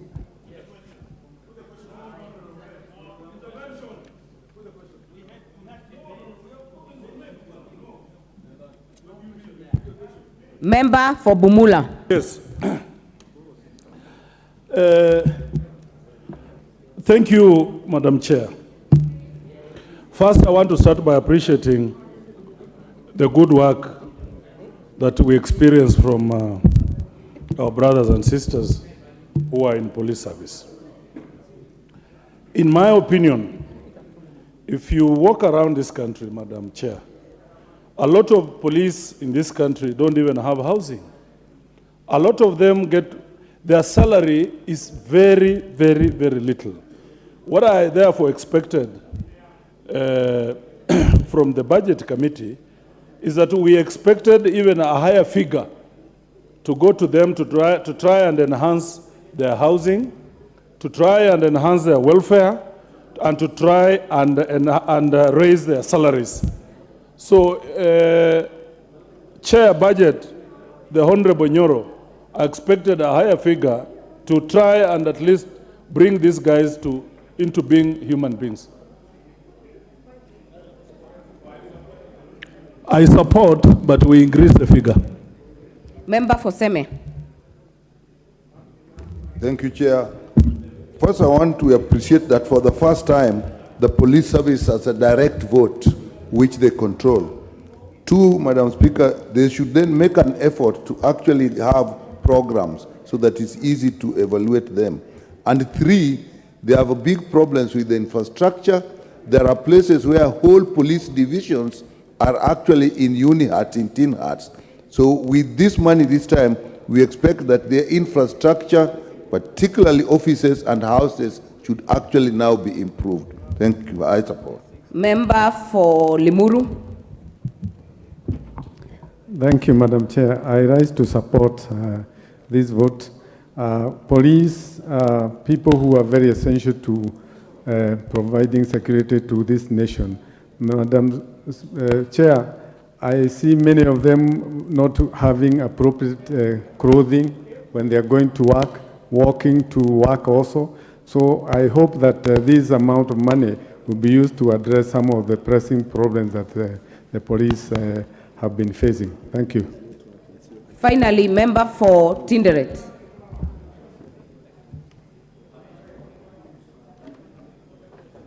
Thank you, Chair. I want to support this proposal because, first of all, the police have now a fund that they can control. They can run their affairs quite well, and they will be actually having the enough resources that they cannot be under the control of quarters outside the police. Previously, the police were actually controlled by the political class and outside the police system. I support. Thank you. I now put the question that the program under Vote 1025, the National Police Service, as read out and sums allocated in the schedule, be approved. As many as are of that opinion say aye. As many as are of a contrary opinion say nay. The ayes have it. I now put the question that a sum not exceeding 106,498,341,743 Kenya shillings be issued from the consolidated fund to complete the sum necessary to meet the recurrent and development expenditure during the year ending 30th June 2024 in respect of Vote 1025, National Police Service. As many as are of that opinion say aye. As many as are of a contrary opinion say nay. The ayes have it. Vote 1026, State Department for Internal Security and National Administration. I propose the question that a sum not exceeding 28,240,812,117 Kenya shillings be issued from the consolidated fund to complete the sum necessary to meet the recurrent and development expenditure during the year ending 30th June 2024 in respect of Vote 1026, State Department for Internal Security and National Administration. Programs under the vote: General Administration and Support Services, Policy Coordination Services. I propose the question that the programs under Vote 1026, State Department for Internal Security and National Administration, as read out, and sums allocated in the schedule be approved.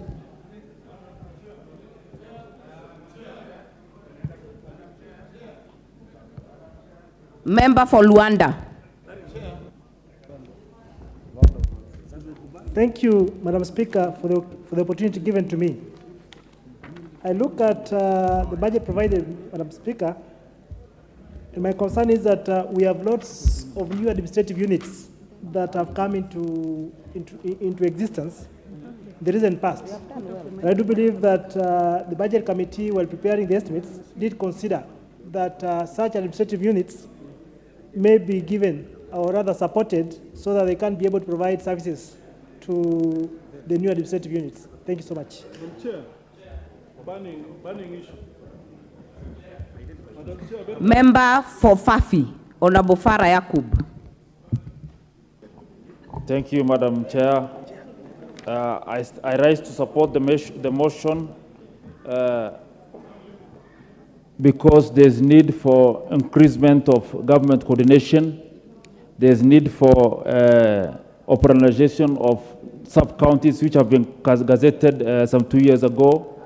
Like my place, there's a place called Fafi sub-county which was operationalized 2017, and up to now the DC and everything are not there. They are there, but actually the staff to support them have not been recruited. There are no vehicles. There's also need for increasement of sub-locations and locations in most of constituencies and sub-counties. So my concern and my support for this is that there's need for increasement of Ngao activities in those areas, and increasement and giving a large amount of money or monies which are possible to support the coordination of such activities. I rise to support the vote. Thank you, Madam Chair.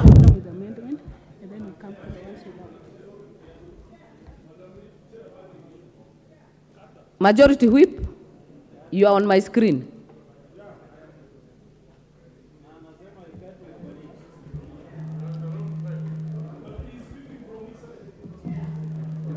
You can't cross. Order members, member for Turkana Central.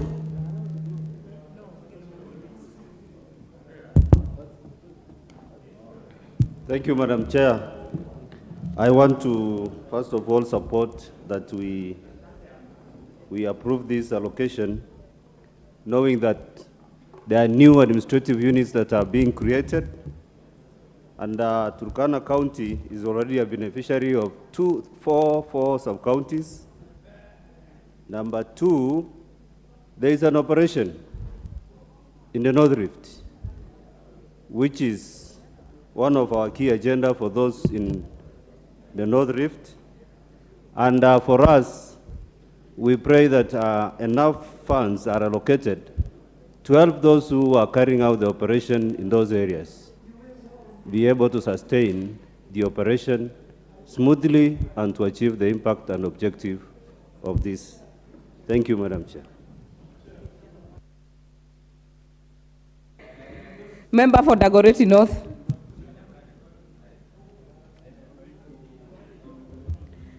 Thank you, Chair. I rise to support Chair and to really appreciate the work, but also to really request that as we do this, we will want to see more of our chiefs, and even as they do the work they are doing today, and we have so much insecurity, as we give them resources, we need to rethink also on their officers as much as CDF does, but also the ministry should now start thinking, because in some areas, we don't have land with title deeds, and therefore they're in a very worse situation than in any other place, especially in Nairobi. Thank you, Chair. Member for Kiamba. Thank you, Chair. I rise to support the amendment that the National Police Service should be given enough funds that they can be able to execute their national security issues in regards to making sure that, you know, even the police officers, they have vehicles to use in terms of even keeping the securities within our area. I therefore propose and support the amendment, this amendment, Madam Chair. Thank you.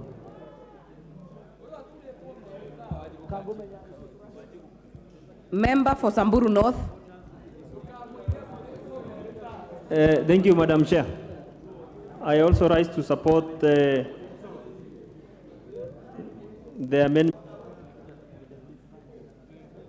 The NPRs who are bona fide police officers will also benefit from this increment in the allocation in a timely and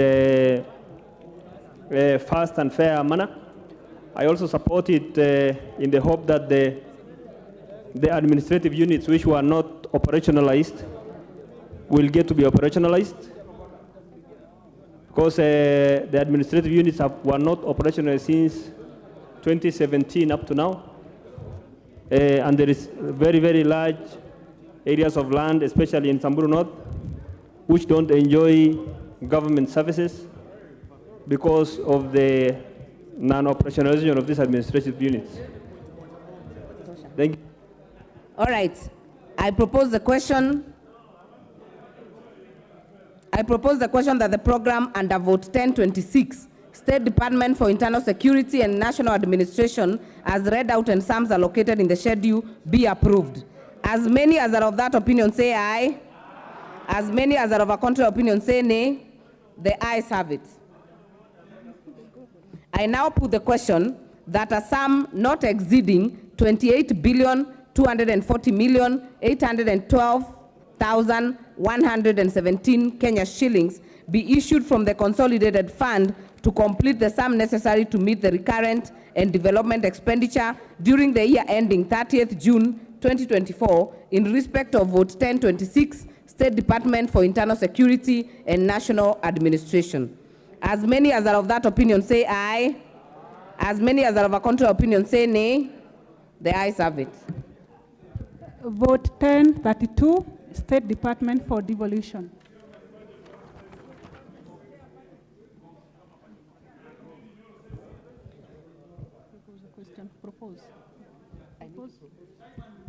I propose the question that a sum not exceeding 1,971,120,000 be issued from the consolidated fund to complete the sum necessary to meet the recurrent and development expenditure during the year ending 30th June 2024 in respect of Vote 1032, State Department for Devolution.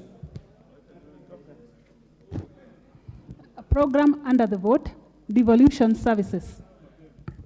I propose the question that the program under Vote 1032, State Department for Devolution, as read out and sums allocated in the schedule, be approved. Chair Budget, you have a proposed amendment. Thank you, Madam Chair. I just wanted to request before, if you permit, before I move the amendment. Madam Chair, we respect all the opinions you have been receiving from these members. It has been a very interactive process. We debated exhaustively during the time we tabled the report. We'll have another opportunity next week to debate extensively also when we are doing the appropriations bill. So I want to indulge humbly the members of this House, checking on the pages we have and the votes that we have to check on today, Madam Speaker. At this pace, we may not do much. I wanted to request, Madam Chair, that the members permit, especially where there is no amendment, we can just have one member on this side and one member on this other side, Madam Speaker, then we progress. Then, Madam Move your Chair, amendment. Move your amendment, Chair. Thank you, Madam Chair. I seek to move, or I beg to move the amendment, Madam Chair, that the program be amended as follows. In vote 1032 at the program 012000 devolution services by deleting the figure Kenya shillings 1,678,120,000 in column 7, that is gross current estimates, and substituting therefore the figure Kenya shillings 1,878,120,000, Madam Speaker. The essence of this, Madam Chair, it is in the context of the other amendment that we moved in regards to the office of the Deputy President, where we are moving the vote of 200 million, Madam Speaker, and consolidating the same to the relevant department, which is the devolution, Madam Speaker. Thank you very much, Madam Chair. I propose the question that the program devolution services under vote 1032, State Department for Devolution, be amended as proposed. I now put the question that the program devolution services under vote 1032 be amended as proposed. As many as are of that opinion say aye. As many as are of a contrary opinion say nay. The ayes have it.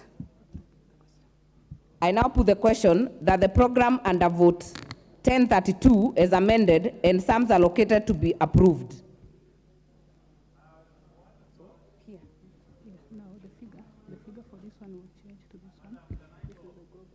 I now put the question.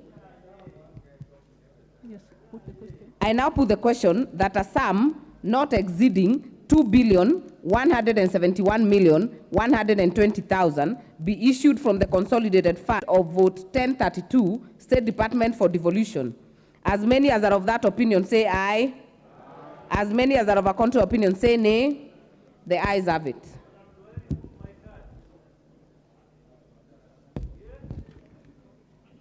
Vote 1036, State Department, Assoils and Regional Development.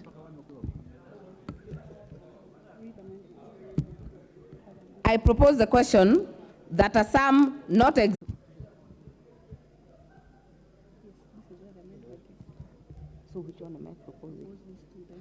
I propose the question that the program Accelerated ASAL Development and General Administration Planning and Support Services, as read out and sums allocated in the schedule, be approved.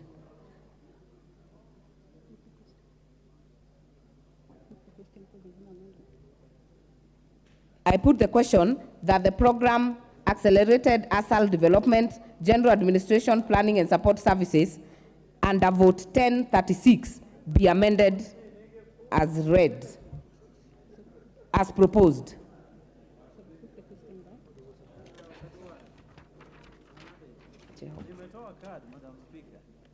I put the question that the programs Accelerated ASAL Development and General Administration Planning and Support Services, as read out and sums allocated in the schedule, be approved. As many as are of that opinion say aye. As many as are of a contrary opinion say nay. Honorable members, the only amendment we have is on program Integrated Regional Development. The other two have no proposed amendments. Integrated Regional Development. I propose the question that the program Integrated Regional Development under vote 1036 as read out and sums allocated in the schedule be approved. Chair, budget. Thank you very much, Madam Chair. I beg to move that the program be amended as follows.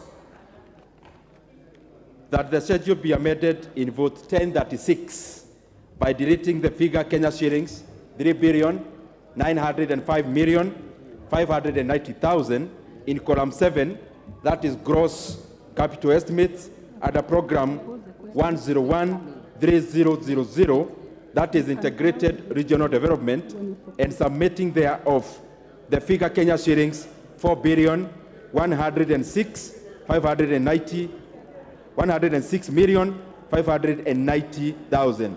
Madam Chair, the essence of this is moving some little money to the ASAL department to support other better programs. I propose the question that the program Integrated Regional Development under Vote 1036 be amended as proposed. Honorable members, as guided earlier, if you have something you want to say on this one, you put the intervention. Majority Whip. Is he there?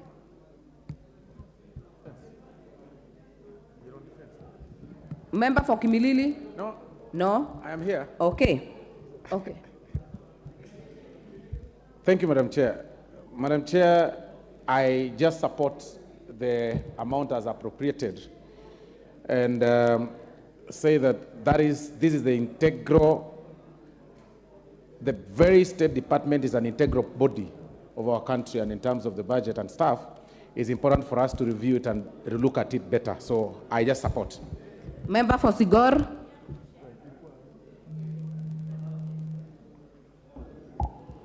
Yeah, thank you, Honorable Chair. I want to support the amendment as proposed by the Chair, Budget and Appropriation Committee. And Honorable Chair, still say that the Integrated Regional Development Authorities still require more funding so that they be able to undertake programs that touch on the lives of people. This may not be enough, but I support. Thank you very much. All right, members, I then put the question that the program Integrated Regional Development under Vote 1036 be amended as proposed. As many as are of that opinion say aye. As many as are of a contrary opinion say nay. The ayes have it. I now put the question that the program under the Vote 1036 as amended and sums allocated be approved. I now put the question that a sum not exceeding 15,898,690,000 Kenya shillings be issued from the consolidated fund to complete the sum necessary to meet the recurrent and development expenditure during the year ending 30th June 2024 in respect of Vote 1036, State Department, ASALs and Regional Development. As many as are of that opinion say aye. As many as are of a contrary opinion say nay. The ayes have it. Vote 1041. I propose the question that the sum not exceeding Kenya shillings 144,943,160,000 be issued from the consolidated fund to complete the sum necessary to meet the recurrent and development expenditure during the year ending 30th June 2024 in respect of Vote 1041, Ministry of Defense. Programs under the vote: Defense, Civil Aid, General Administration, Planning and Support Services, and National Space Management.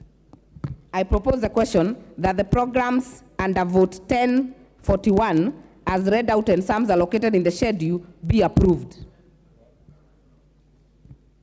I put the question that the programs under Vote 1041, as read out and sums allocated in the schedule, be approved. As many as are of that opinion say aye.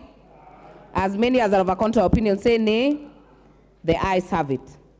I now put the question that a sum not exceeding 144,943,160,000 be issued from the consolidated fund to complete the sum necessary to meet the recurrent and development expenditure during the year ending 30th June 2024 in respect of Vote 1041. As many as are of that opinion say aye. As many as are of a contrary opinion say nay. The ayes have it. Vote 1053, State Department for Foreign Affairs. No amendments. I propose the question that a sum not exceeding 19,717,170,000 Kenya shillings be issued from the consolidated fund to complete the sum necessary to meet the recurrent and development expenditure during the year ending 30th June 2024 in respect of Vote 1053. Programs under the vote: general administration, planning and support services, foreign relation and diplomacy, economic and commercial diplomacy, and foreign policy, research, capacity development, and technical cooperation. I propose the question that the programs under vote 1053 as read out and sums allocated in the schedule be approved.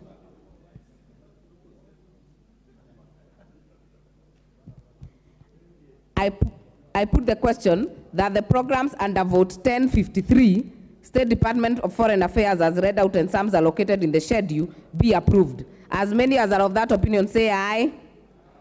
As many as are of a contrary opinion say nay. The ayes have it. I now put the question that a sum not exceeding 19,717,170,000 be issued from the consolidated fund to complete the sum necessary to meet the recurrent and development expenditure during the year ending 30th June 2024 in respect of vote 1053. As many as are of that opinion say aye.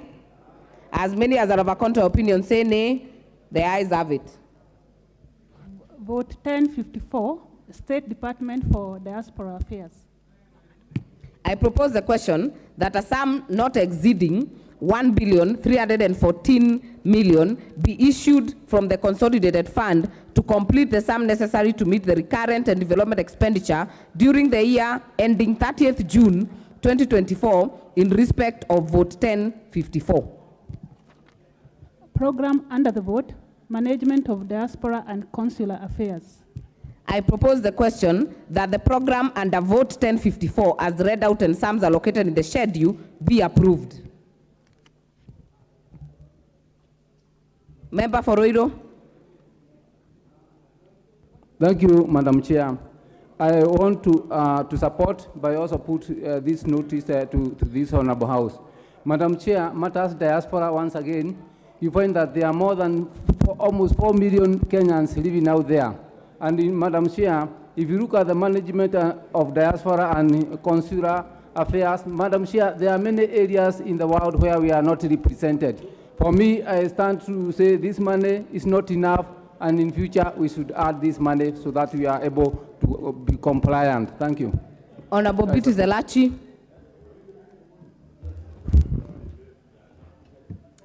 Thank you, Madam Chair. Madam Chair, as we do this, we have to always appreciate what the diaspora has done also. But more importantly, to ensure that we have many of our embassies, housings that are very dilapidated, and most of them also in debt.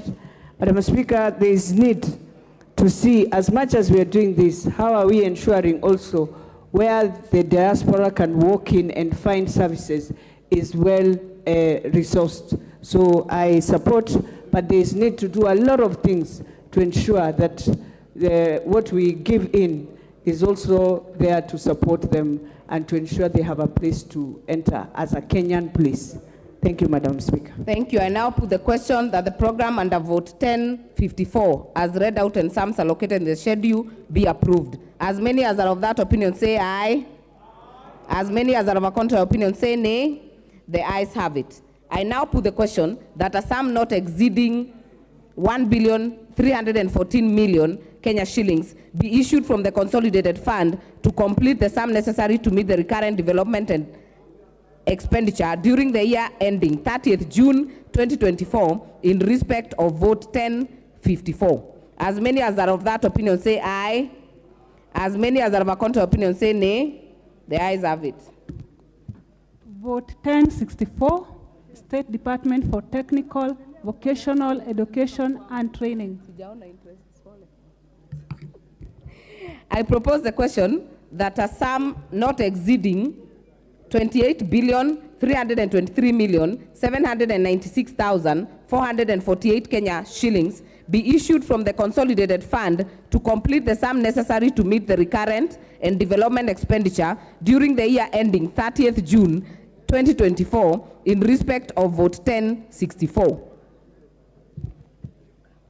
Programs under the vote, Technical Vocational Education and Training, Youth Training and Development, General Administration, Planning and Support Services. I propose the question that the programs under vote 1064, as read out and sums allocated in the schedule, be approved. Member for Emuhaya. Let me appreciate, thank you, Chair.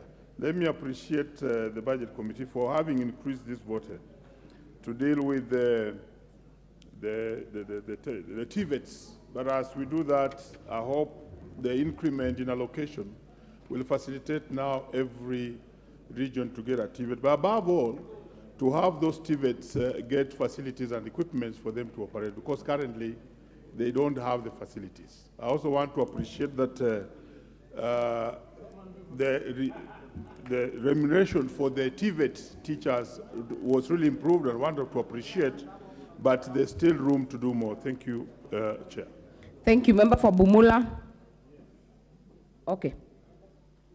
Not on this? No, next. Member for Mathare. Thank you, Madam Chair. I have looked at the figures that have been allocated to this, and my comment to this is that the figures are way below, taking into account that we still have a lot of constituencies that are yet to have TVETs, including Homa Bay Town, and Honorable Kaluma here confirms.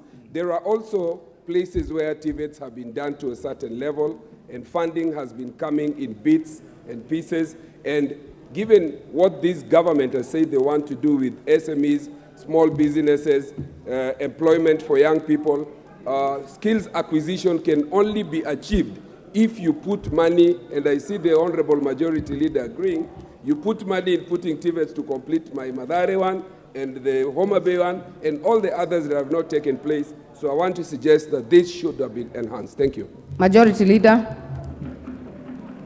Thank you, Honorable Speaker, Chair, and I also rise to support. And I fully agree and concur with what the member for Mathare has said, that we must allocate money to complete the TVET in Mathare constituency.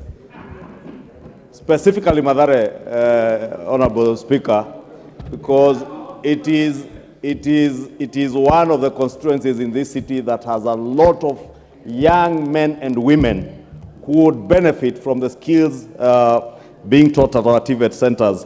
Honorable Speaker, it's rather sad that in the last regime, Member for Nyeri, I see under your the hand. handshake Please regime, don't lift up your hand. I can see you.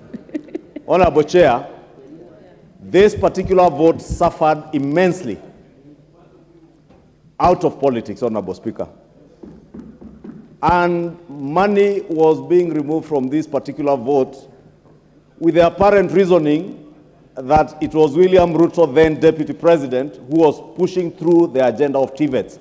And I am glad that today, as a House, we rise to the occasion to realize that this was not a William Ruto agenda. This was an agenda for Kenya, an agenda for our young men and women who languish in poverty because they cannot access employment opportunities or even employ themselves because they lack the requisite skills. The housing agenda, Honorable Speaker, that we are about to roll out with the introduction as envisaged under the Finance Bill, Honorable Speaker, will be powered by this investment in our TVET institutions. And Honorable Speaker, last week I had a very senior member of this House, who we have been in this House for 3 terms with, asking his constituents that building of houses cannot create jobs. And he led a chorus asking, how will houses create jobs for lawyers, like the Honorable Kaluma? And Honorable Kaluma knows that lawyers get jobs in housing through conveyancing. He was asking, how will engineers get jobs through housing? And engineers, like Engineer Kirago here, will tell you that civil engineers, mechanical engineers in plumbing and installation of lifts, electrical engineers will all access job opportunities. And I'm glad, Honorable Speaker, that we find convergence with my brother, the member for Mathare, on this particular issue of TVET. And I can see the member for Homa Bay Town is also itching to contribute to it, because it is such an important agenda for our young people. And I do hope and pray that even as we begin the debate on the finance bill, we will appreciate that these votes that we are supplying money to today will have to be financed through the finance bill by raising money from the Kenyan people through taxation. And therefore invite the Honorable Member for Mathare to also be very active tomorrow and the day after during the finance bill debate to contribute to ensure that we not only supply money to these votes, but we raise that money to be able to change the lives of the people of Kikuyu, Mathare, and the young men and women of our country. Thank you, Honorable Speaker. I support. Member for Kuria West.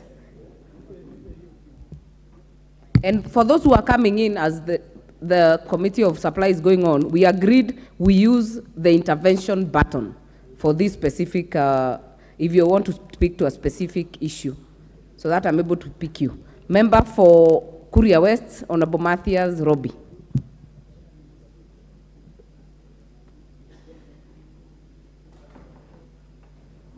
Sorry, your microphone is becoming a moving target.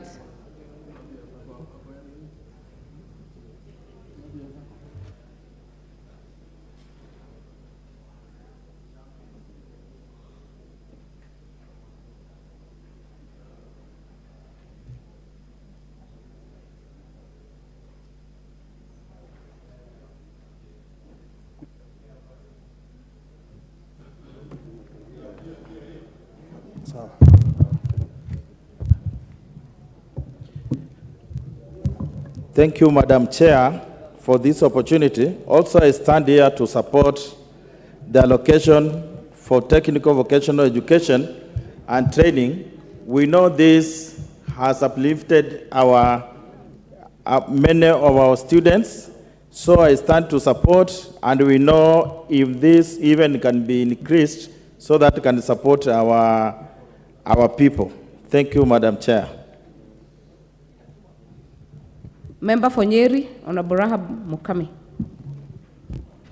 Thank you, Chair. Chair, I want to support the TVET because we considered that many TVET colleges, many of them have stalled. The buildings are not complete, and the ones which are complete, they don't have training materials. And it is one of our agenda in our manifesto. And we want to make sure that our young people are going to get technical skills and business skills to have their own employment. Thank you, Honorable Speaker. Member for Masinga. Thank you, Honorable Chair. I really want to support this vote that has increased the money for the tippets, because this is where our young people are getting the skills. And I'm a proud member of parliament to announce that last year class of Masinga Tippet, we produced the best student who was in Kenya actually, and was able to be sponsored by the Chinese government to go and further the studies, a full scholarship. So these Tippet institutes are really helping our young people who are not able to proceed to the universities, but we are creating jobs for them through their skills. Thank you, Madam Speaker. Madam Chair. Thank you. I'll give Member Chairman Education, Honorable Meli. Thank you, Madam Chair. Madam Chair, I rise to support this, that the State Department for TVET had an increased allocation because we have hundreds of youth who need to be skilled and who need to actually get the requisite skills for the market. Right now we have, with the housing development, we'll need a lot of plumbers, a lot of artisans, a lot of painters, a lot of builders, so that actually the market will actually not lack the skilled manpower. Two, it will also be essential that this country produce the requisite skills that we can export to the market in the region, like in Uganda, like in other countries, where we can actually send these people to go and work.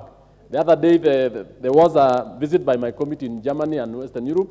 There is a real lack of skilled manpower. And actually, we need to produce enough manpower to feed the aging population in other parts of the world. I support, and we need to add even more. Thank you. Just to get to almost closing this one, member for Homa Bay Town. Thank you for giving me the last chance, Madam Chair. Madam Chair, I support this vote to technical, vocational, and education and training for the reason that has been given. Madam Chair, the current president has visited Homa Bay Town constituency twice. And on those visits, in my absence, he's seen the need for a technical and vocational training, facility in Homa Bay Town.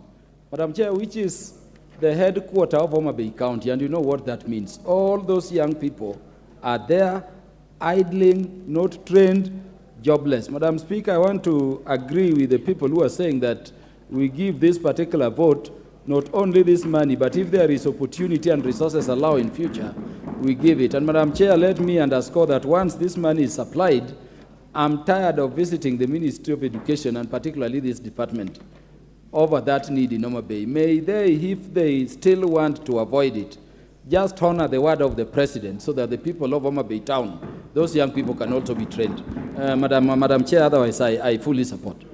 Thank you. I now put the question that the programs under the vote 1064, as read out and sums allocated in the schedule, be approved. As many as are of that opinion say aye. As many as are of a contrary opinion say nay. The ayes have it. I now put the question that a sum not exceeding 28,323,796,448 Kenya shillings be issued from the consolidated fund to complete the sum necessary to meet the recurrent and development expenditure during the year ending 30th June 2024 in respect of vote 1064. As many as are of that opinion say aye. As many as are of a contrary opinion say nay. The ayes have it. Vote 1065, State Department for Higher Education and Research.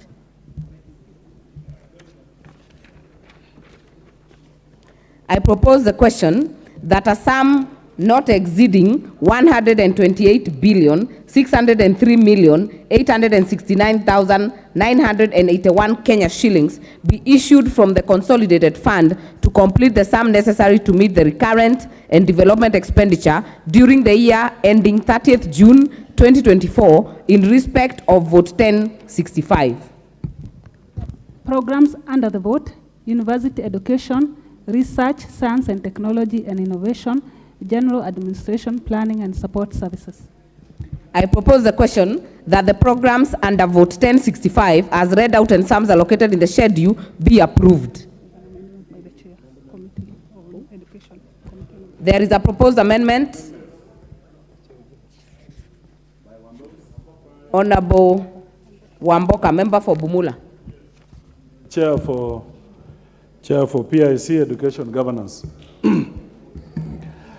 Honorable Chair, I beg to move that the schedule be amended in vote 1065 by deleting the figure 124,039,641,117 in column 6, gross current estimates, under program 0504000 University Education, and substituting thereof the figure 123,439,641,117, and B, deleting the figure 3,455,000,000 in column 7 in gross capital estimates under program 0504000 University Education, and substituting therefore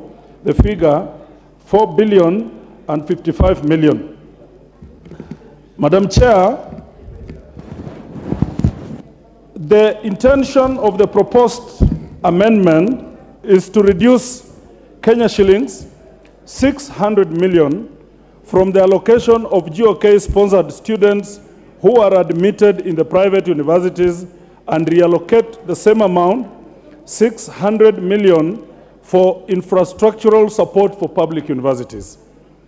Honorable Chair, we all agree that our public universities are struggling due to underfunding, which also affects their ability to expand and rehabilitate the existing infrastructure. This has in turn compromised the quality of education which is being offered at our public universities. Honorable Chair, the 600 million, though not adequate, will go a long way in supporting the selected key universities, that is Moi University, Egerton University, the University of Nairobi, Chuka University, Masinde Muliro, Masai Mara, and Kibabi University, which have serious infrastructural gaps, and Tomboya in Homa Bay, Honorable Speaker. Honorable Speaker, the allocation to private universities in the last 5 years to support government students admitted there has been surrounded by gray areas, which as a house we should not allow at all. There are a lot of inconsistencies in this support to private universities, which could possibly lead to loss of public funds. Honorable Speaker, we are also making a pronouncement that as a house and as a committee, that no new allocation to private universities should be made by the National Treasury without the express approval of this House, Honorable Chair. And that one, I repeat. We are making pronouncement that as a House and a committee, that no new allocation to private universities should be made by the National Treasury without the express approval of the House. Honorable Chair, should also not use Article 223 Avenue to allocate any further resources to private universities until all the gray areas surrounding this funding are addressed and a go-ahead to allocate is granted by this House.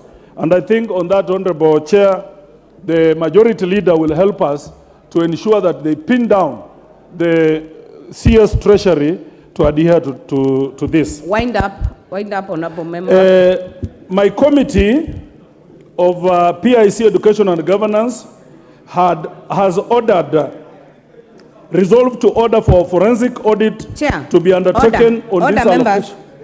Order, member. Please do not put a motion. Please wind up on the amendment. I beg to move. Yes. And I welcome... No, it doesn't need seconding. Please take your seat. Thank Honorable you. Member, I'll give the chair for education.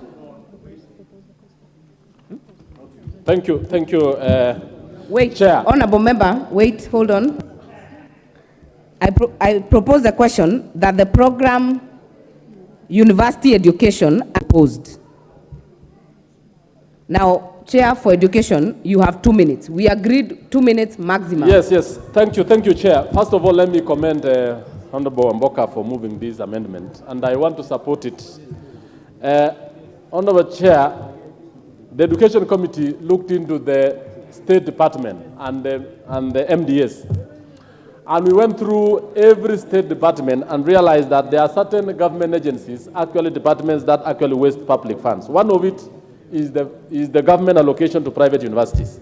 You'll realize that when we went through, they have no correct figure of the students. And when we went down to find out, the number of students in those universities are actually less than what we have. That is why, Madam Speaker, Honorable Chair, we actually went ahead and asked the universities to give us the actual students, the numbers, and the admission numbers in those particular universities. They could not.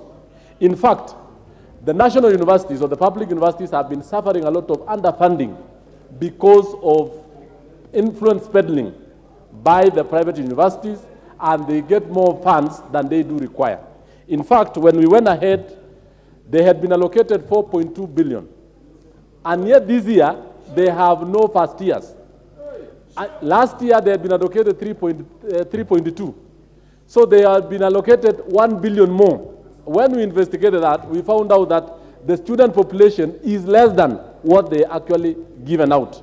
And up to today, they have not given us the list of the students, and they do not even want to have that. Two, look at the state universities or the public universities like Moi, Egerton, and all the others, Masinde Muliro, where we've allocated those resources. They are critically underfunded. All those can actually be salvaged by actually making sure that we do a forensic audit of all the what we have been given private universities, find out how the money has been utilized for all the years, especially the 5 years they have been allocated, so that actually we make value for the money that we have given. Thank you, and I support. Member Fonjoro. Member Fonjoro not ready. Majority Leader. Honorable Speaker, allow me to support that particular amendment. And I like the wording by the Honorable Amboka that even the National Treasury be debarred from allocating further resources to that vote for private universities, Honorable Chair, without the prior approval of this House. And it is time, Honorable Speaker, that this House took its work seriously, Honorable Speaker, because we pride ourselves as a budget-making House, but we continuously allow the National Treasury to abuse our mandate by allocating money through under Article 2